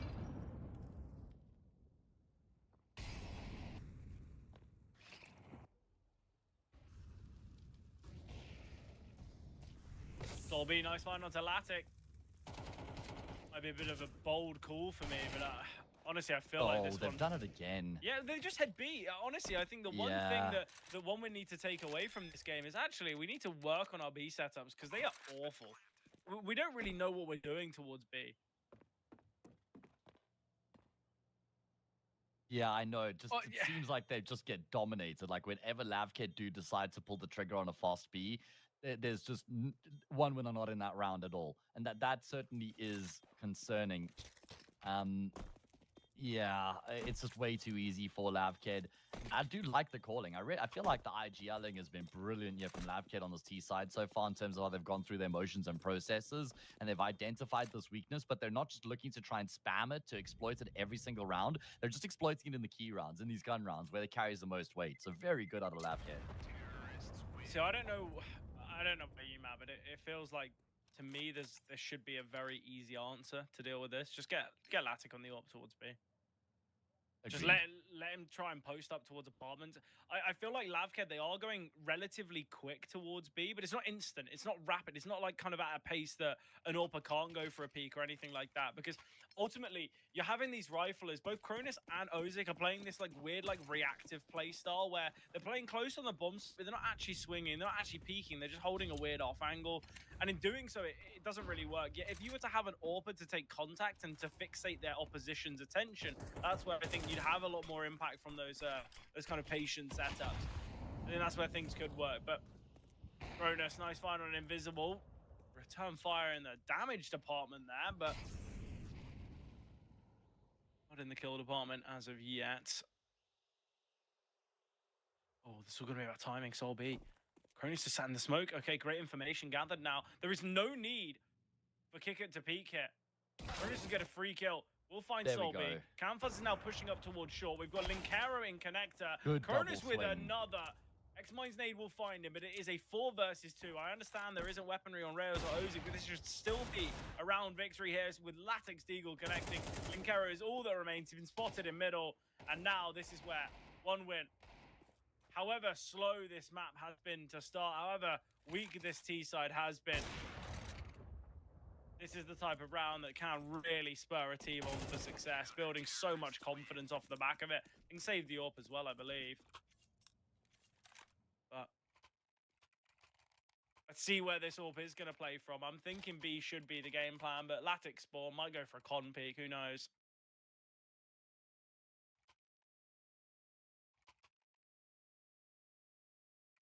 Yeah, this is a big reprieve and a let-off for one win, and some good coordination there between the teammates as well. Maybe that's the spark that could ignite their campaign, because they haven't won consecutive rounds yet here on the CT side of Mirage. So could this be where they make that happen, accomplish that feat? 7-4, could be 7-5 on the half. Then, I mean, it's definitely game still opened up at that point. Oh, Invisible was looking to pursue Ozik. He almost clearly recognized a window of opportunity with how he tries to force that. His team are set up to go into this A bomb site again, working in conjunction quite nicely. Yes. One win aren't playing passive anymore. You know, we saw Ozik look to actually take a fight towards B.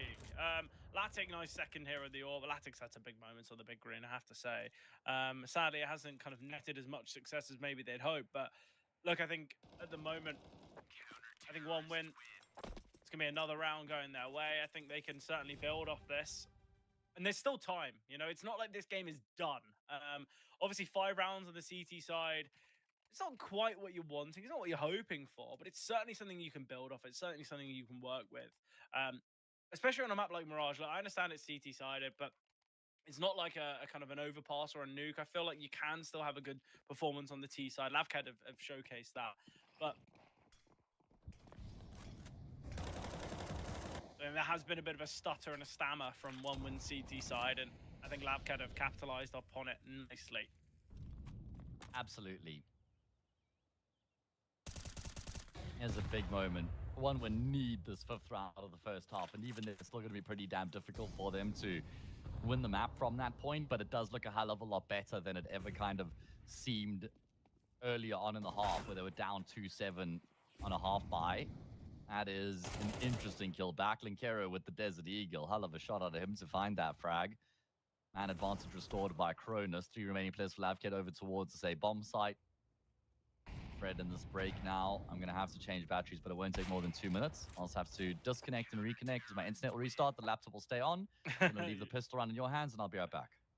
Well, I'm looking forward to this pistol, and I think as a one win, they end that half with a fair bit of success. I don't think one win are going to be disappointed with that half. I think overall, I think one win they could have done better, but it's nice for them to come back here. I think Latix had some very nice moments with the AWP. I think we can expect some big things.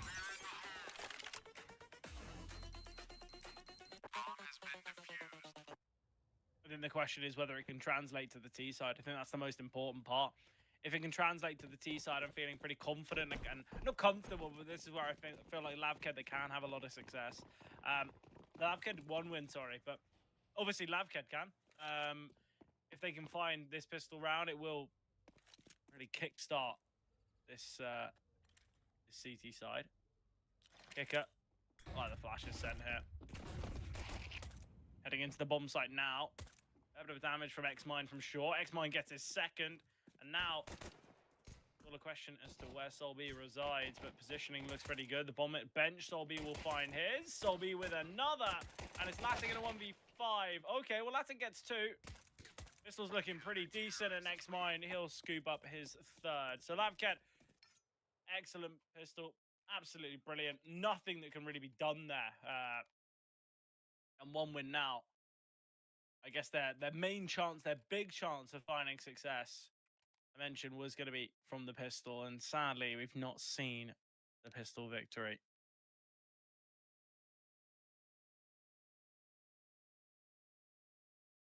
At the moment, Lavkedvs calling for this tac pause. First tactical pause of the map. Intrigued by that, actually. I would have thought that maybe 1 win after that first half kind of stammer, they might have opted for attack pause earlier on, but we didn't see that. 1 win. Gonna have to go for the eco. They're gonna be trailing by 4, with their opposition only needing 4 to find this map. Obviously, the victor here will head to those all-important quarterfinals, of which they will be facing the victor of Betclic and Kalesi. That should be an interesting game. It'll be very difficult to kind of predict where that one's going. Fortunately, I get to see that one. I think that one's going to be a very, very exciting series. Just the Glocks in play. Saying that there is a deagle on Latic. Latic's kind of saying, well, I earned the money in the pistol to bring out a deagle. I'm not going to be able to get an AWP anyway, so let me see if I can try and deal some damage financially.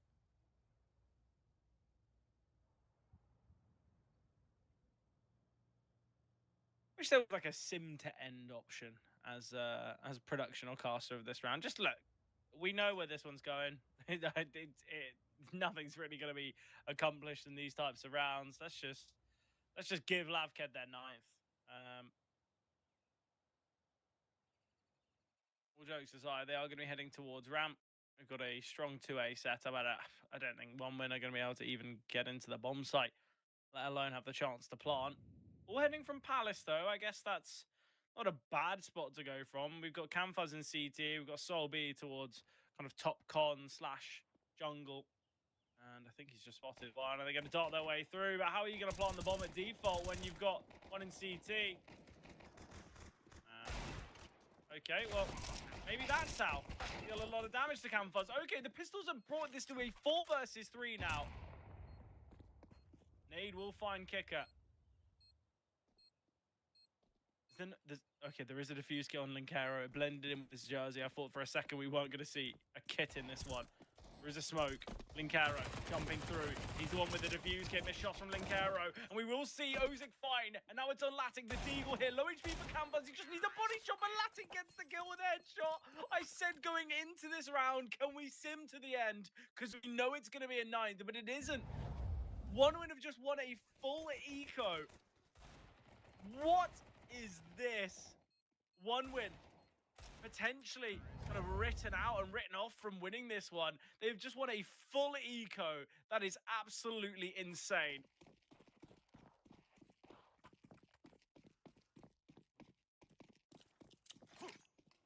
So from what felt like Lavkedvs had their best opportunity and strongest opportunity to move on to that 3rd and final map, we might not even get it. And Invisible, he does find Kicker towards top middle.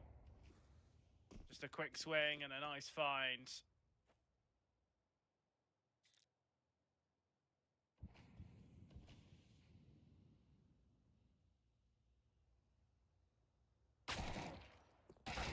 Classic, there's one. Invisible, traded. Scout, pot-shotting through the on-smoke. A bit of damage dealt to both Rails and Latic. And Latic not chancing going through this, so it'll go the long way around.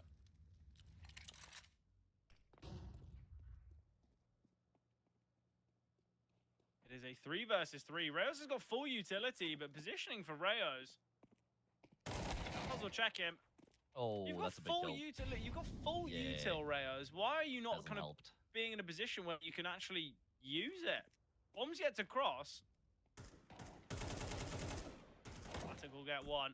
You got flashes. Just send the flashes. Help out your team. Okay, well. Wow. What's a nade to cross? Okay, get the bomb down. How? Wait, they still lose this though, right? Like, Solby, full health, catwalk. That's a 2 versus... I know, but I'm just saying they're both like 1 or 2 bullets away from death, depending on how far away he is. But it's going to be the double swing. Latic will come through to finish off the job. That's kind of brutal for Lavked. Matt, I hope you saw Considering my the position they were in. my message. I've just read it now. Yeah. Come on, describe it to me. What happened? Okay, so they're sat towards TV, wasting time. They're just running out the clock, as you do in T-side ecos. They then head out ramp. They jump into the A-bomb site with a player in CT and a player in jungle. They go to plant, obviously open for CT, and instantly Camfuzz is forced back because he's double dinked by the same Glock and instantly just has to hide. They get the bomb plant, and then Latic hits 3 1Ds. Well, not 1Ds, there was a couple missed shots here or there, but he hit some nice dig shots. So yeah, after losing the pistol, they've gone and won against the eco, they won against the reinvestment, and they'll surely do it against this eco. X-Mine will find one, but that is it. Game on, mate. Game on. Tied up scoreline here between these two teams. It's crazy that we're gonna say game on. Because it really shouldn't be, in my opinion. Oh, I know. It is quite ridiculous. Are we going to see an exact same? Are we going to see a... Obviously, it was 7-5, but we're going to see that kind of 8-4, 7-5, where we just see one team absolutely stomp? Maybe one winner, just second half merchants. They need to be losing to then go and win. I mean, honestly, that would be on brand with the way that the first map went. Let's see. I'm still holding out hope for Lavkedvs in this first gun round. Where's Linkero playing? That's an important thing to figure out. He's anchoring at the moment. That's a really tall order for the coach stand-in. Yeah, I think the thing is, though, I think that's kind of how you have to play. You can't. I think when it's a stand-in, it's slightly different. But I think you've just got to slot him in, especially for. Yeah, it's always tough with those decisions.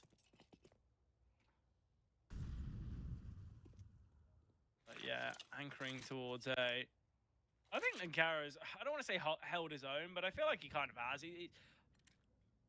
I've been impressed with how he's played. I thought he'd do a lot worse. Yeah, I agree with you. I think that's a fair assessment. Especially because he's out-fragging Invisible. He's tied with Solby.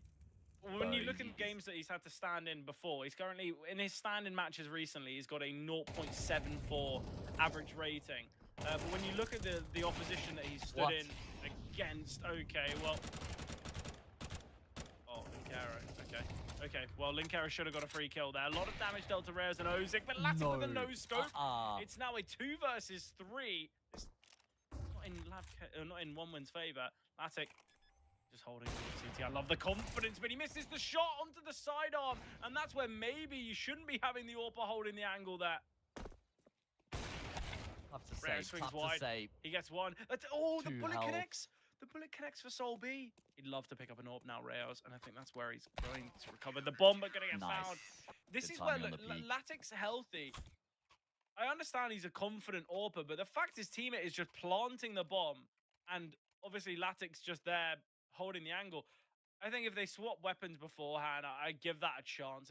I give that at least a chance of working. But the fact that he's not holding the angle, or the fact, sorry, that he misses the shot, I think that's the always, problem. yeah, it was always going to be the case. Do you notice how he like flicks so much in that I don't think you need to flick as much as he does there to get that kill. And that's one of the things with Latic. He's 22-9.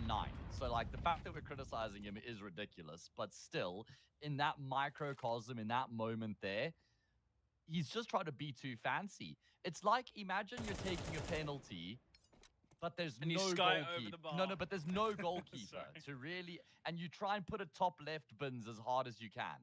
Yeah. Like, mate, just knock it in. That's the problem with me for Latic, is that sometimes he tries to go for style over security, and I think that's where he lacks some consistency, if I can put it in words like that. Yeah, I kind of get what you mean. I feel like though sometimes like, are we going to be saying that like AWPers intentionally saying, oh, okay, well I'm going to make it. This shot is going to be a super flicky shot. Like I don't think that's necessarily how kind of the AWPing mind thinks. But I just think he relies too heavily on flick shots, where it's not necessary to flick in moments where he does. Is what I'm kind of getting at. Yeah, I guess. Yeah. I think ultimately. He shouldn't have even had the AWP in that occasion. Look at that though. Look what he's done there. He honestly, I've watched him win it on a Felico with the Deagle. I'm not questioning this man's decisions. I know. That's fair and reasonable. And He's that such shot an with the dig impressive there. player. Yeah, he's a really, really talented player.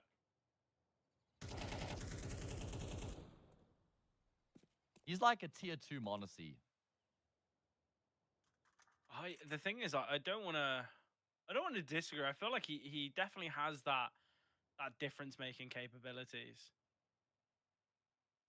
Like he can rifle. He's got like hybrid ability. He's got crazy first bullet accuracy. He's very fast and flicky. He can take over rounds. I really do see him as a tier 2 version of what we get out of Monacy. Yeah. Like Monacy Light. I think honestly, I feel like that's the first time we make comparisons to players in kind of tier 1 a lot. I think that's the first time I think there's a comparison where I think if you were to tell Monacy that Latic was called a tier 2 Monacy, I think Monacy would go, I actually really agree with that. You know, I feel like there's no disrespect or anything. Like, I think a lot of the time when we compare kind of tier 2 players to pros and well, not to pros, to tier 1 players like Monacy, I think a lot of the time we're like, well, that's a bit of a stretch. I don't think they're going to agree with that. But this one you can see it though, right? Like stylistically, especially. All right, well, Lavkedvs have built themselves up a bit of a buffer here. They've got a 2-round lead now to try and push this map across the line and force a decider. Oh, Rayos misses an opportunity to get an opening kill on the CT player, and that's Linkero. And whenever Linkero gets at least a kill in the round, you take that, kick it. He's just been poor today, I'm afraid. He just hasn't shown up in the firepower department. 4v2, 1 win crumbling here in round 19. They're going to continue to get picked apart. Only O's left, and all 3 players are trained in on his direction. He has picked up a smoke at least. Well, that nade is never going to work. Invisible's reposition is everything yet. Ozek is having a slight idea that someone's going to be somewhere, but he just doesn't know where. The most painful part is this was an 8-8 scoreline. This was that kind of the eco victory, winning against the full buy. It looked pretty good for 1 win, I can't lie, but sadly now it's just not panned out, has it?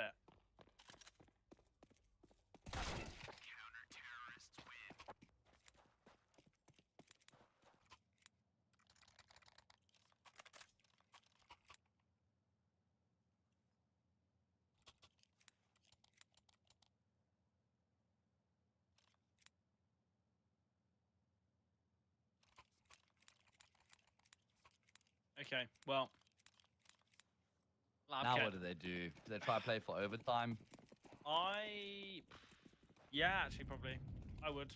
It's only 4. It's only 4 rounds. I think if anything above like 4 or 5 rounds, I think that's where you're like, look, the CT's eventually going to find something.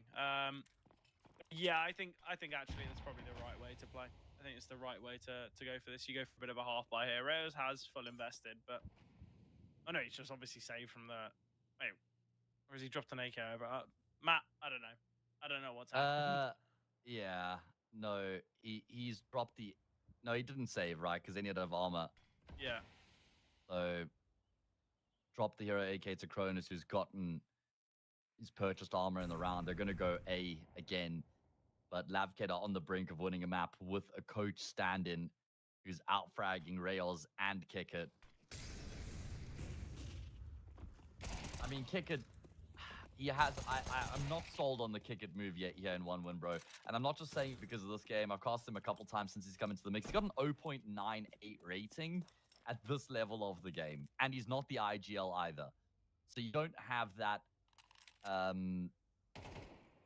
that extra permutation to be like, okay, well, he's adding value in other places. He's supposed to be contributing on the server in terms of his output as well.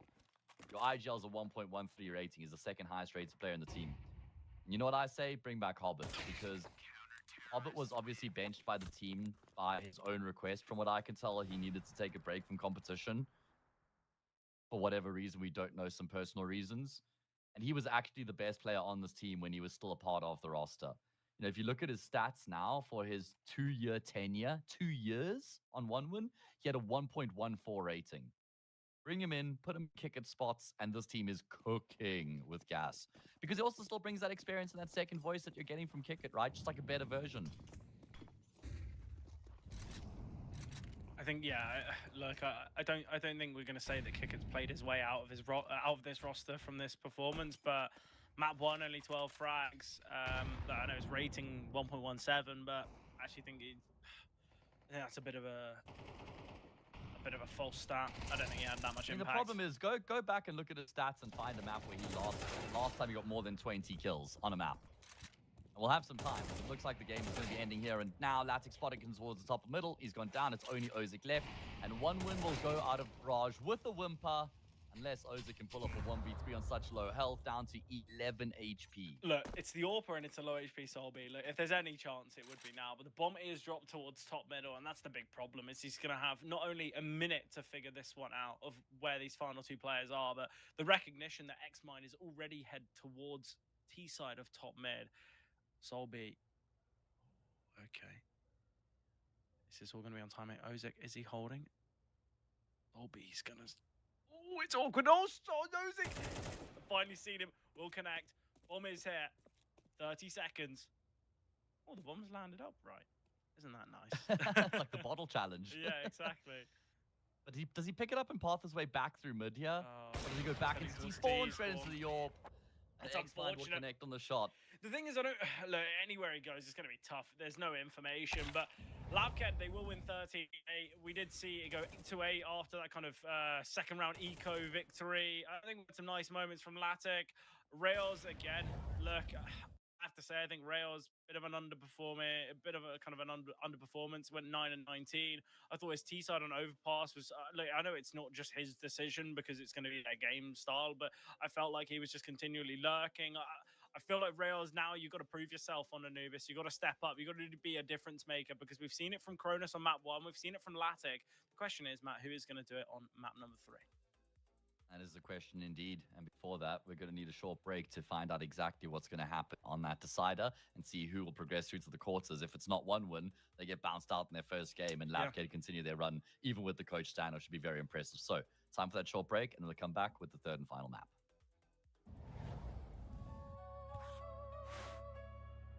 Heavy section.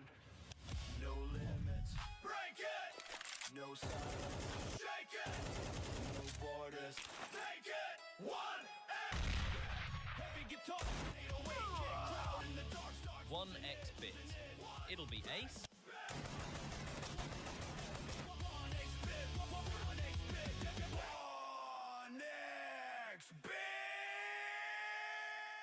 This is how Kixon gets a free kill on Inferno. He smokes top mid, flashes top mid, mollies boiler, then throws a flash above himself, swings out of the smoke, and gets a free kill. If you're wondering how to throw that utility, this exact solo play has its own tab showing every nade Kixon through. Click on any of them and you get a step-by-step guide how to throw the nade. Even has a video showing you exactly how to throw it. For more plays like this, check out metastack.gg.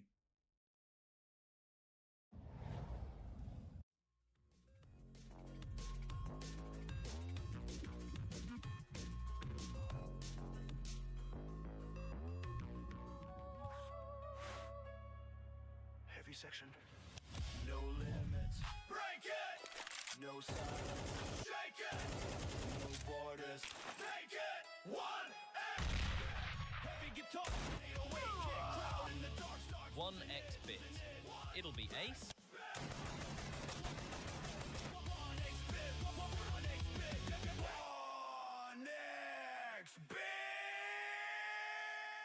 This is how Kixon gets a free kill on Inferno.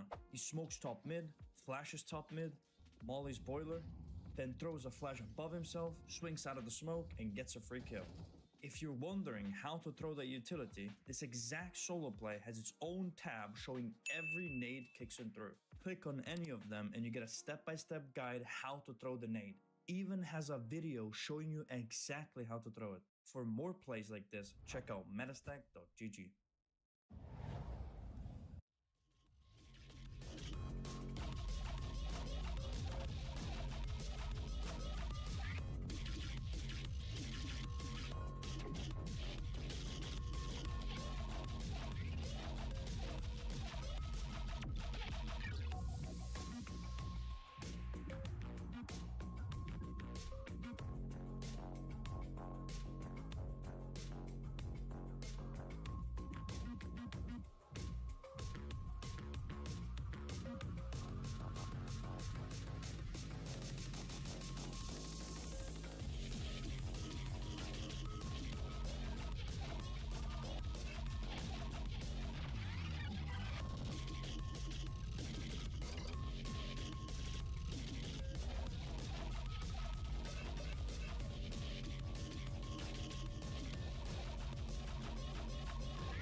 Okay, here we go.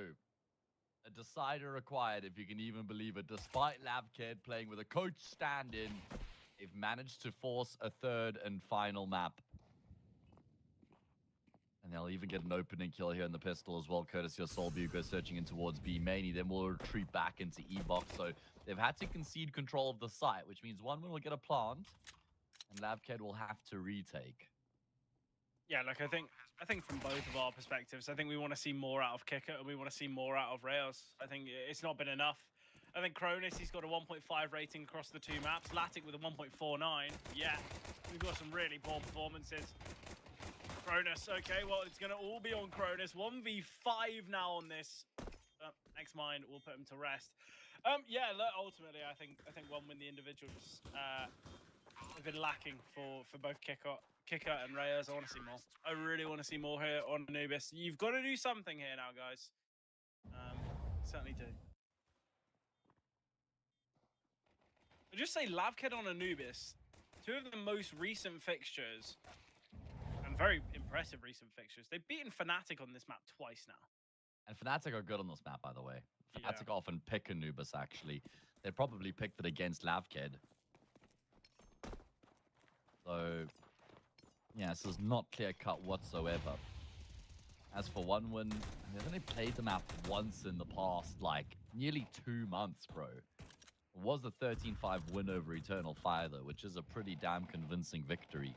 Yeah, and I guess they had a closer loss to Nuclear Tigers than Lavked did, if we want to I always find it really silly looking at that kind of metric of, oh, well, we beat this team and you lost to this team, so we're going to win. It like, doesn't do you know work what I mean? out like that in Tier 2, Tier 3, does it? Yeah, and it's I think not that simple. I think because a lot of people, they do kind of forget that playstyle is a thing. It's not like, oh, just full buy versus full buy. Like, playstyle is a real factor of like, oh, well, if a team plays aggressive on the CT side against a team that plays super passive, they might be super. Do you know what I mean? Like, there is that factor. But I think overall, I think Lavked, they're probably in a pretty decent spot. No John 8 at all in this series, so still Linkaro. Honestly, if Lavked win this and Linkaro just puts up like an okay performance, I know, like, I would give him the, not proverbial MVP. I think to give him anything like that would be a bit of a kind of disservice to his teammates who have done really well. But I feel like Linkaro, if he just puts up a performance where we're like, oh, he didn't play that badly. Honestly, I think when the coach stands in or the other sub stand in and they do well, that's all you can hope for. But Solby, nice rotation. He'll get a double in this retake, and Lavked will secure that second. I'm right there with you in the essence of like recognizing Linkaro's contribution if Lavked win this. But what does it mean for one win if they can't beat Lavked, who the Swiss stage qualifiers, whatever you want to call them, and they're missing their best player, their objective best player? What does that mean for one win? Yeah, look, I think ultimately, I think one win. I think the individuals have been a bit missing today. I think I've said that on a few occasions, but I also think John 8. If he was in this server, do I think they 2-0? I think with the way that one win played today, then maybe, honestly. I think Lavked could have done a job on Overpass with John 8. But I think not only have Lavked played well, but it's also synonymous. One win just haven't been there. They've had individuals. They've had, you know, Cronus on map 1. They had Latic on map 2. But it's just not. It's not enough. We need more players. This game isn't a 1v5, is it? Yeah, exactly. I just feel like it would be a massive indictment of their form if Lavked are able to go on and win the series. That would be a pretty bleak loss for one win, surely. Let's see. They're going to persist with their investments here, with the round loss bonus continuing to accrue in the bomb plant in the previous round as well. So, a decent amount of firepower. They're really hoping to win one of these rounds to break Lavked's economy. And they're going to try and split in towards this B bomb site, but Lavked are pretty well poised to deal with what's coming their way.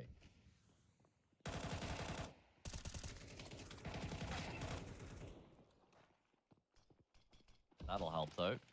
Really good work there from the IGL entry fragger. Cronus gets a double upon his duties. That should shut the round down.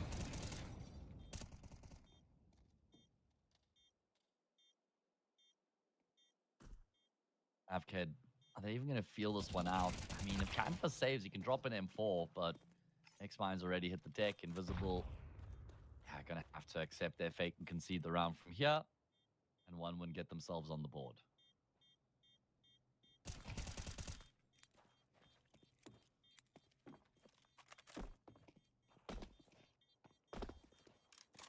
It's important that 1-1 do get this round. Especially on a map like Anubis. This is a map where, obviously, I think it is still T-sided, I believe. I feel like Anubis is one of those maps where I still feel like it can be team dependent. I think a lot of people, when hearing that, are like, oh, do you even watch Anubis? Sadly, I watch this map probably more than anyone. Or more than most, anyway. And You're not I feel a like fan? the thing is, I'm a fan to play it, but I feel like I get a bit bored watching it, especially because I think within the first like few weeks of the change in middle, and you kind of had teams like dropping down. You see it a little bit less now. I think there was a moment where it was a bit chaotic and it was quite fun, but now like a lot of people know the nuance of it, and you don't see it as often. But more to the fact that I feel like some teams can absolutely stomp on the CT side if they just know what they're doing. I think the fact that this map was T-sided, I think when it was first released, it was T-sided because I think ultimately a lot of teams have just looked better in the T side, especially with the move to CS2. And I think ultimately the CTs can show a lot of dominance here on Anubis. It's just they need to know how to kind of aggress at the right time. And for Lavked, they're in a 4v5, but instead of looking to maybe try and take some map control, they could have done it towards B main, they could have done it towards middle, they could have done it towards A main.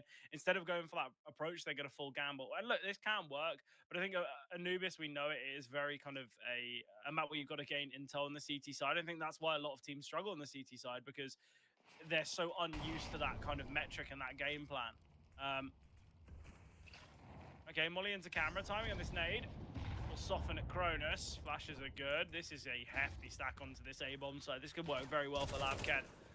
Contact taken from Linkara. What an opener from Cronus. Latin can find Linkara. X-Mine will get one, but X-Mine in a 1v2 now. They know about him. There'll be a Molly that lands. He's trapped behind it. The bomb can get planted. This should be the round now for 1-1. Yeah, really well pathed and navigated again here. I'm actually a big fan of the way that they've been approaching these rounds tactically. I think they've made some very good decisions here in these rounds. Some solid mid-rounding, the way that they're moving through the map, splitting into these bomb sites, not really giving the game up as well until they're kind of pouncing on a bomb site as well. Fantastic trading coming through from them where necessary, as they're going to tie up the scoreline here. Now also condemn Lavked into eco territory.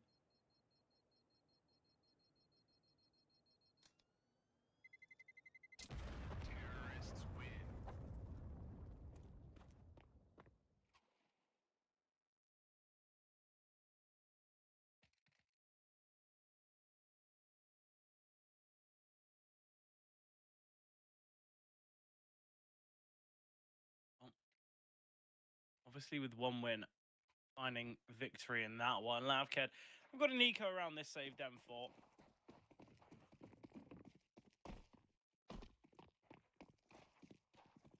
I don't know about you, Matt. I feel like Lavked,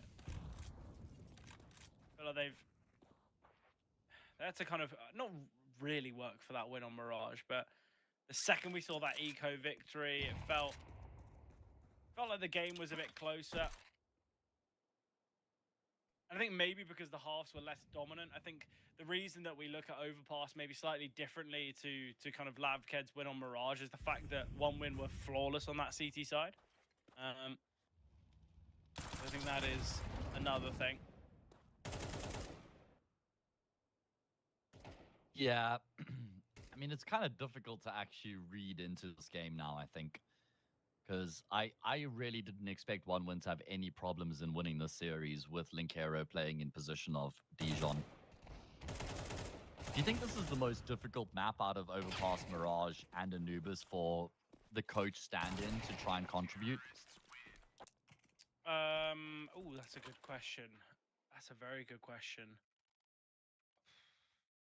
I think it depends, right? Because I think, let's say, I think for a coach, you understand that they might not be playing that much CS. They might not be. They might have kind of played in like an early portion of their career. Like I understand Linkera is only 24 years old, but he's gonna be spending the majority of his time coaching, and it's not like he's gonna be playing as many pugs and stuff like that. I think if this was maybe a coach from back in the day who was like an ex-player and didn't have like the gameplay nuances of Anubis, then I'd kind of be like, oh, fair enough. I reckon Linkera is. He's probably got this. He's gonna have this. He should have the same impact all throughout the maps. I was having this conversation the other day when like we were talking about when Ecstatic kind of when Train was brought back and they had like a really dominant showing on Train. It was because they never like the team had never played the map before, so they kind of looked at Train in a different light. And I think sometimes when like players won't have played Anubis and coaches won't have played Anubis, and similarly could be said for like Overpass. Obviously that was out of the pool for a fair bit as well. I always find it interesting when kind of having that that talking point. But overall, to answer your actual question, I don't think there should be a difference. You don't? Well, No, I just checked his record. He's actually never played an official on Anubis before. I don't. Yeah. Well, he's probably only got a handful of officials anyway. But I'd imagine He's got a total of 16 maps played in his career. So.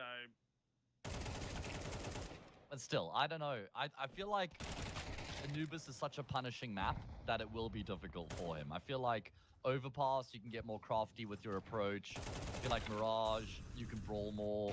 Very well-known map. I think this will be the most difficult for him. We're thinking the puggy nature as well doesn't help. Well, I think Mirage has got a bit of a puggy nature as well. I just think that this map, it's difficult to catch people off guard. CT side can be really challenging as well in terms of the balance that needs to be struck. Big moment here from Ekmind in the back of the bomb side. He's been really good throughout the series so far as they're rounding on him. Kickit will eventually be able to force that frag. This is the first round he's really come to the party. He's gotten 3 kills, and this is a massively important round as well. So this is the gun round. It's now only Canfuzz left in the 1v2 without a kit or any utility. It's going to be a really challenging retake. He's going to catch Kickit though, and he's heard Latic as well. Latic with the AWP in on E-Box. Canfuzz trying to scale forward, see if he can bait out the shot. They're trying to get as close as he can, wow, but that's Latic's bread and butter. Yeah, that's a nice shot from Latic. It's a big round there. Look, I feel like Lavkedvs did have a decent chance of winning that one, but sadly not to be.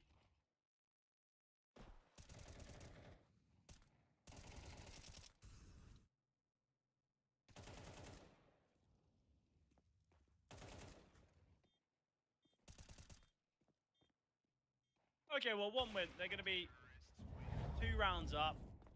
It's going to be just this half by here from Lavkedvs. So it should just be 5-2 scoreline.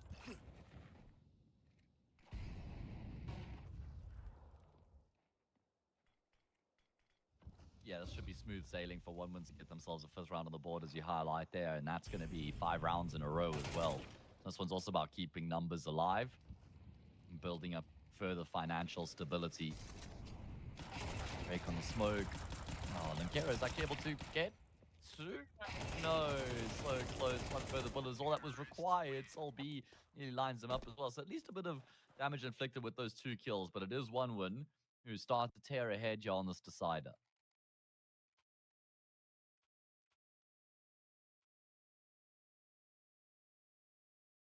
Okay, well, 1 win, 3 rounds up.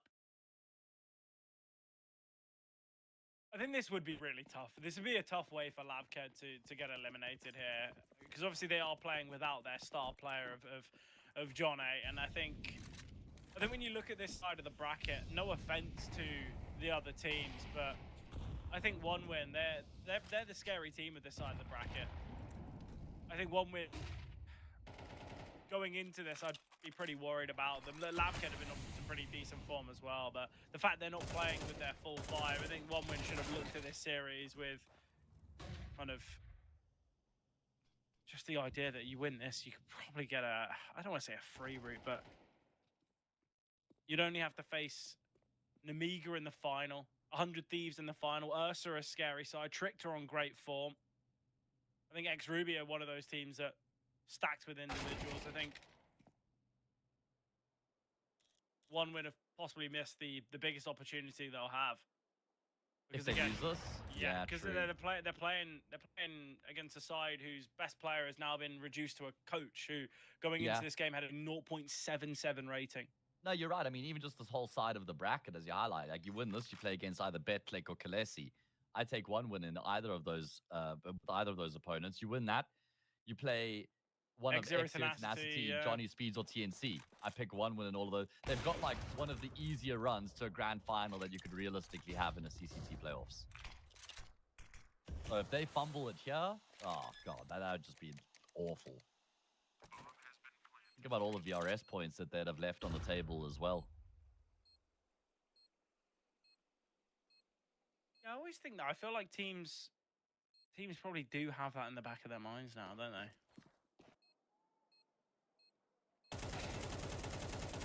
Oh boy, okay, Latic on the spray. 4 HP. Hold HP. it down. Oh! No way. He's been able to tap X-Mind out as well, despite his low health. I'd kind of counted him out of the 1v2. I thought getting the bomb down was the point of success, but he goes further. I highlighted his prowess with the rifle at the end of Mirage, and he's delivered here. Spray transfer, not the one to get it done, but he still stands his ground and bangs X-Mind out. Yeah, 1 win now. 4 rounds ahead. This is looking like a very nice performance from them. And this T side has shown, Brilliant has shown that kind of ability. I think at the moment, Lavkedvs, they need a hero. They need someone to step up. Yeah, we've got players all kind of around 6 kills. They need a difference maker. Someone to just take the game by storm.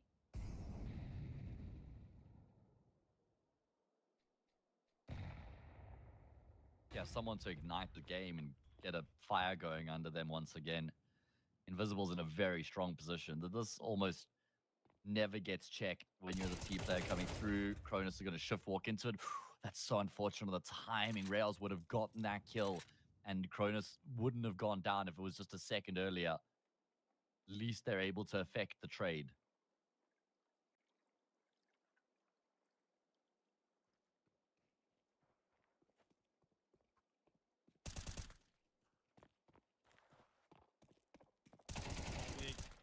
Oh, Solby's able to get to that. 4 bullets in the magazine could get caught here by Ozek. Latic making his way through main. All going to be on timing. There's Ozek. Okay, he finds 1, and they've got to speed things up now. Molly in Temple, smoke in CT. Bomb can cross. There's a HE grenade in play. 2 mollies for Lavkedvs. Oh, okay. Planting for CT there. Look, you understand why, but been caught because of it. I quite like this from Ozek. I know it sounds a bit chaotic, but I think his best chance of winning this round is to try and be super patient, but there's no way. Yeah, he's trapped in a corner now, and he gets stung by X-Mind. Will be found. Okay, so that is Lavkedvs finding 3. They deny the half being won so soon. Yeah, there was no way that round was going to work there for Ozek, just with him being trapped in that position. Well done from Lavkedvs, finally able to snap the streak of 6 and get themselves back to winning ways. We look at the numbers historically for Lavkedvs on this map. They've played it 10 times in the past 3 months. And they've almost got an equally as poor rate, win rate on both T and CT side. 44 on the CT side, 46 on the T side, compared to 1 win 5 times in the past 3 months. Only a 38% win rate on their CT side. So those numbers paint a picture that a lot of the heavy lifting has to be done in this first half. I mean, like 8-4 at a minimum for 1 win.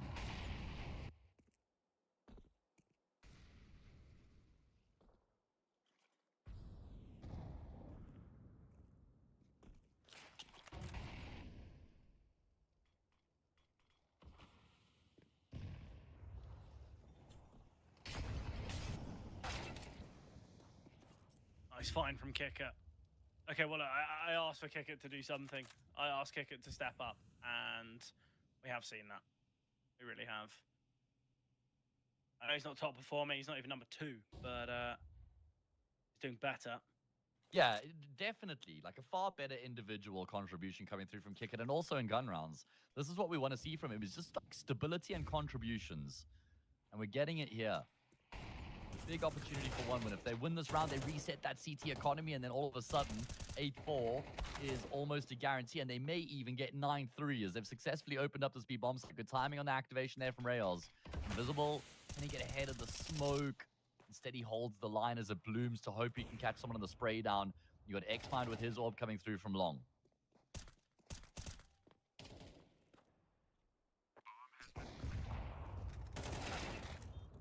Okay, Invisible brought it down to a 2v2. Latic will connect, though. Latic with another. He's so good on the AWP, isn't he? Yeah, he really is. So easy on the eye. Is one of my favorite things honestly, about him. I'm gonna have to steal that for future games. The Munacy of Tier 2. I think it's Go it's on. a really nice kind of description because he has that kind of difference-making capabilities. Doesn't feel. I feel like some AWPers in that 2v2, are they going to play center site? Probably not.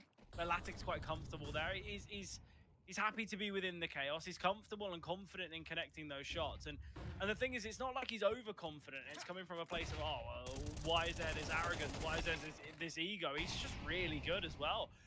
Well, Kicker, we've been praising you. We just said you've at least done something here. Your position was fully blinded. You had the perfect chance to get the kill, and you still messed that one up. Yeah, not a great look. At least they're able to find the frag back on Campha's. Quick response coming through from both X-Mind and Invisible, but Cronus will deal with both decisively. What a wonderful quickfire double coming through from Cronus. That certainly does change the optics of the situation. All right, well, 2v3. Lavked all in on this round, by the way, and they're about to be all out of this round. 9-3. And one win really get themselves the 9-3 halftime scoreline.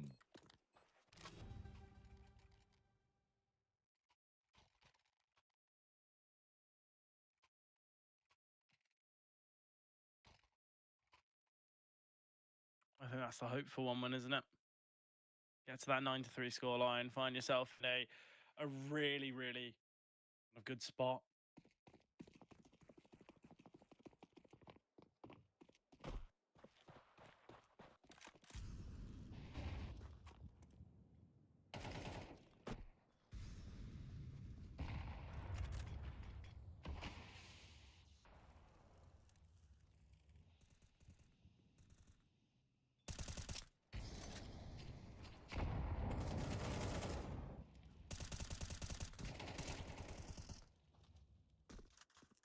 Well, Invisible. I'll find one through the smoke. Ozig's had a tough game, and I think that kind of kill sums it all up.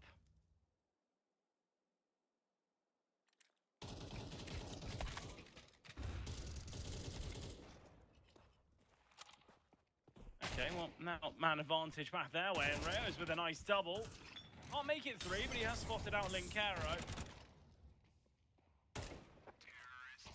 Respect the pushing through the molly there, but or at least peeking there. One win though, they will find 9, won't they?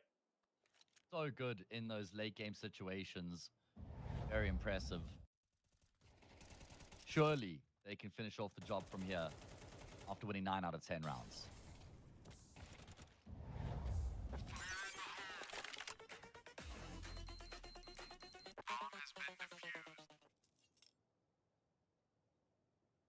Well, one win. With 2 players on 14 frags. Look, it was Latic on map 2. It was Cronus on map 1. They both said, should we just combine? Should we both try and frag heavy? And that they have, and that's why we are seeing such a dominant performance. Very, very impressed.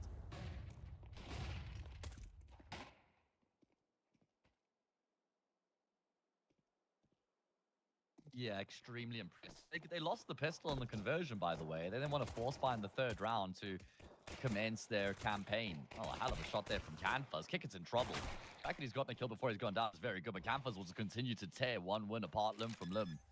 Man advantage now in play for Lavked in a much-needed pistol round, which is seemingly going to go their way.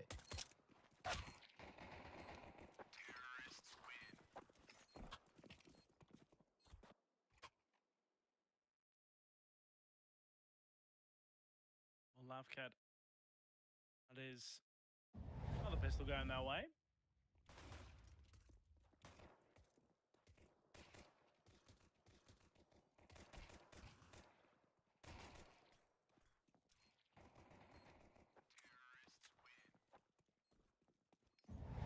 What are you thinking on this one?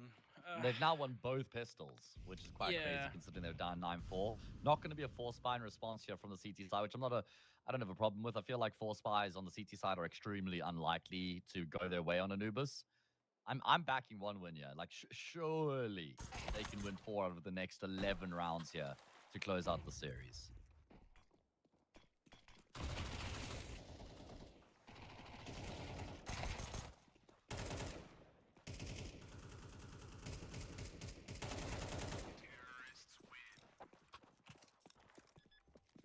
What do you think, mate? Do you hold out hope for Lavked? No. Let's get to the point. I don't. I think Lavkedvs. I think Linkaro's had a nice couple rounds. He'll get some confidence, but I think one win from this spot from 9-3 up, this should close the game. It'd have to be some real difficult performances and some poor performances out of one win for them to fumble this one. Yeah, especially with having like so many individuals online. 4 of the 5 players on double digits right now. Obviously, Ozek had a bit of a slow first half, but you back him as the A anchor here to provide the goods. This is aggressive from Kick It. Oh my goodness.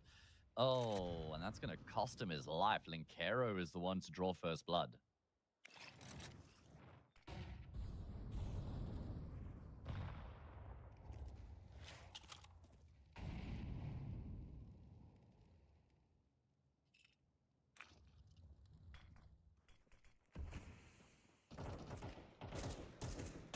Invisible just tapping through the smoke in the hopes to find. Kicker's already been dealt with, and Cronus can fall as well.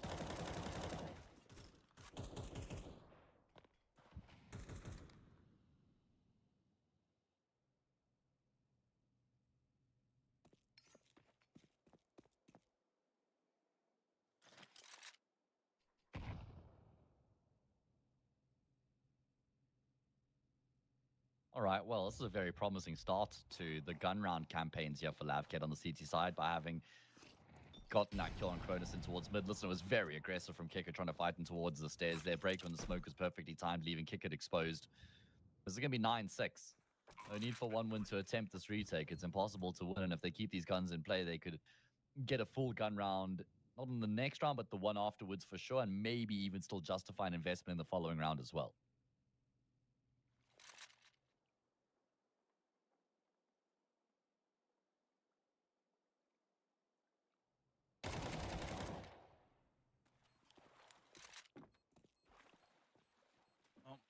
Rouse is going to get a bit of a consolation prize here. But Invisible is hunting.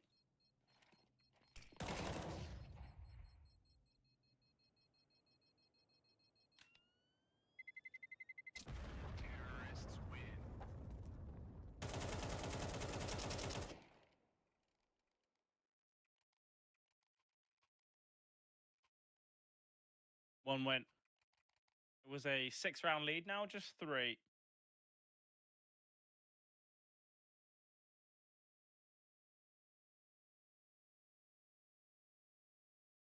Yeah, it seems like they're carving a way back into this game for themselves, to be honest.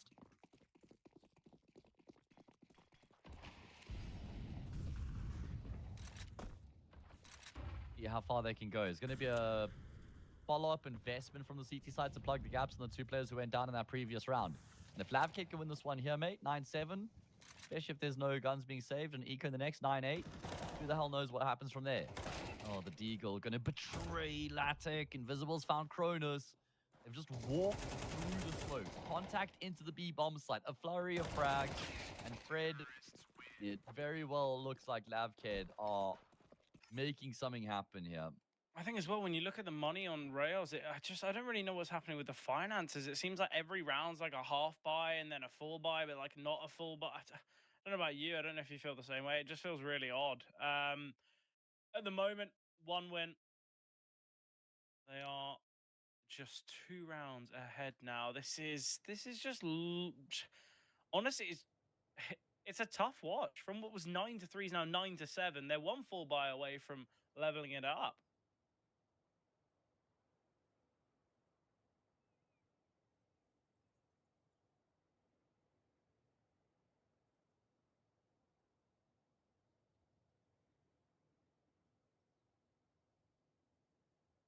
You posed Yeah, the they question. haven't even really inflicted a dent yet, have they, on the CT side?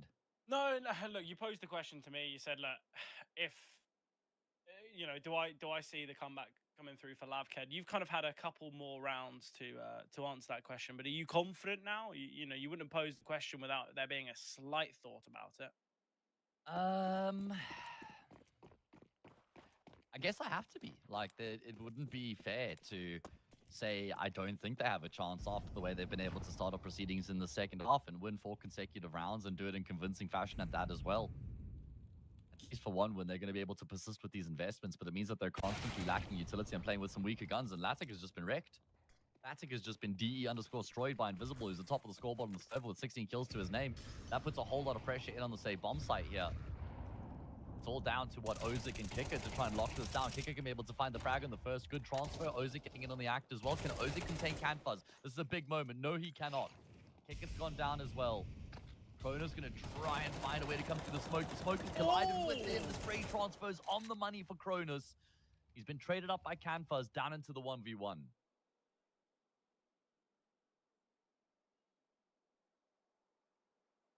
Canfuzz holding for a flank. It's never going to happen, though.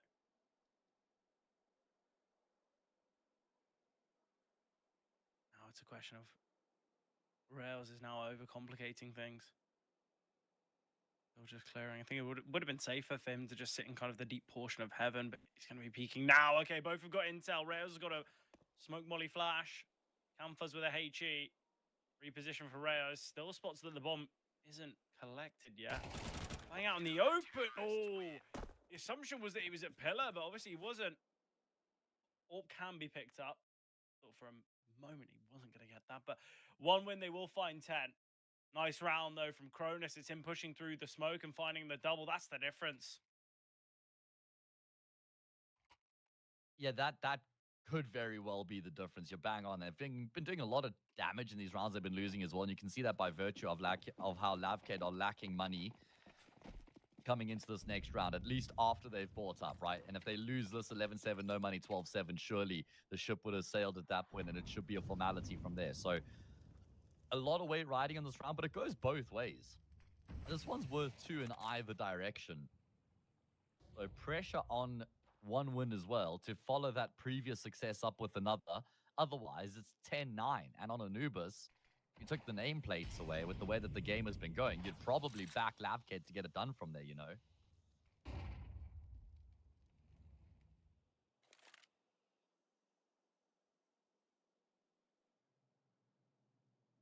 Matic is towards middle. Invisible needs to be cautious here. Reposition from Latic. Linkaro. Oh, okay. Well, Canfuzz gets a double there. Linkaro will find one. Cronus gets the trade. 2 versus 4. Canfuzz found 2 towards A main. Latic going for the shot there. Canfuzz maneuvering. 4v2 still, though, and Lavked. That is going to be their 8th round, surely, to just be a save here now from a 1 win. Yeah, definitely. And this is the key moment, because it would have been breaking point, would have been a tipping point for 1 win if they'd won this round. And like I said, it's the same for Lavked. Winner of this round, I almost feel like there's a world in which the winner of round 18 goes on to win the map, you know? I know that's quite a crazy and outlandish statement to make, but I feel like this is a really big point on the map and in the second half in particular. Lavked got 10-8. Now, no money for 1 win. They're finally going to have to eco. Chance for Lavked to draw within 1. And this game is very much alive here on the decider.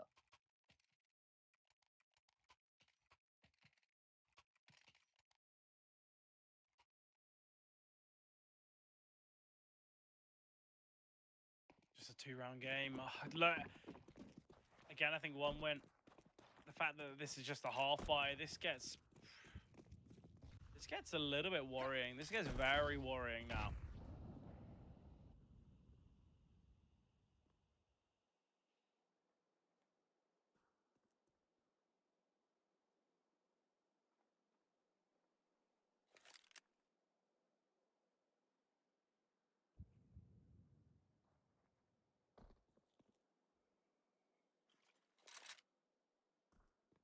Canfuzz, he got a great double in the last round from this position. Can he do it again, though?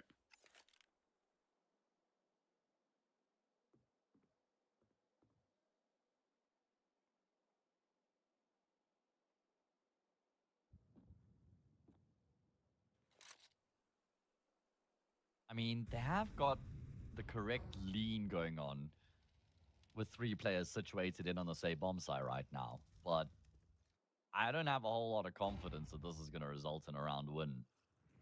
I mean, I guess there's some armor on, what, 2 of the 3 that are here. I lie, it's really only Rails who's on the same bomb site who's got armor and a 5-7 to work with. He's on the front lines. He will step out for a kill, but he's been traded straight out. There's more that came from. Good kill out of Ozik. He needs to contain this threat of Invisible, though, and that's not going to happen before Invisible's able to strike. 2v2 though, 25 seconds on the clock. Kronos going to be rotating through. X-Man and Solby very healthy. Got utility between them. Great molly to flush Ozik out. Kronos spotted, but he's still going to be able to come through and find both those kills anyway. Look at how little room he has to work with there between the mollies. That's insane. Yeah, crazy work for Kronos. Look, I just, again, it feels like Lavked are doing enough to kind of convey a victory. They're surely showing enough to give them a chance to make this comeback happen. But again, all it takes, one little mistake, one nice moment. You know, we saw it from Kronos, basically in the same position, but there wasn't mollies at his feet. It was a smoke to go through. And it was a few rounds ago, and he gets a really nice double. He's done it here again. I think one win. They are only 2 rounds away from closing this this series. So, however, lack of consistency this game might feel for them. They've had some nice moments, and this will be one. Kronos and Latic, they're the 2 difference makers, and they're the ones to find.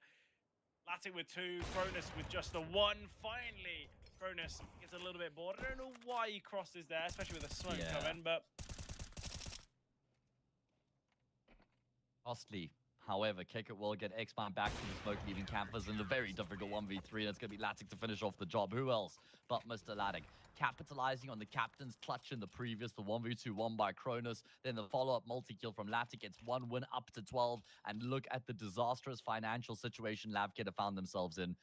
Oh, it's going to be pots and pans, rusty pots and pans here, Fred, that have been sat in the sink for a couple of days. You know, they've got all the food that's stuck to it and hardened, and it's just a mess. It's a mess. But they've got to win this round to keep themselves in at 1 win on the brink.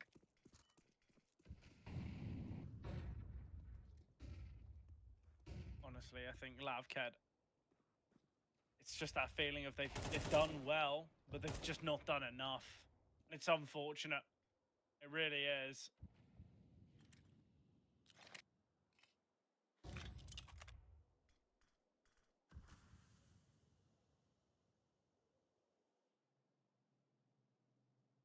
I mean, it's a very nice try from Lavked, all things considered. Realistically, having to play with this coach stand, and it's a really nice try from them, but ultimately one that will be in vain.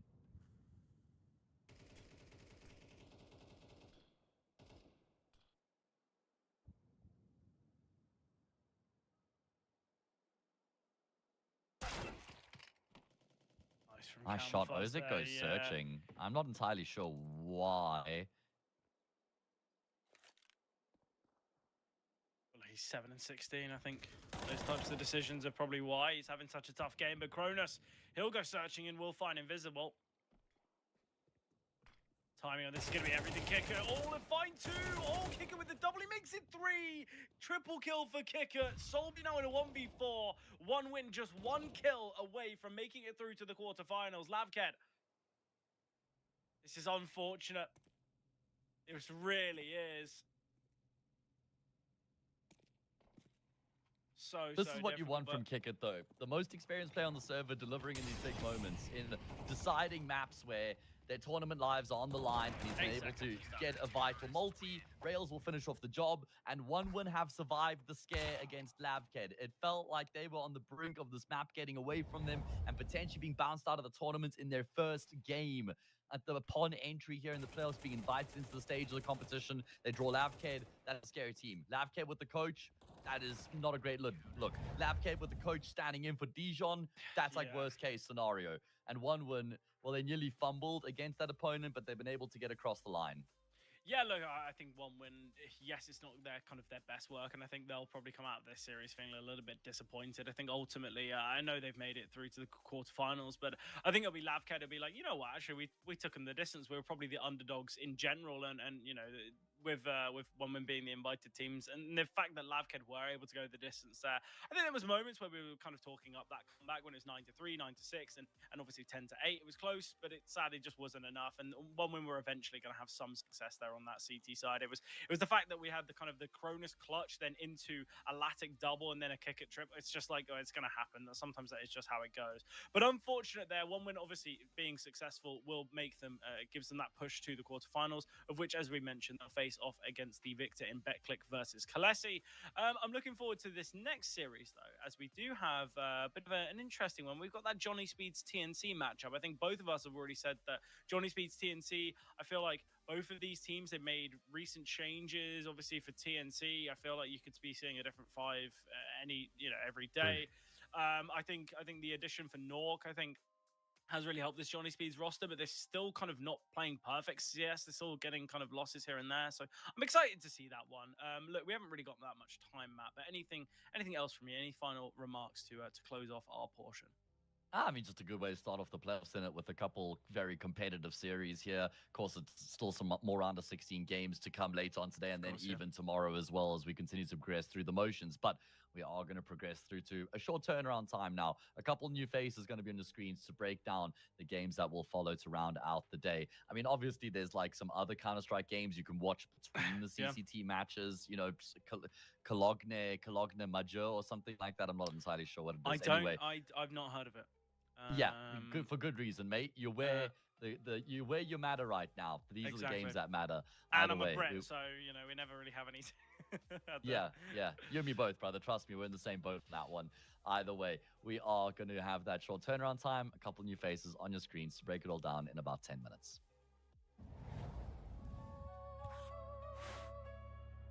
Heavy section. No limits. Break it. No silence. Shake it. No borders. Take it. One. Heavy guitar. 1x bit. It'll be ace.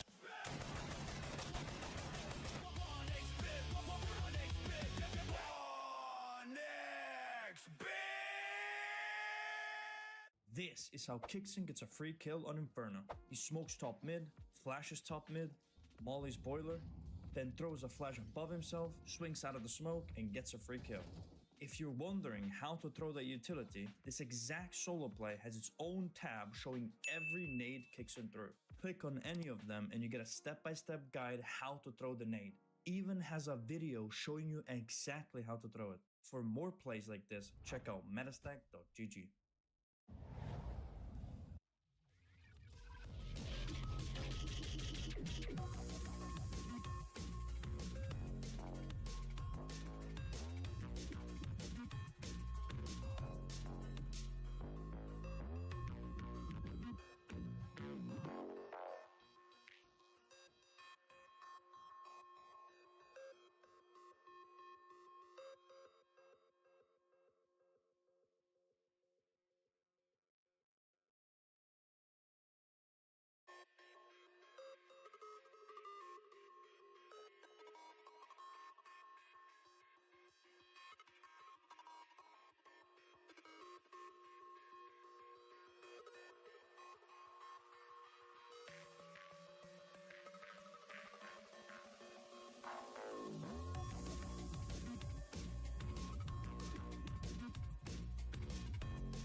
section. No limits. Break it. No silence. Shake it. No borders. Take it. One heavy guitar. 808 kick crowd in the dark starts. 1x bit. It'll be ace.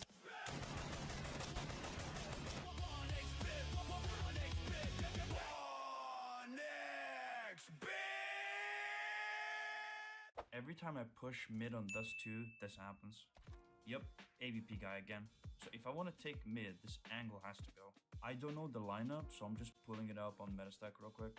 Dust 2, dark smoke, got it. Stand here, aim here, jump through. Pretty simple. Alright, let's put into action. Let me buy smoke. So go here, aim here, jump through. Alright, let's push up. Nice.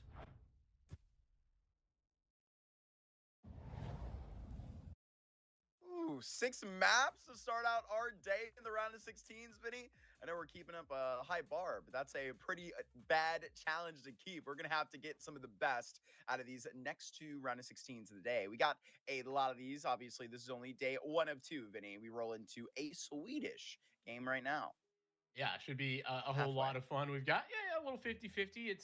It's Johnny Speeds up against TNC on the Polish side, and then we've got Tricked and Phantom a little bit later on. Another interesting mix of faces across the board on that side of things, which I know we're gonna probably talk a lot about getting there. But I just want to comment that I'm impressed that One Win kind of got it over the line there. Same with X0 Tenacity. I know these have been extended series, but some interesting situations occurring here early in the round of 16. Always good to see. Yeah, 1000%. I mean, where you're able to, I mean, honestly, that Lavkedvs 1-win game, Vincent, that must have been probably one of the games of the round of 16s. I know, like, clicking on to a third map there is a lot of fun, but genuinely, I feel like where, I mean, Ill Will is obviously replacing a couple of pieces. This X0 Tenacity squad has honestly been painful to watch at times. It feels like they're getting better with each step within the series that we get to, view them. I think ever since, like, the 2-1 Swiss stage, 2-2 Swiss stage, like seeing them take this win versus Ill Will, who I know are like, chopping in a couple of players, that Ill Will roster project is not of the like, hype that it was earlier in the year. Just seeing with these replacements that, haven't even played a whole lot, right? Like, what are Vladin and Patsy going to do on this roster that we haven't exactly seen before? So it's very interesting, but I don't know where we run into Johnny Speeds. We have, a friend of the broadcast that, I know very well, Vincent. Obviously, Tony has been really talking a lot about this Titulus guy, and I feel like for good reason. There have been other pundits kind of bringing up his name. This young player has been like really impressive as of recently, but I think where it's been a little while since we've actually commentated this Johnny Speeds roster, there's more changes like than that we obviously have to cover. Where, I mean, the last time we were watching, man, we were watching Draken onto this team, and where, I mean, you just get to see our boy Knock, take on another jersey, which I feel is pretty relieving for a guy that has had a roller coaster of a career these last 2 years. I mean, honestly, that's like true. Period. Like, don't even need to add like the last 2 years. It's been like generally the case. Yeah, I don't really feel like I necessarily know where this Johnny Speeds team wants to go. Like they have pieces that am consistently finding interesting, and they had wants to go. Like they have pieces that am consistently finding interesting, and they had a couple of good performances. Like they were top 4 in the previous CCT event series 2.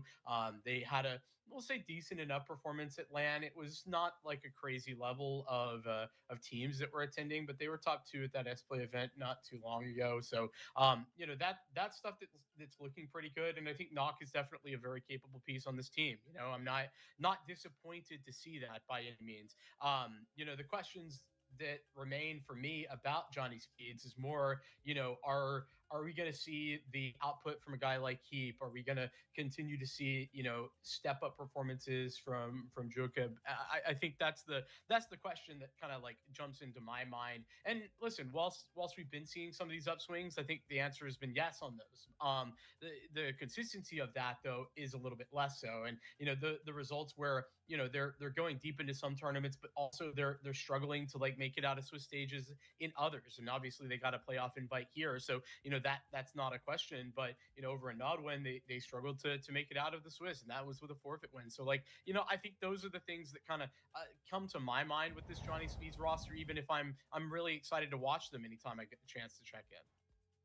Yeah, 100%. I think where, especially coming off of, I really like what you pointed about Nodwin. I mean, even having that like little bit of help of like the forfeit win and all that, it definitely, I mean, maybe puts a little bit of an asterisk on the run that they had a little bit deeper into Series 2 there, that they ended up just finishing in a semifinal. So where you actually do pull up to maybe missing a couple of names that reappear on this roster. This is a TNC that, I mean, if you've been joining us for the like past year CCT and even tuning into our closed qualifiers where they're currently competing in for Series 4, this is obviously a squad that has seen it all, Vincent. I mean, into the playoffs in Series 1 of the 2026 split, but missing the past two of Season 3. Like, this is a team that's bouncing all over the place. And honestly, I mean, they really have to get their head screwed on straight in order to get one of these online results just consistent.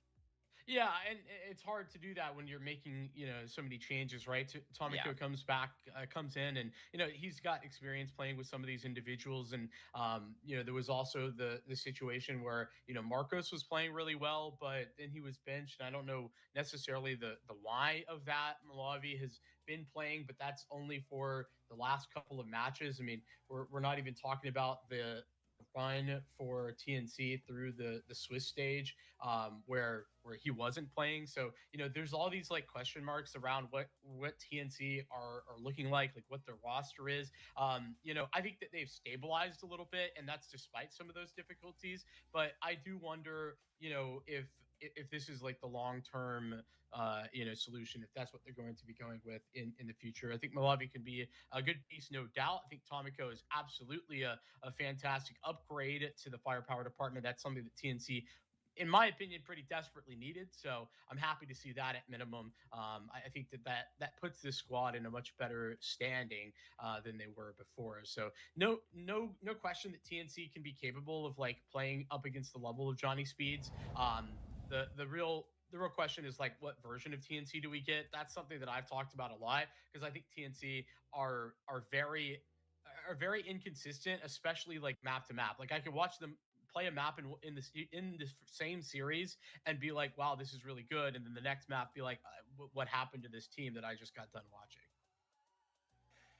That's definitely an epitome of how we can like really pull our experience for TNC. Things have been a little bit crazy every time we've turned on the monitor and seen them walk up there. But I think where we can actually like take a sigh of relief if we're, cheering for that Swedish side today is this overpass right off the rip is good when you're going to that Anubis next, Vincent.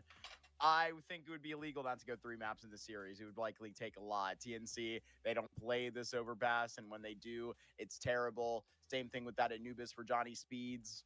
Two of the least played maps in the pool. TNC's overpass is probably a little bit better than that, lack of Anubis that Johnny Speeds has in comparison to that map number 2, Mirage as a decider that is, pulling a lot of parallels. I think we'll really get there. Excited to see it. We got the overpass start, and as you're highlighting, I mean, win rates here very much two sides of the same coin. You're comparing Johnny Speed's overpass to TNC's Anubis, and vice versa.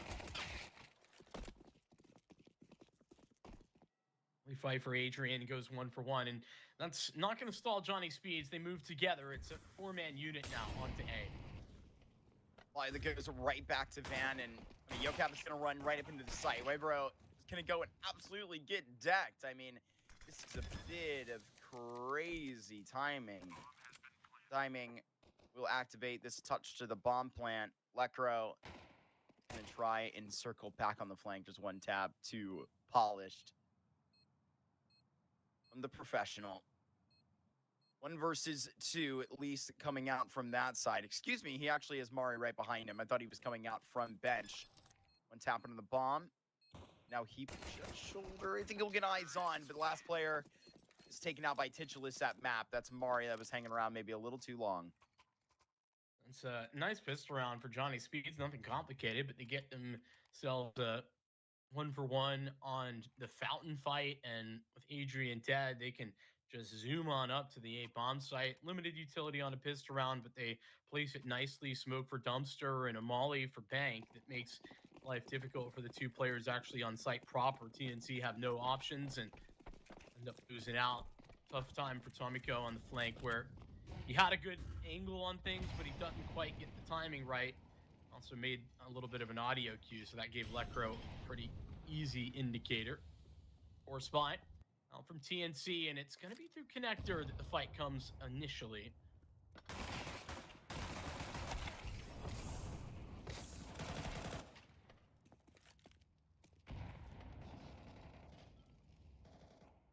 Johnny Speeds can deal with that step by step.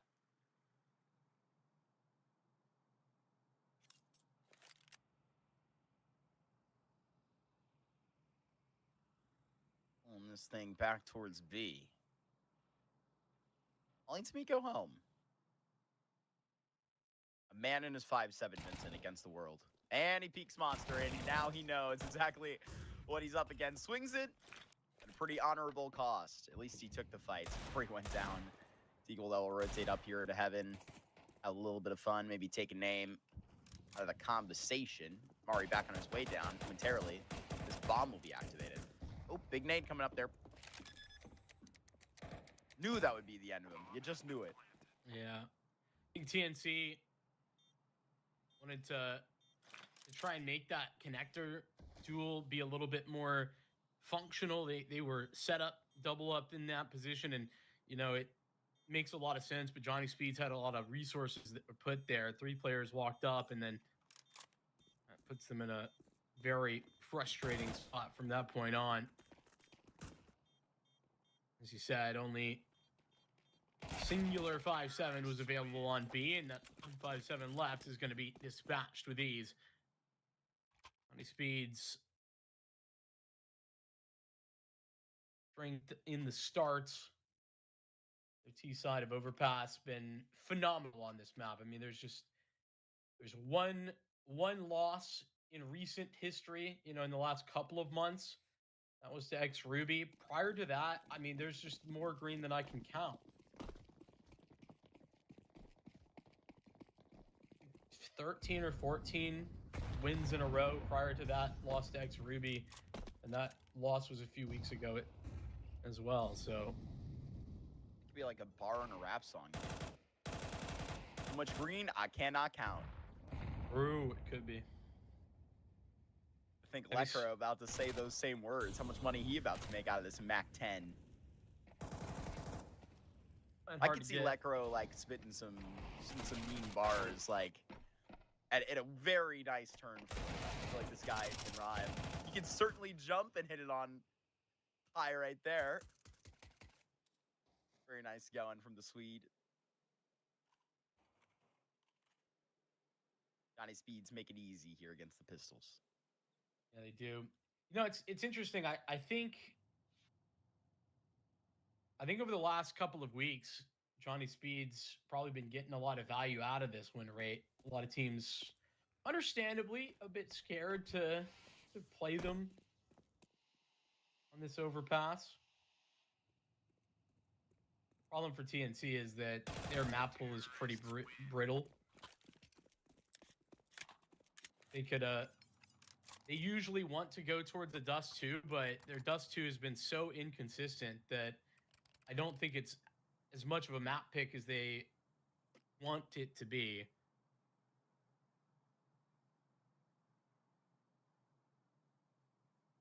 So they've kind of had to make some adjustments. Johnny Speeds up by 3, but taking attack pause ahead of the first gun round.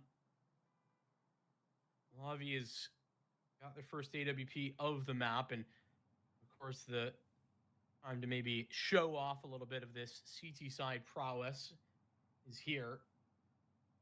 Discussing the results for TNC or for Johnny Speeds for TNC, it's unfortunately a sea of red instead.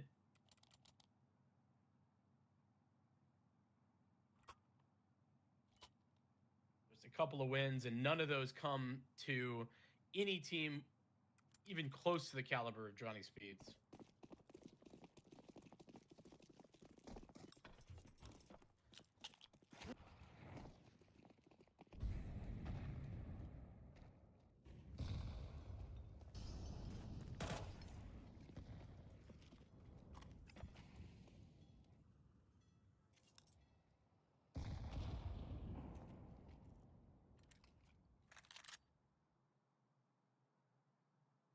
Bit of a hefty B stack, especially with the opening EWP move being on the B site.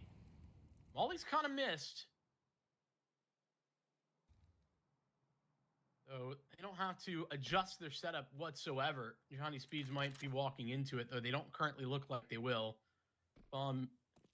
Heading back over towards the A-bomb site at the minute for Johnny Speeds, and that keeps this T side quite spread.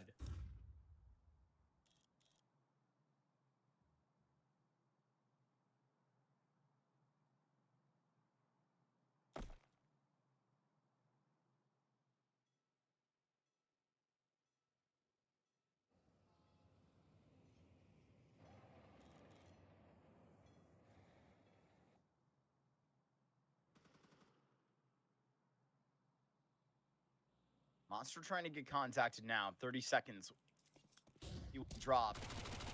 Terrible time to rotate back to the site. Easy fights that will be displayed here by Johnny Speeds. I mean, smoked out of heaven. This is a 10 round. You got to save these 3 rifles. That's overpass. That's pretty devastating though for TNC. I mean, they had all of their guys set up for B early into the round. They mostly stuck with that stack into the last 20 or so seconds. And Johnny Speeds striking at a pretty nice timing. Catches them off. Oh. Speaking of, Mari caught off guard. No, he appeared ready for the fight. It's only going to be 2 guns saved instead of the 3. TNC. That is a relevant difference, though I think the decision to force buy is probably going to still be there.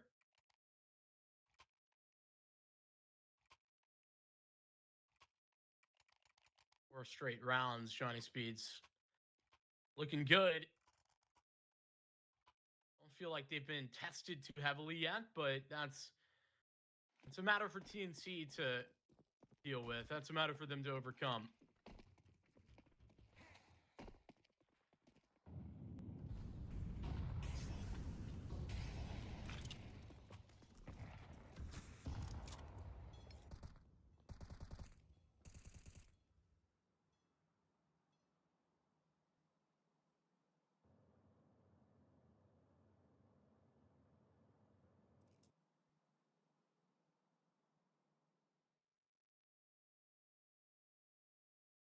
Going back on that corner. Okay, gonna lose him.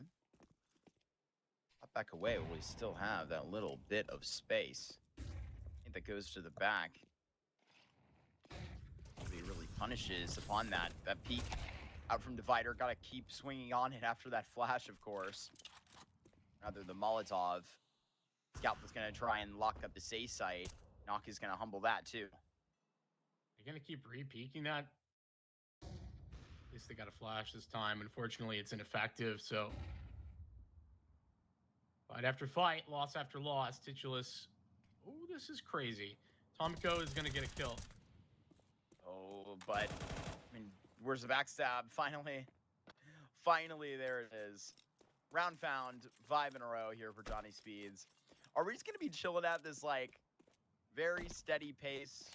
Probably just the team that actually plays the map that is picked. They go and win like this. I mean, it's gonna be the same tone going on to an Anubis. Maybe even worse. I mean, Johnny Speeds don't play it as much. At least TNC play overpass and get smacked. You know, they should at least know what to expect. Yeah, I think that for TNC, you know, around like this, it mostly comes down to them not being willing to sit without information, and their attempts to gather said information just a little lackluster. The initial flash fight makes some sense, but it's instant traded, and then they just keep on trying to take that duel. The scout walks back in, try and take the same angle, and so the op just gets to free fire. At least the third time they try for another flash, but that isn't effective. So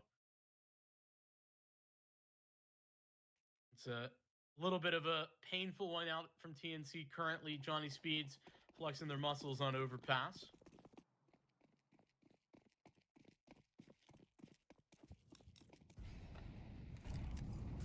Double con setup on the half buy. This in the force.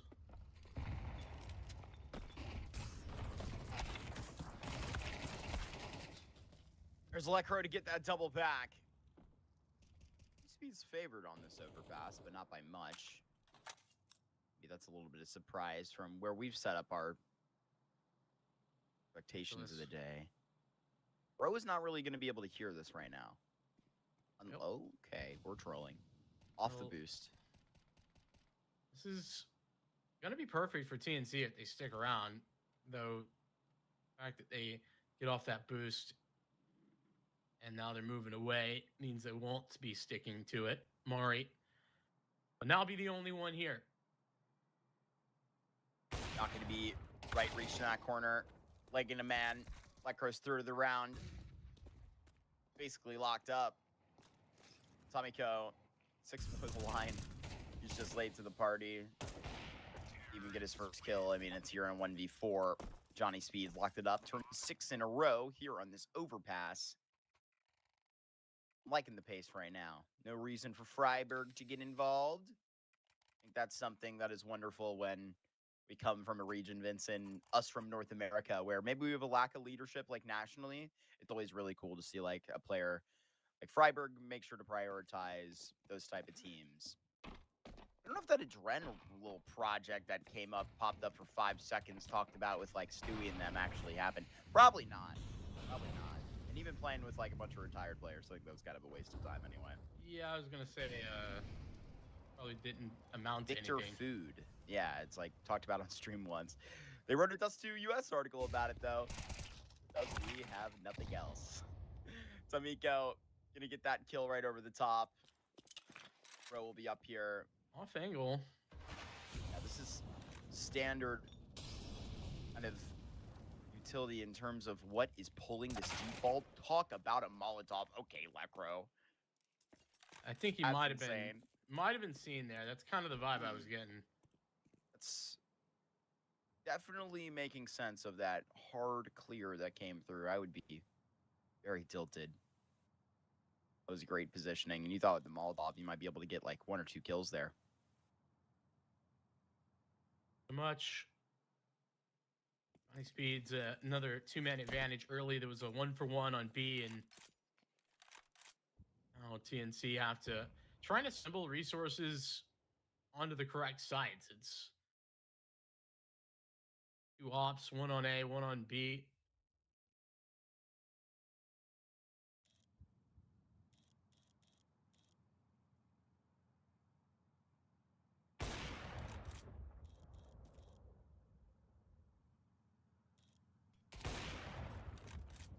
So close in that leg. Feel like there have just been chances for this op to show off, and here it is. Back with the shadow. 3rd kill going to be shown. Not going to 1v4.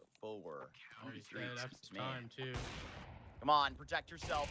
Tuck that little head down. Come on! Oh, he got him. God, he got him right at the end. As the pace was coming to fade, he found that frag. Knock at $8,800, so he's feeling wealthy, but he's probably feeling tilted too. Yeah, certainly a little bit annoyed, but when you win That's 6 like rounds straight, I've seen. it's not a big problem. A nice addition for TNC. Big win. Lobby delivering a triple kill, and Johnny Speeds, I think, had their opportunity. Knock just missed the shot. Probably been able to break through if Knock delivers that one, but not been a miss really yet. Otherwise, really ambitious for Mari to stick around on that. Speaking of ambitious, solo op in connector on that angle is very tough.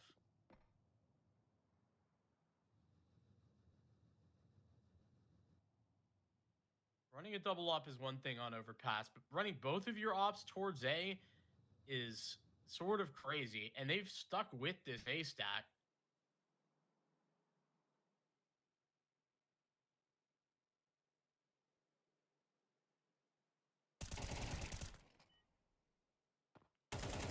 So this goes down. Lecro, who has just been leading this T side, turns up for his 10th, taken away by Mari, who's still really adamant about keeping bathrooms up.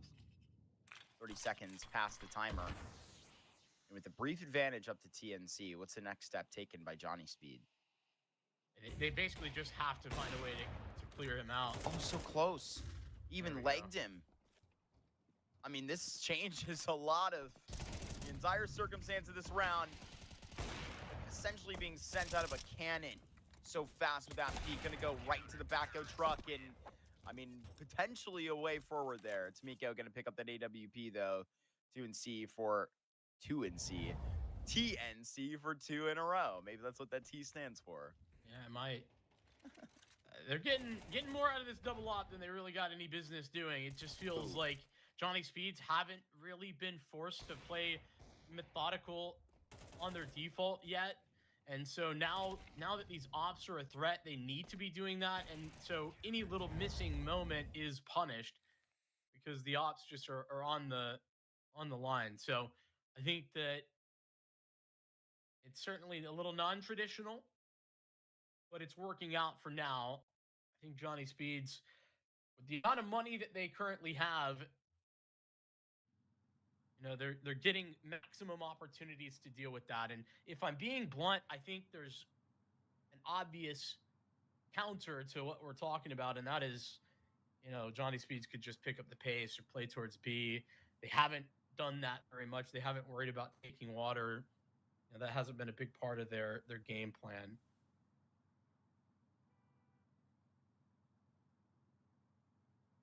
I'm seeing this was a TNC tech pause. That's what the T stands for. We found out. TNC stands for technical. I don't know what the NC means. North Carolina. How about that? I was just saying the whole thing. Technical. All those letters in that word. God, I like the way you think. Well, they were doing okay, though. Mari was the one who hadn't purchased, and he's just bought up, so...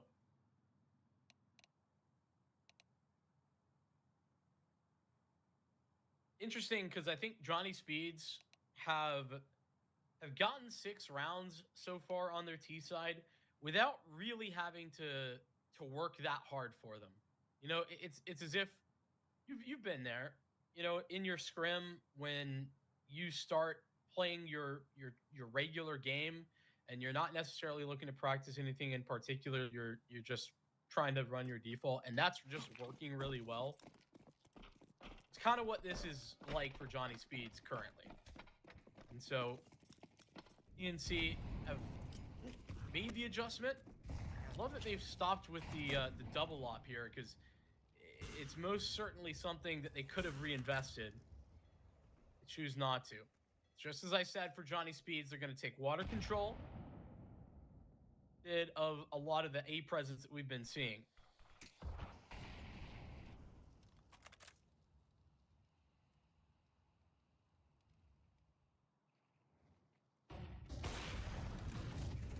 There's that shot. Try at the B site again. There's a lot of action being brought to this middle pillar, and they're not even going to get past the line of scrimmage. Johnny Speeds drove the execute. Not able to do much with it. Bit awkward on the way out. A team kill that comes through from Adrian. The TNC finally put him onto an eco, but I'm not even comfortable saying that. I mean, the money is still okay for a couple of these guys. It's going to be half coming down the barrel most likely. This is a great read, though, for TNC. I mean, credit where it's due, right? They, like I was saying at the beginning of the round, I like that they don't go double up. They also put the 4-man setup on A or on B. They did that previously one time, but Johnny Speeds didn't see that setup because they didn't go B whilst the setup was active. So it's a nice adjustment. They're kind of preempting what Johnny Speeds were anticipating, so they read into the counter strategy a bit. They really nailed it. That being said, that was a pretty bad execute for Johnny Speeds. I mean, they didn't have a toxic molly. They were just very much trying to rely on a few flashes and their riflers to open up the door. When that didn't work, it all fell apart. Johnny Speeds taking a slower approach to round 10 with a couple of boosts, trying to gimmick their way to an opening kill and what's a half buy overall.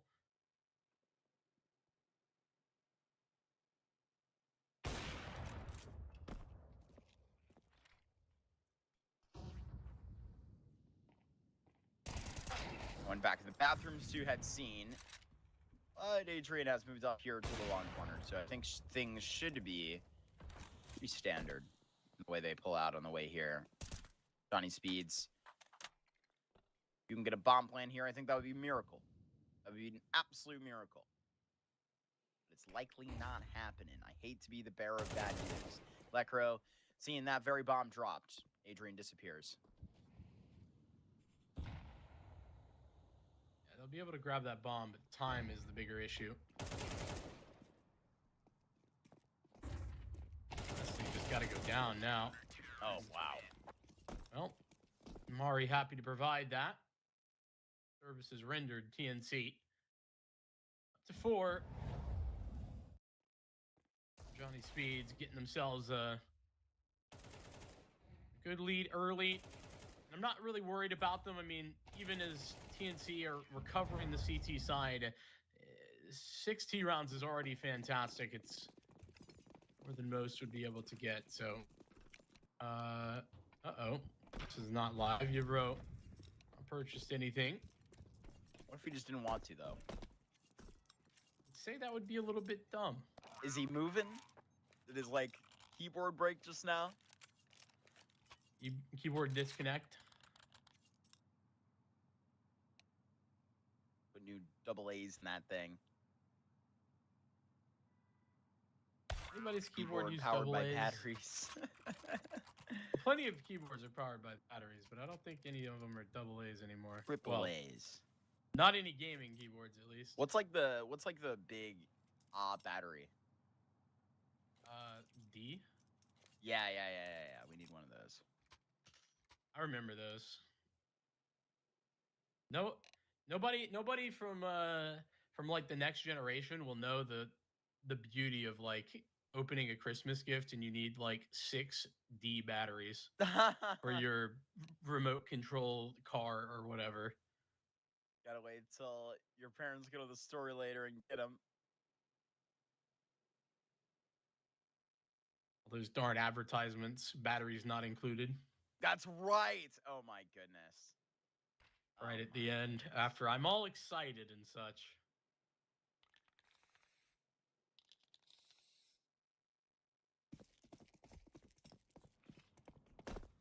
Tech break, we're back in business for TNC's recovery on the CT side. 4 rounds straight. Keep with the singular op, and now it's head up with it on the bomb site. Johnny Speeds have not had a lot of success over in this area of the map these last 4 rounds.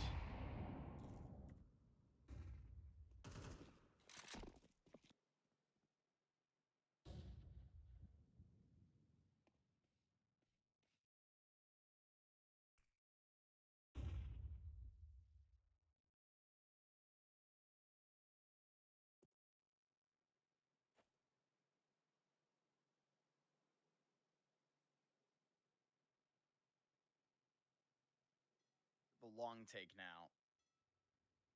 In terms of turning that corner, and I think just making that motion. Oh, Bro's going to go right back to it. Just going to catch him up on the outside of bathrooms, holding his pace. This is going to be a very good time for Johnny Speeds to activate and also get this T side back to him. Molly's miss. This shouldn't trip them up too much. 38 and ticking below the line. Flash that's going to go right in front of them. And at least this op is going to be setting the pace well. One frag back over the top. And look at Knock. Look at YoCab all coming together. This is just going to be Johnny Speeds wiping that board clean. A really good turnout there from that T side. I think that's a bit of the taste back towards TNC. Is it though, man? Honestly, that was not a good hit. Like, they missed the key utility. The flashes were good, but the only thing that really was super strong there was the spacing. TNC, they had everybody there. They really did a great job of preempting the rotate, and I think Johnny Speeds get away with one despite what wasn't the most impressive hit. So, if it works, it works. Can't argue with the results.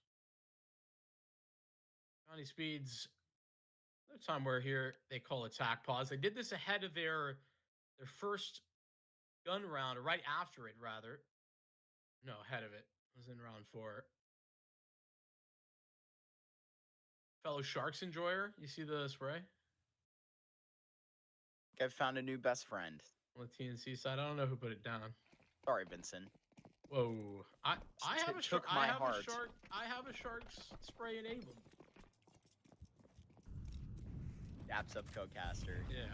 There's like a couple of them that are like valid IMO, and mostly they happen to be the teams that played in CCT. So who's to blame them? Keep gonna go and absolutely light him up here at the start. This might as well be 8 T rounds. And for that, I think we have to be satisfied. Really looked there for a second that TNC were going to be able to make the most of the CT side. I mean, you look at some of these results that they have.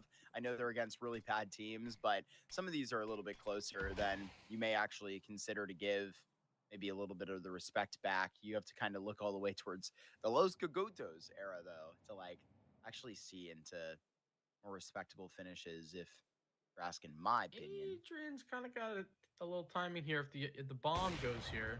Oh, and it did. Just dropped it.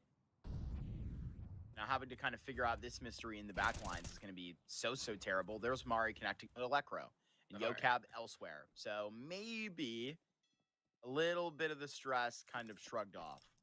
A little bit, but I don't love how disconnected Titulus is. He's trying to make his way out B. He could certainly get caught. Thankfully doesn't. Mari's up on A. Bomb's still yet to make a commitment. Oh boy. Toss that nade out. Going to be standing within the Molotov. It's Mari on the heap. 2v2 at this direct circumstance. Mari going to be passing through now. He's going to be planting right on the corner. Got to be seen. Taken away from default.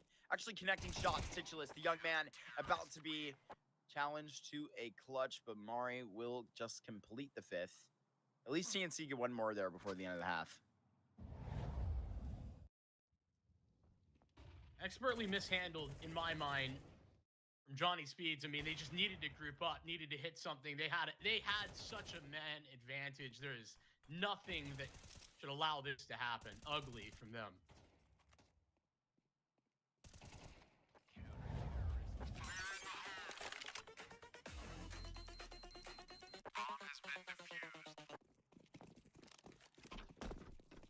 Good half, though, overall. Can't argue with the results that we were discussing, even if the end was very frustrating on the Johnny Speed side. TNC's T starts here. Moving towards bathroom. Oh, in the connector. YoCab going to be right here within the pit and pulling one. Another great fight that's right in front of Titulus, and that duel is going to be so frustrating.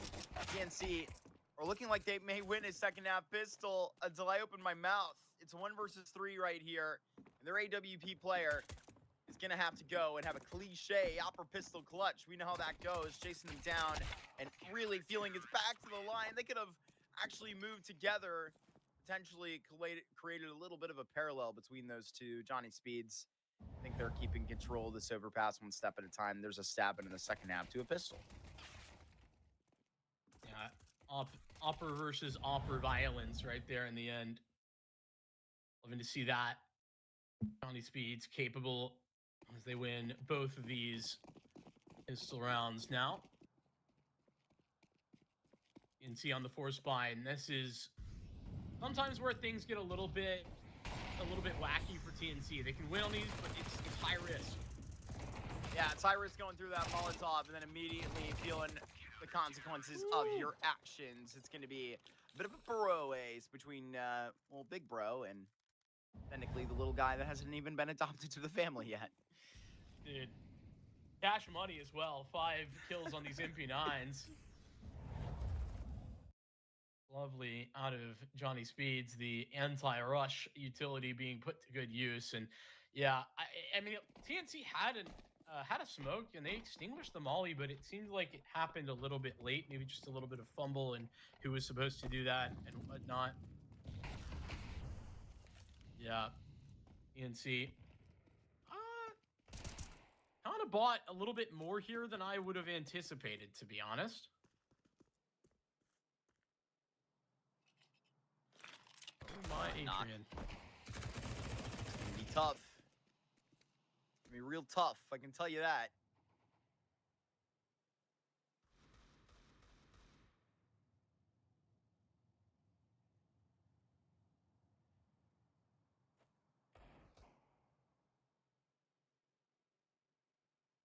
I was telling you that it was great to hop on again to, you know, a little bit of that young ninjas like memory train, man. That Mistem roster that I was such a fan of, completely different iteration from, you know, where they're at right now. And I don't think they've actually played a tournament in a while. I'm actually looking at. Yeah, they have. Yeah, it looks like playing in EPL and a couple of qualifiers like that. They're actually scheduled to play a game in a couple of days. So I think that's a lot of fun. Honestly, some of the most recent motion that I've been having. Maybe the motion should make me acknowledge this round. Been reading off stats here in Deagle kills. Maybe coming to an end. But both of these members armed, 23 seconds, and Adrian is going to have to let down his for a moment. Sigilus got to take advantage of this. MP9 spray can make it a 1v1. And now this is where we have concern. 13 seconds, could run, could hide. Knock wants to provide the challenge here, and waiting for the duel. Can't be more prepared for this. 10th kill, 10th round. Johnny Speeds swiped their card on that. Nicely done. I mean, TNC, they did a lot there. No bomb plant, but their money's actually solid. They spent more than I thought they should, but I think I just did the maths wrong, if I'm being honest. So, well played. I think that TNC got max value out of that round. Johnny Speeds up to double digits, certainly a problem. Couple of rebuys. It's not too problematic for them after they had those 5 MP9 kills in the anti-force.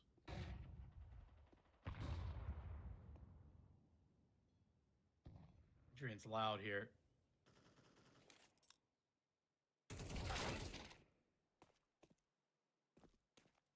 Didn't expect to have a second guy.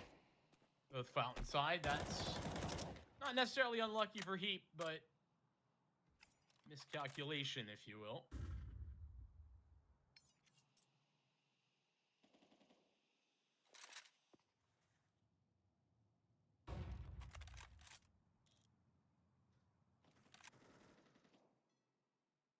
Black Crow completing on Tamari.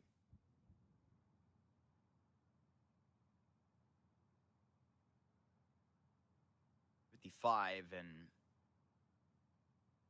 the rest of TNC will get up here to, I would assume, bring this to bathroom. I mean, they're having Alert go and potentially challenge Yokap right now, but I feel like that is sort of the back end of these details, making sure that they can still serve it everywhere. Knock there, a second kill. Yokap is going to go down here with nothing, so Knock has to be the one that protects everything. Negotiates for all 3 kills there on the map corner. Johnny Speeds protect for an 11th, and leave TNC in a pretty bad spot economically. Yeah, I think that there was absolutely a world there where Johnny Speeds lose that round. TNC had the space to make it work, but they just couldn't trade Knock. And critical second. If Knock gets traded after his second kill, then TNC are in a post plant winnable round. The Three Chambers gets a third opportunity and nails it. A little bit quicker to get into position. Water on B.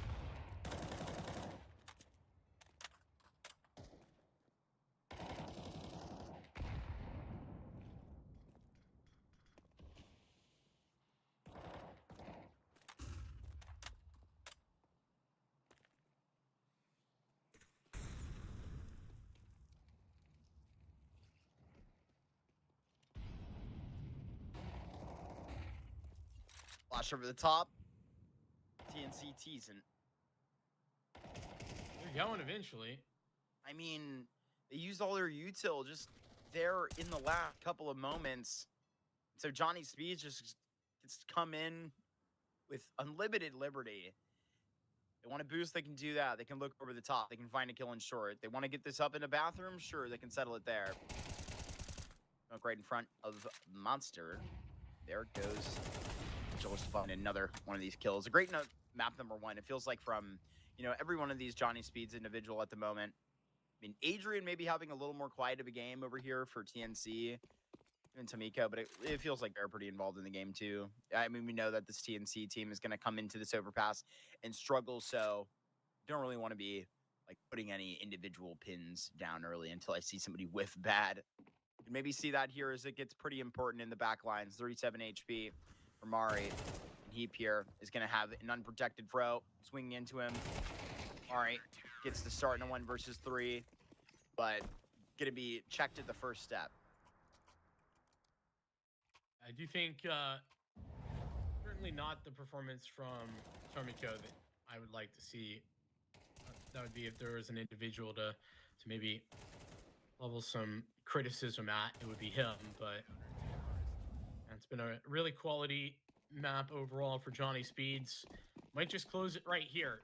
Utility set is so limited for TNC. 2 smokes, 2 flashes, and the molly that's already been thrown over on the B bomb site. Oh boy. Okay, maybe we're not closing it that fast. It was at the end of the first half, though, that, well, TNC won a 3 versus 5 in order to get that 5th. Why not? Johnny Speeds picking this up from a man disadvantage. Very plausible. As Jokic gets a deeper position, and he's got Nox op as well close by. Not going to happen at the moment. Can't get everything that I wish for. Adrian going to spam and spray onto Titulus. Taking down next level. There's Yocab going to absolutely line them up that second. Not sure if it was so on purpose. Feels like his shots were still in the air, and that one just landed so softly. 12 rounds, by the way. 12 rounds, that's where we're talking. This bomb's going back down B for one more time. Lecter's here. He's been the guy that's lit it up this entire overpass. Legit, pretty unbeatable. One shot there immediately is traded. Miko, a guy that we were just pointing out, maybe he's had a little bit of a tougher individual map, is ready to get this final clutch started. Good shots here onto Knock, but against both of these players, can we continue it anymore? Yocab there inside of bathrooms, practically equal in the HP, but even Tomiko might have had the worst angle there, still coming out on top.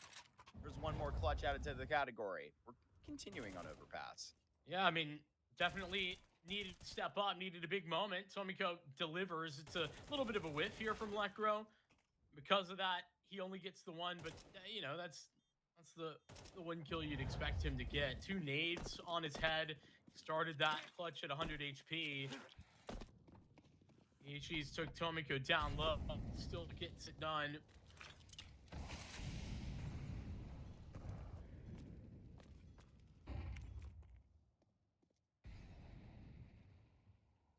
You can see with one of their first opportunities, I feel like, to play a more real round on this T side with all of the utility. As opposed to a fake round. Yeah. What they've been playing.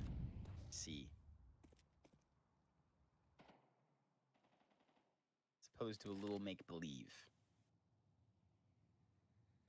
Actually, I'm like, I know we're coming off of a win here, but dude, Mac 10, Scout on it. Both towards A's. Wow. Maybe you would think to need a little bit of the range. Adrian might have to get a pretty quick trade here onto the op. Did he just see a little bit of a hand? I'm going to go and check this out. Adrian going to escape in a connector. Heap is going to be right behind. Divider, utility set thrown, and it's a confirmed fake. Even before Heap gets eyes on it, he tells the entire team to rotate down and get ready to close the game. That's the call. Heap, Yocab, kills back-to-back. It's a 3 versus 2. And Ramari's 35 HP. Go ahead and, attempt this bomb plant while you still can. Got more security, though. 2 kills off it in short. Knock not seen. Knock not seen. Missed here, getting to the bomb site. He's going to have the first bit at the bomb planter, but misses his hit by a pixel, and TNC continue to drive. Man, that is so painful for Knock, and they weren't meant to win that round at any point until Heap comes up big. But man, that is so ugly, and it's another mismanaged 3v2, 3vx situation. I think Johnny Speeds, I've been highlighting it. They did that at the end of the first half on the final T round, and you've seen that a couple of times. Not playing tethered off of one another. I mean, to be honest with you, it's like kind of classic Swedish Counter-Strike a little bit.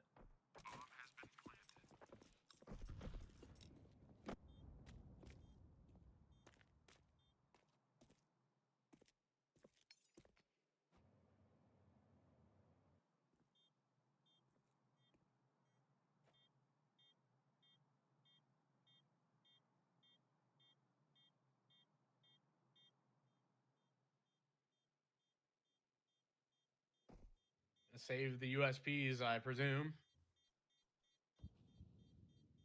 Seems like maybe they could have argued to try for something, considering TNC. It's a zero-sum game at this point.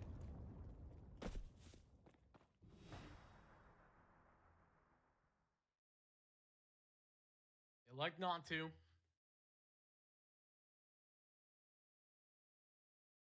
TNC working their way through this one little round at a time.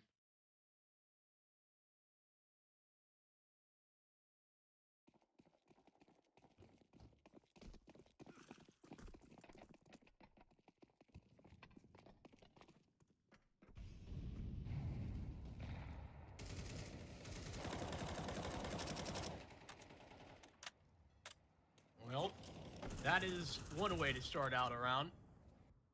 Feels like that's the end of the cycle, too. Sort of something that has poked up and denied TNC this time, the opening kill. Gotten this pretty consistently in these last couple rounds.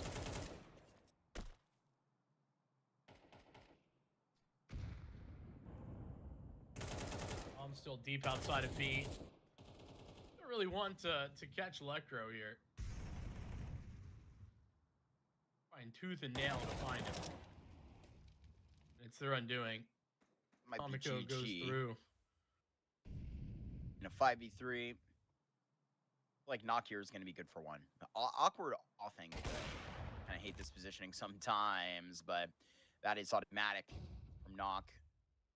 Keep here. Turn this player around the corner. Headshot, pulling the plug in this entire map. 5v1. It's been a pretty good performance out here from the Polish squad, but as the veto kind of predicted, this is probably how things are going to go. We may even see TNC taking Anubis just based on the information that we have. This one kind of worked out that way. Could see a 3-map series.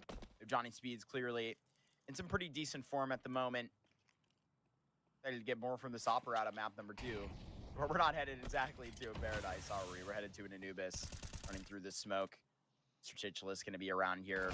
Have these last couple of touches. They're in heaven. Lekro poetically will have that last frag. A triple kill for him. 22 in this map. Johnny Speeds, a comfortable map 1 win. Yeah, overall, definitely that's the valid way to put it. I think that, to be honest, though, Johnny Speeds were in position where they probably looked better than I think they played. You know, their individuals played really well. I didn't necessarily feel like I was all that impressed with the way that they played Overpass necessarily. I think that the individuals really shone through, especially the start of that T side. It was basic stuff. They moved as a unit, moved together, and did well on the trading in order to get themselves access to the site. And I think that there was a lot of positives there. But in general, I didn't think they were doing all that much special. So, you know, on it today, I actually expected a little bit more from that Overpass, not gonna lie. Maybe that's unfair, but that's the way it is. I don't think that's unfair. I don't think that's unfair at all. We have, I think, a high mark that needs to be hit is specifically where we roll into, I think, a map like that at the beginning of our series here. But Vincent, I don't know, man. We don't have vetoes that roll out like this and see it look to be, I don't know, kind of like humorous at times. Like this, Anubis kind of looks impossible on paper, but to be frank with you, that was a pretty decent performance that you could roll up and do a map number 2. This is a TNC. They're no pushover. They've won almost every single one of the Anubises they played. Vincent, I think we're headed to a third map, but I mean, we still got to roll into the second, which is still coming. It's still coming here in about 10 minutes time onto that Anubis, so don't go far. Heavy section. No limits. Break it. No silence. Shake it. No borders. Take it. 1 heavy guitar. 808 kick. Crowd in the dark starts. 1x bit. It'll be ace.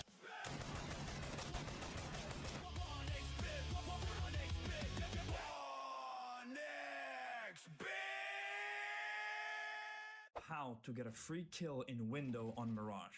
First, position yourself behind the bench. Aim here and right-click jump throw. Make the jump and dodge the flash. Easy kill.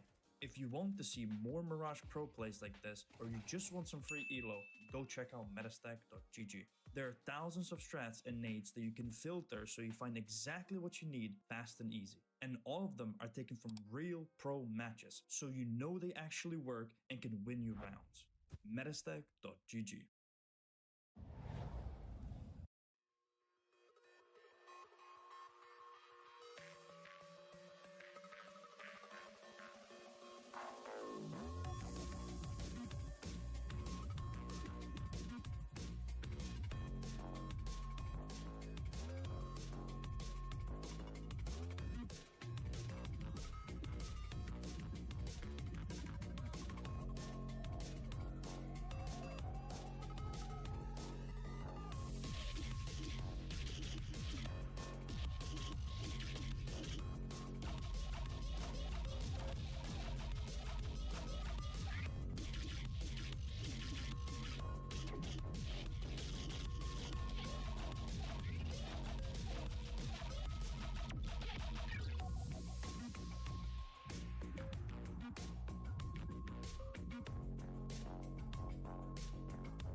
Oh, baby, we're back into this series, into an Anubis that, you know, Vincent, we were just yapping all yesterday about how this map is unpopular. It's the ugly child of the map pool. Everybody's banning it. Here we got a pick today. Everybody's wrong, dude. Everybody's wrong. That's what I have to say about that.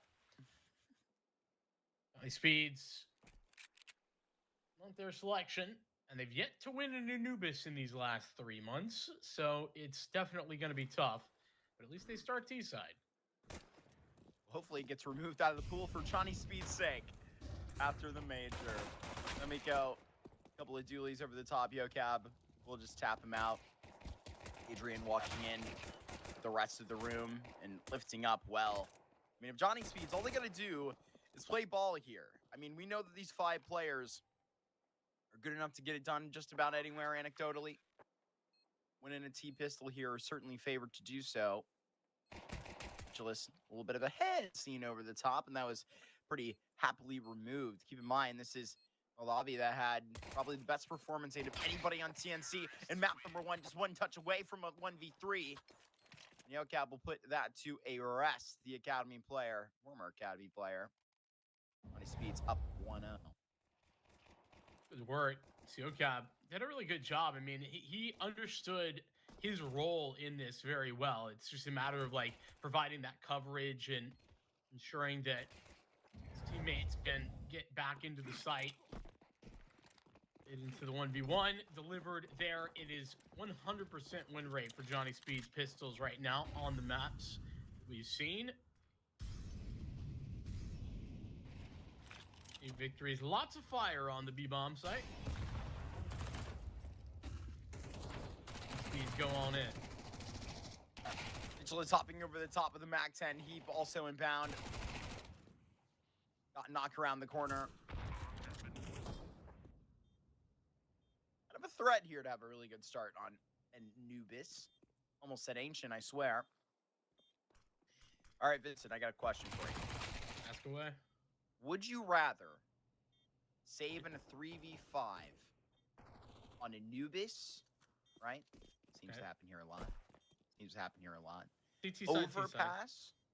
CT side, of course. Okay. Overpass or Inferno? Would I rather? Yeah. Like, Which what's the would best you situation? rather save 3v5 on?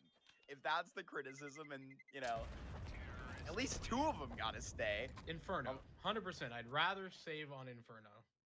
Because I think that's the hardest That map suggesting to you would retake like to on. keep it in the pool? Oh, okay. No. The hardest map to retake in general, I think, is Inferno. Period. And oh, show Shark Spray. Come on, observers. Yeah, let's go Sharks. Oh, it's Mari. And Mari are best friends. you were so down, and then you like fell off at the end. What Nah, happened? man, there was no hesitation there. I heard it.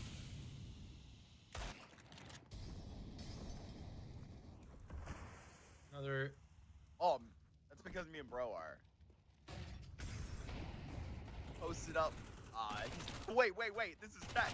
This is Tech. He's coming through. No. That would have been amazing to see. Maybe having a little bit of fun with it. MP9 will not go down too easily. Finish the point. The answer is it's Inferno because it's the worst of them, not because it's the best. In your opinion.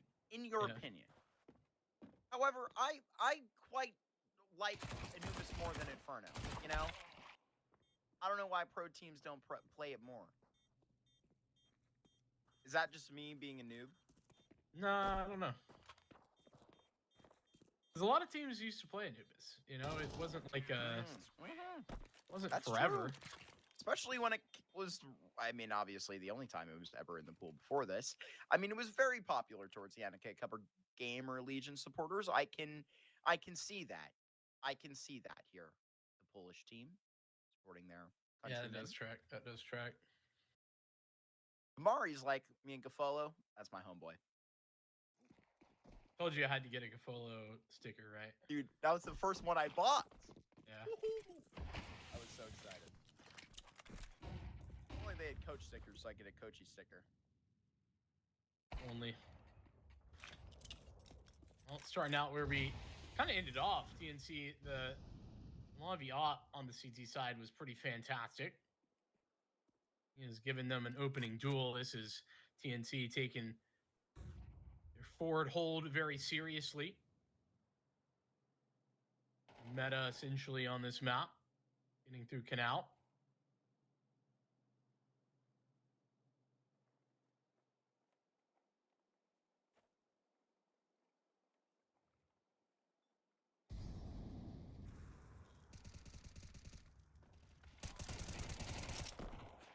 Bit of a crafty boost.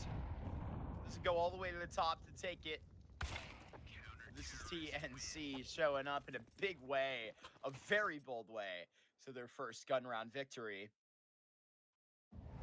Johnny Speeds might be a little shook after that. I mean, they got it from literally every direction. Yeah, talk about deadly. Felt like Johnny Speeds had no plan. They knew that the walls were closing in. They knew that Canal was taken by TNC, and they were in mid, but they didn't have anywhere to go. And they didn't really know how to maneuver around that. So, pretty cool stuff.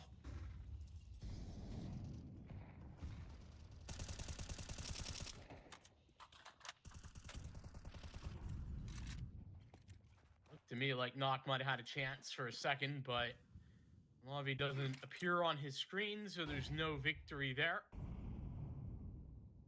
You can see back to trying to work this off.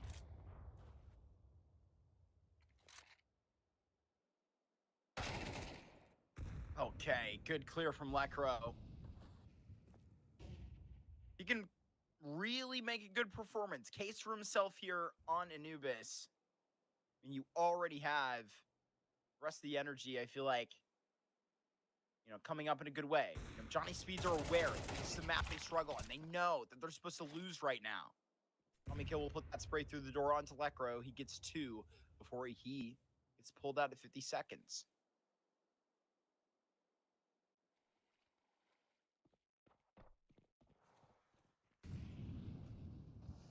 Group here for Johnny Speeds, but the backstab. Oh, that timing was brutal. But Mari at least traded. 30 seconds remain. And yeah, this is a good decision. Just move on back over to the B-bomb site. There is going to be one player here. Gonna have the connection right from street. Just a casualty of 1. Oh, no, goes back off the angle. Tamiko did see that within range and going to approach E-Box slowly. Don't think that's going to be the last time Knock checks here, but a little bit closer. So make it a little bit more uncomfortable, but the easy shot for Knock confirms the round. Johnny Speeds bounce back from a very clear message from the CT side saying that we were about to show up.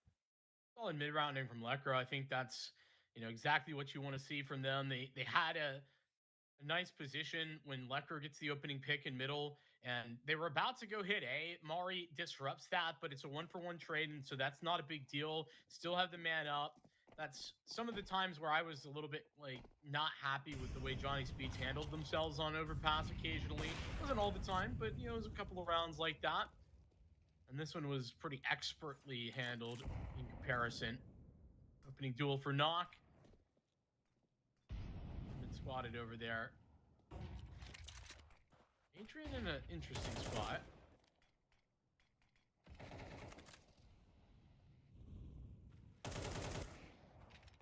Here, Gab, he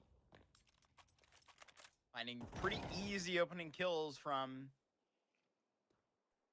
what we can tell. Never really measured the effort, though. All right, gonna be chasing after it. It's almost finding the back of that kill. I mean, even confirming 1 here would, I think, just help the mindset that this is a really unwinnable round right now for the Polish team. Yeah, they're stuck out. Adrian and Mari just gonna want to start trying to save as soon as the bomb gets planted. Mari is already doing that. Adrian sticking around to maybe claim an extra freebie if they were to go searching too deep, but nobody on Johnny Speeds is gonna do that, it seems. So TNC. Let's eat another loss on the chin.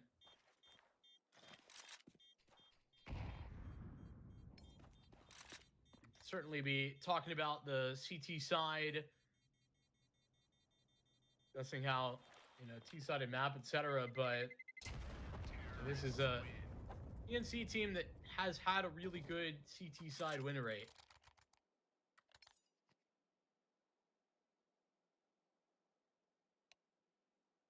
And I'm wondering if TNC can argue to force around these guns. Kind of feels like it would be better to just save. That's, I think, what they're going to do. So, save, get a little halvesies going. And take this for what you will, Mark, but the only loss that TNC has on Anubis last 3 months to a Swedish team.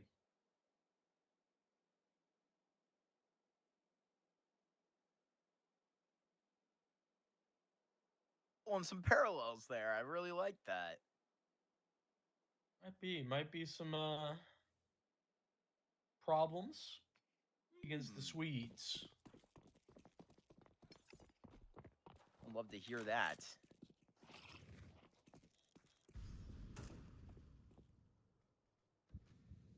Johnny Speed's fans wince when you say something like that, man. Pulling up with some shots, Lecker not finding nothing. A little bit of a lighter buy by TNC.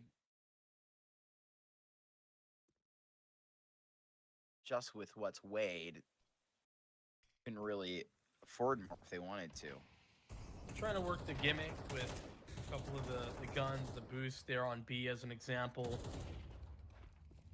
Adrian solo middle.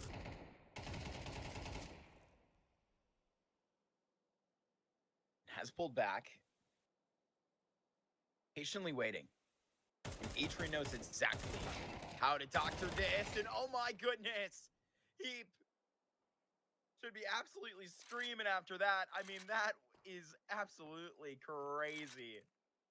Race him around like a Looney Tunes cartoon. I mean, literally, those shots are like all around his head. It's ridiculous. Gonna head back towards B by the look of things.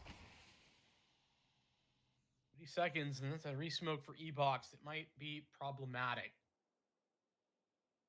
With 3 players on B, TNC, they've got the right read of the situation. How has this boost aged? It's been here for so long. Mari able to pull a kill from it. 18 seconds to disrupt. That's why they waited. It's gonna go for a second try. They've really injured this entire setup. 50 HP that they pulled from that nade. Yocab is gonna parry him. A 4K from the young Swede. It's all of Johnny Speeds combined in that round. Even from the youngest of the bunch, I gotta include Titulus. All 5 frags between him and Yocab. Nice boost. I think Johnny Speeds correctly kind of use their smokes to ignore it as best they can. Utility, they had enough. Even though the time was down low, they didn't have no util left. So pretty well handled. I like that from Johnny Speeds. Gets them their 6th T round. Seen this score before on overpass, 6-1.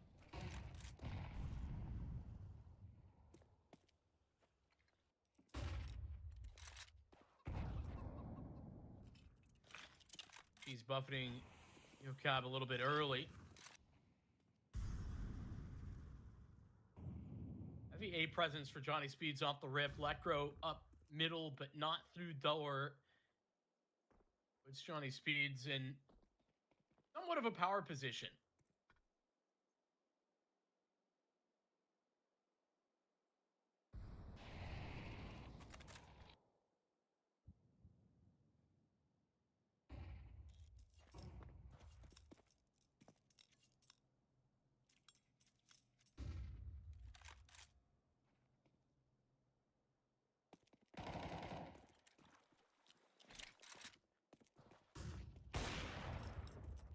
Adrian pops a shot. We have flash that lets him a little bit further up into middle. Smokes out a temple as it currently seems. Mari waiting long. Feels like they've got a sense of somebody. I think just spamming. What a great quick op shot. Mari gonna help out. Peep has not been handled until that very moment. 1v1. Digilus on the site with Adrian, breaking it down. Pistol pulled. This guy is getting so close. Every situation, kind of showing why he earns a contract. He deserves one. But a 7th could have been had. DNC expects a lot from them in this Anubis, and I guess it starts with winning the close rounds. It's a really nice angle that Adrian had. I think he does way better than he should, given the utility that was in his face. It's also a little bit of a tough scenario for Johnny Speeds. The mid side of that attack doesn't fall apart, but there was a molly that comes through from Temple that really dismantles their timing. Would have liked to go through earlier, but they couldn't because of the utility. This round, obviously, Ivro in the clutch for the 1v1.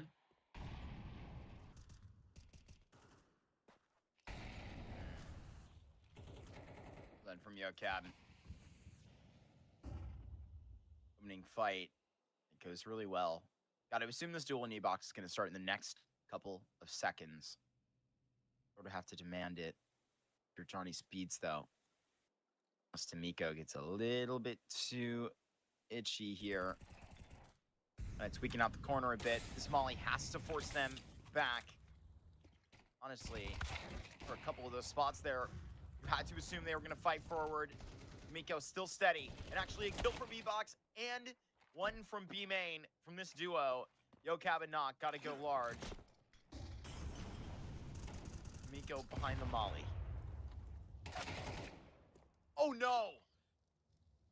What a terrible timing that we get to witness. Smoke fresh on Temple. Knock has to pass Mari. Gonna clear him. Doesn't give him the full look. Did he see him? There's no way. YoCab now knows, and 2 1v1s, one in a row by TNC. Winding down those bank accounts. Sometimes it does just take going down to the wire. Tight victories, man. Really tight victories. Could not be closer in some of these moments as TNC come out on top again. Ivro last round, Mori this round, a 1v2. And as you said, whittling away at Johnny Speed's economy finally does pay off there. We got 3 rifles to the 2 Tech 9s. It's a full take the canal. Johnny Speeds have nobody else outside of Rugs, which is painful. Maybe not. Maybe not. TNC, they back away. They might it's just have right to save. then that, you know, Johnny Speeds activate. They might not save just based on the fact that they've got so much time. The bomb's only now been planted. Yeah, and Tamiko's into the side, but that didn't last very long. Now did it? Last shot of the main trying to cover their tracks. I mean, you're about to get 7 here in a T side. I think now it's got to be a save. Impressive stuff out of Johnny Speeds. And maybe a little bit unfortunate for TNC. I mean, they start to back away, and maybe it's a miscommunication between the A main side of that and the Canal side of that, because the Canal players backed off, and it seemed like the A players were kind of in the process of trying to do that, but we're just a little bit later. And for that reason, they got caught out. The second player in A main essentially just has to fight. Like, he can't decide to leave and leave his teammate out to dry. I don't think that's reasonable. So Johnny Speeds, I mean, if they play the cards right here, they very much could win 9 rounds on the T side.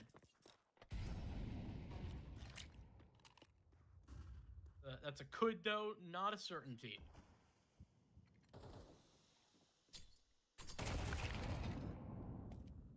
Very nice opening kill found. I mean, the thing is that they're actually usually like a better T-side team too. The 5 officials they played. Maybe this tracks a little bit. Heap, you're picking them both up right now. Another dink. Absolutely ridiculous. Mar gonna have to give attention to middle because of this. Might be out of position when he finds his way back, but he could just get to broken. Cover for Mari. Molotov to block them from crucial positioning. Same difference. Mari tracks a barrel. Adrian got dinked. Advanced positioning up from heaven, and now they will finish the job. Knock here 1v1. Is he taking too aggressive of a tone? He's got to make sure he turns this round over in the right way. Falls to the site. Now takes his fight. A big win for Knock over the top. And Johnny Speeds absolutely is delivering on this Anubis at every level. Expertly handled there in the 1v1 from Knock. And yeah, Johnny Speeds, I love that they're contacting A. They had plenty of utility, but you know, they've just spotted an additional player after killing 2 players pushing B. I think it's reasonable to understand that there's probably a gap somewhere. And if there was an A player, they're going to have to be worried about a bunch of different angles. They knew that Mari was there early in the round. I think that's a smart way to play it. Johnny Speed's doing the right things at the right times and even coming up with a clutch after 3 tries. It's been down to 1v1s. It's been TNC twice. Johnny Speeds on the 3rd attempt. They go. Mari trying to make that contact out. Wouldn't blame him. He's fresh off of finding that opening kill. Ooh, showing his little head there over the top. Okay, I'm gonna destroy it.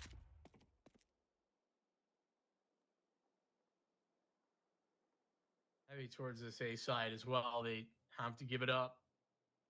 Give up space. TNC to take back middle. A limited set of utility. This mid utility that Johnny Speeds is throwing is probably a safety net actually for TNC because now they know that they weren't there. Fortunately for Yivro, Knock has caught him on B.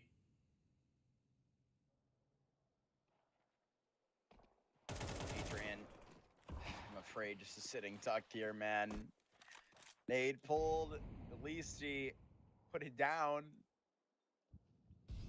ENC got to be tilted with this.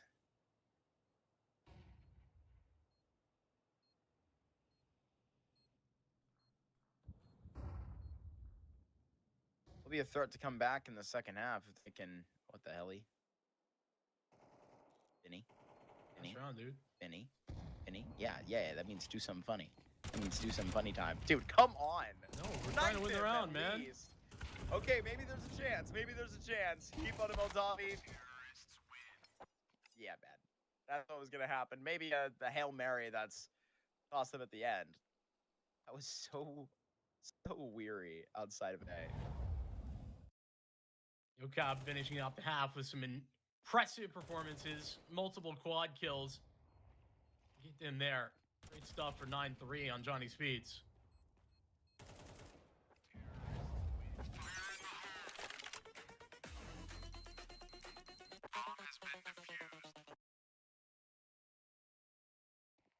TNC onto their CT side, or on their T side, excuse me. It's definitely a good T side, no doubt about that. But did they make enough space? Did they allow themselves enough time, especially if Johnny Speeds keeps this 100% win rate on the pistols they currently are holding? No kit for the CT side. There are dualies. Knock. Bomb site the TNC's about to hit is wide open. Johnny Speeds trying to fill that gap, but they're late.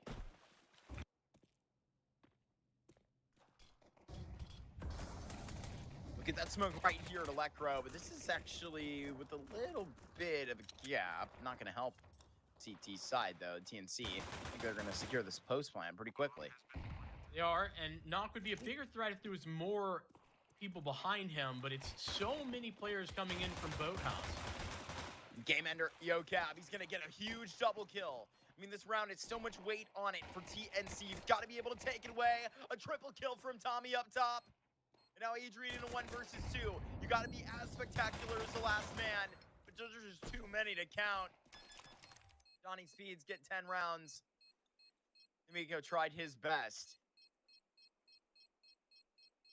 What a valiant effort. JoCab, beautiful couple of kills, break them back through and get into Boathouse. And once they realize Johnny Speeds how active TNC are, Knock accelerates at a nice pace. Nobody's really worried about him, and they should have been.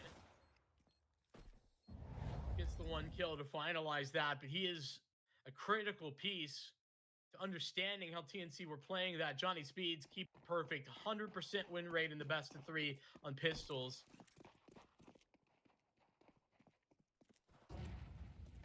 TNC force buying, and this is the risk we were talking about on Overpass. Knock, JoCab, gonna be under a lot of pressure right now. Seeing Heap also be taken away in this moment. I mean, kind of just got to go away. They are. How is Adrian alive?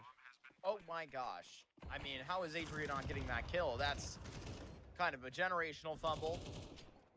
Johnny Speeds let back into the round. That was everything.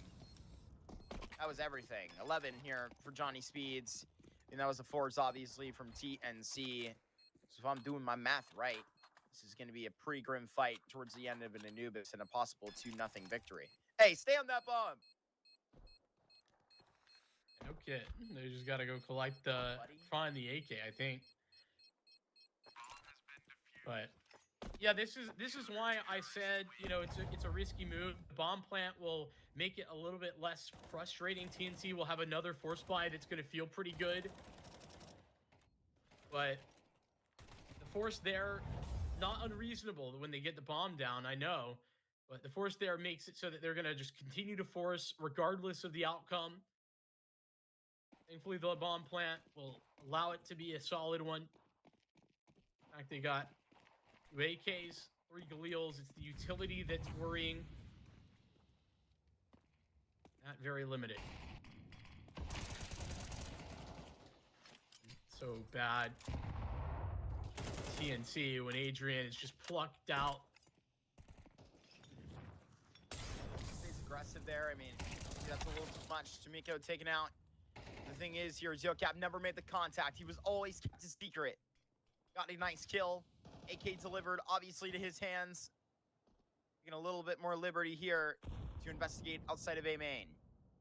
JoCab has made this move really, really fast. Ooh, this is gonna be cool. There you go. They don't send the bomb up there, crucially. I have a lurker lurker going back to cover. This is hard to predict as well, but crouching in Electro, you goblin. Huge kill. It's a 1 versus 3 clutch in the hands of TNC to prevent 12 rounds from hitting the board. And he's got some tools. Knock spots him early. Life even harder. Malavi.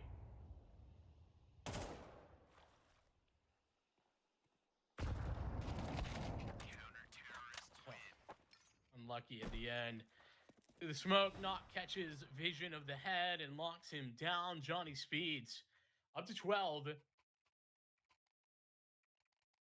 90 rounds was a lot. And with the pistol rounds being added bonuses for Johnny Speeds, this is the problem that we were worried about TNC running into. Because as good as the T-half is for them statistically, now they need 9 rounds. And they need it while staying perfect.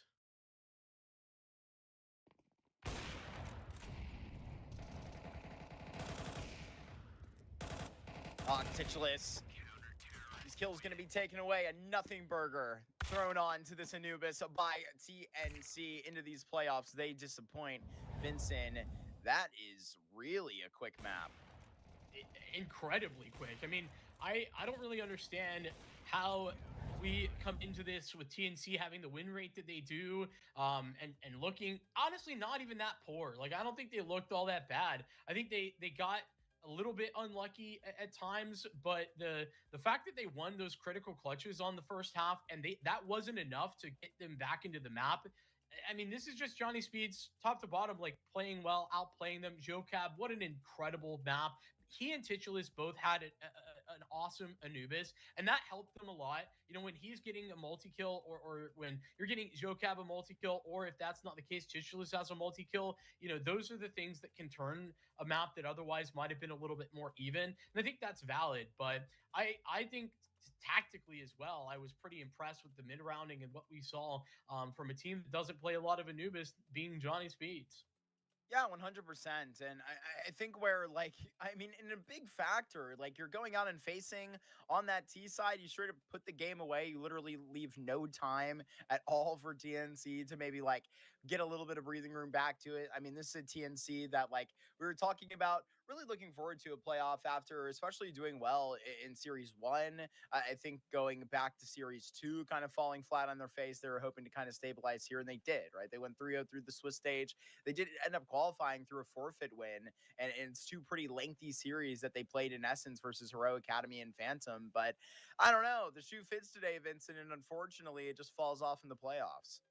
Yeah, it's a tough pill to swallow, no doubt. I mean, but Johnny Speeds, they come in as the playoff invite team, and I think they really showed up like it. They played with confidence, and I really feel like I was enjoying what I was seeing from Joe Cab in particular. I think there's been a lot of games where when I'm watching Johnny Speeds, it's not like his best performance. So it was cool to see, you know, the 1.16 rated guy that like I feel like I was promised, and that I haven't had the privilege to see as much personally. So that's been cool, and some big moments as well from Lecro. I think his consistency over this series is maybe an unsung hero of the best of three, even as we saw maybe a really lackluster performance from some of the stars on TNC. Tomiko in particular really let me down. Yeah, I think we're reaching for. I mean, I don't know if I can point it out. A couple of these individuals is more if I can just kind of feel that energy lacking from the server today. It's very disappointing. I feel like to kind of roll up into a 2-0, man. We were on such a good roll. We had like back-to-back 3 mappers to start today. Maybe just a nice palate cleanser, but also I feel like it's, you know, nice for Johnny Speeds to maybe for once in a while have a clean series. They've had like 3 mappers in a row that, you know, seem to have been pretty stressful for him. So moving on to a quarterfinal will be a good enough, very much a good enough feat for them. Yeah, good stuff as well. That leads us into what will end up being our final round of 16 game of today, but that's going to be a little bit of time. We've got Tricked versus Phantom coming up a little bit later, but that's scheduled to start in about an hour and 20 minutes. So probably in about an hour time, we'll be jumping in, or an hour and 10 minutes jumping in for the pre-show. We'll talk a lot about that then. So stay tuned and jump back in when we shall return after a lengthy extended break.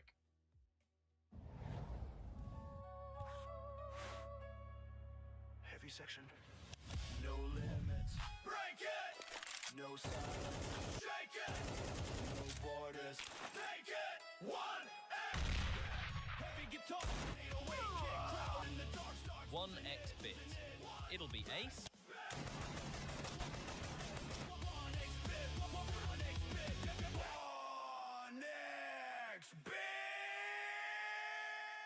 This is how Kixon gets a free kill on Inferno. He smokes top mid, flashes top mid, mollies boiler, then throws a flash above himself, swings out of the smoke, and gets a free kill.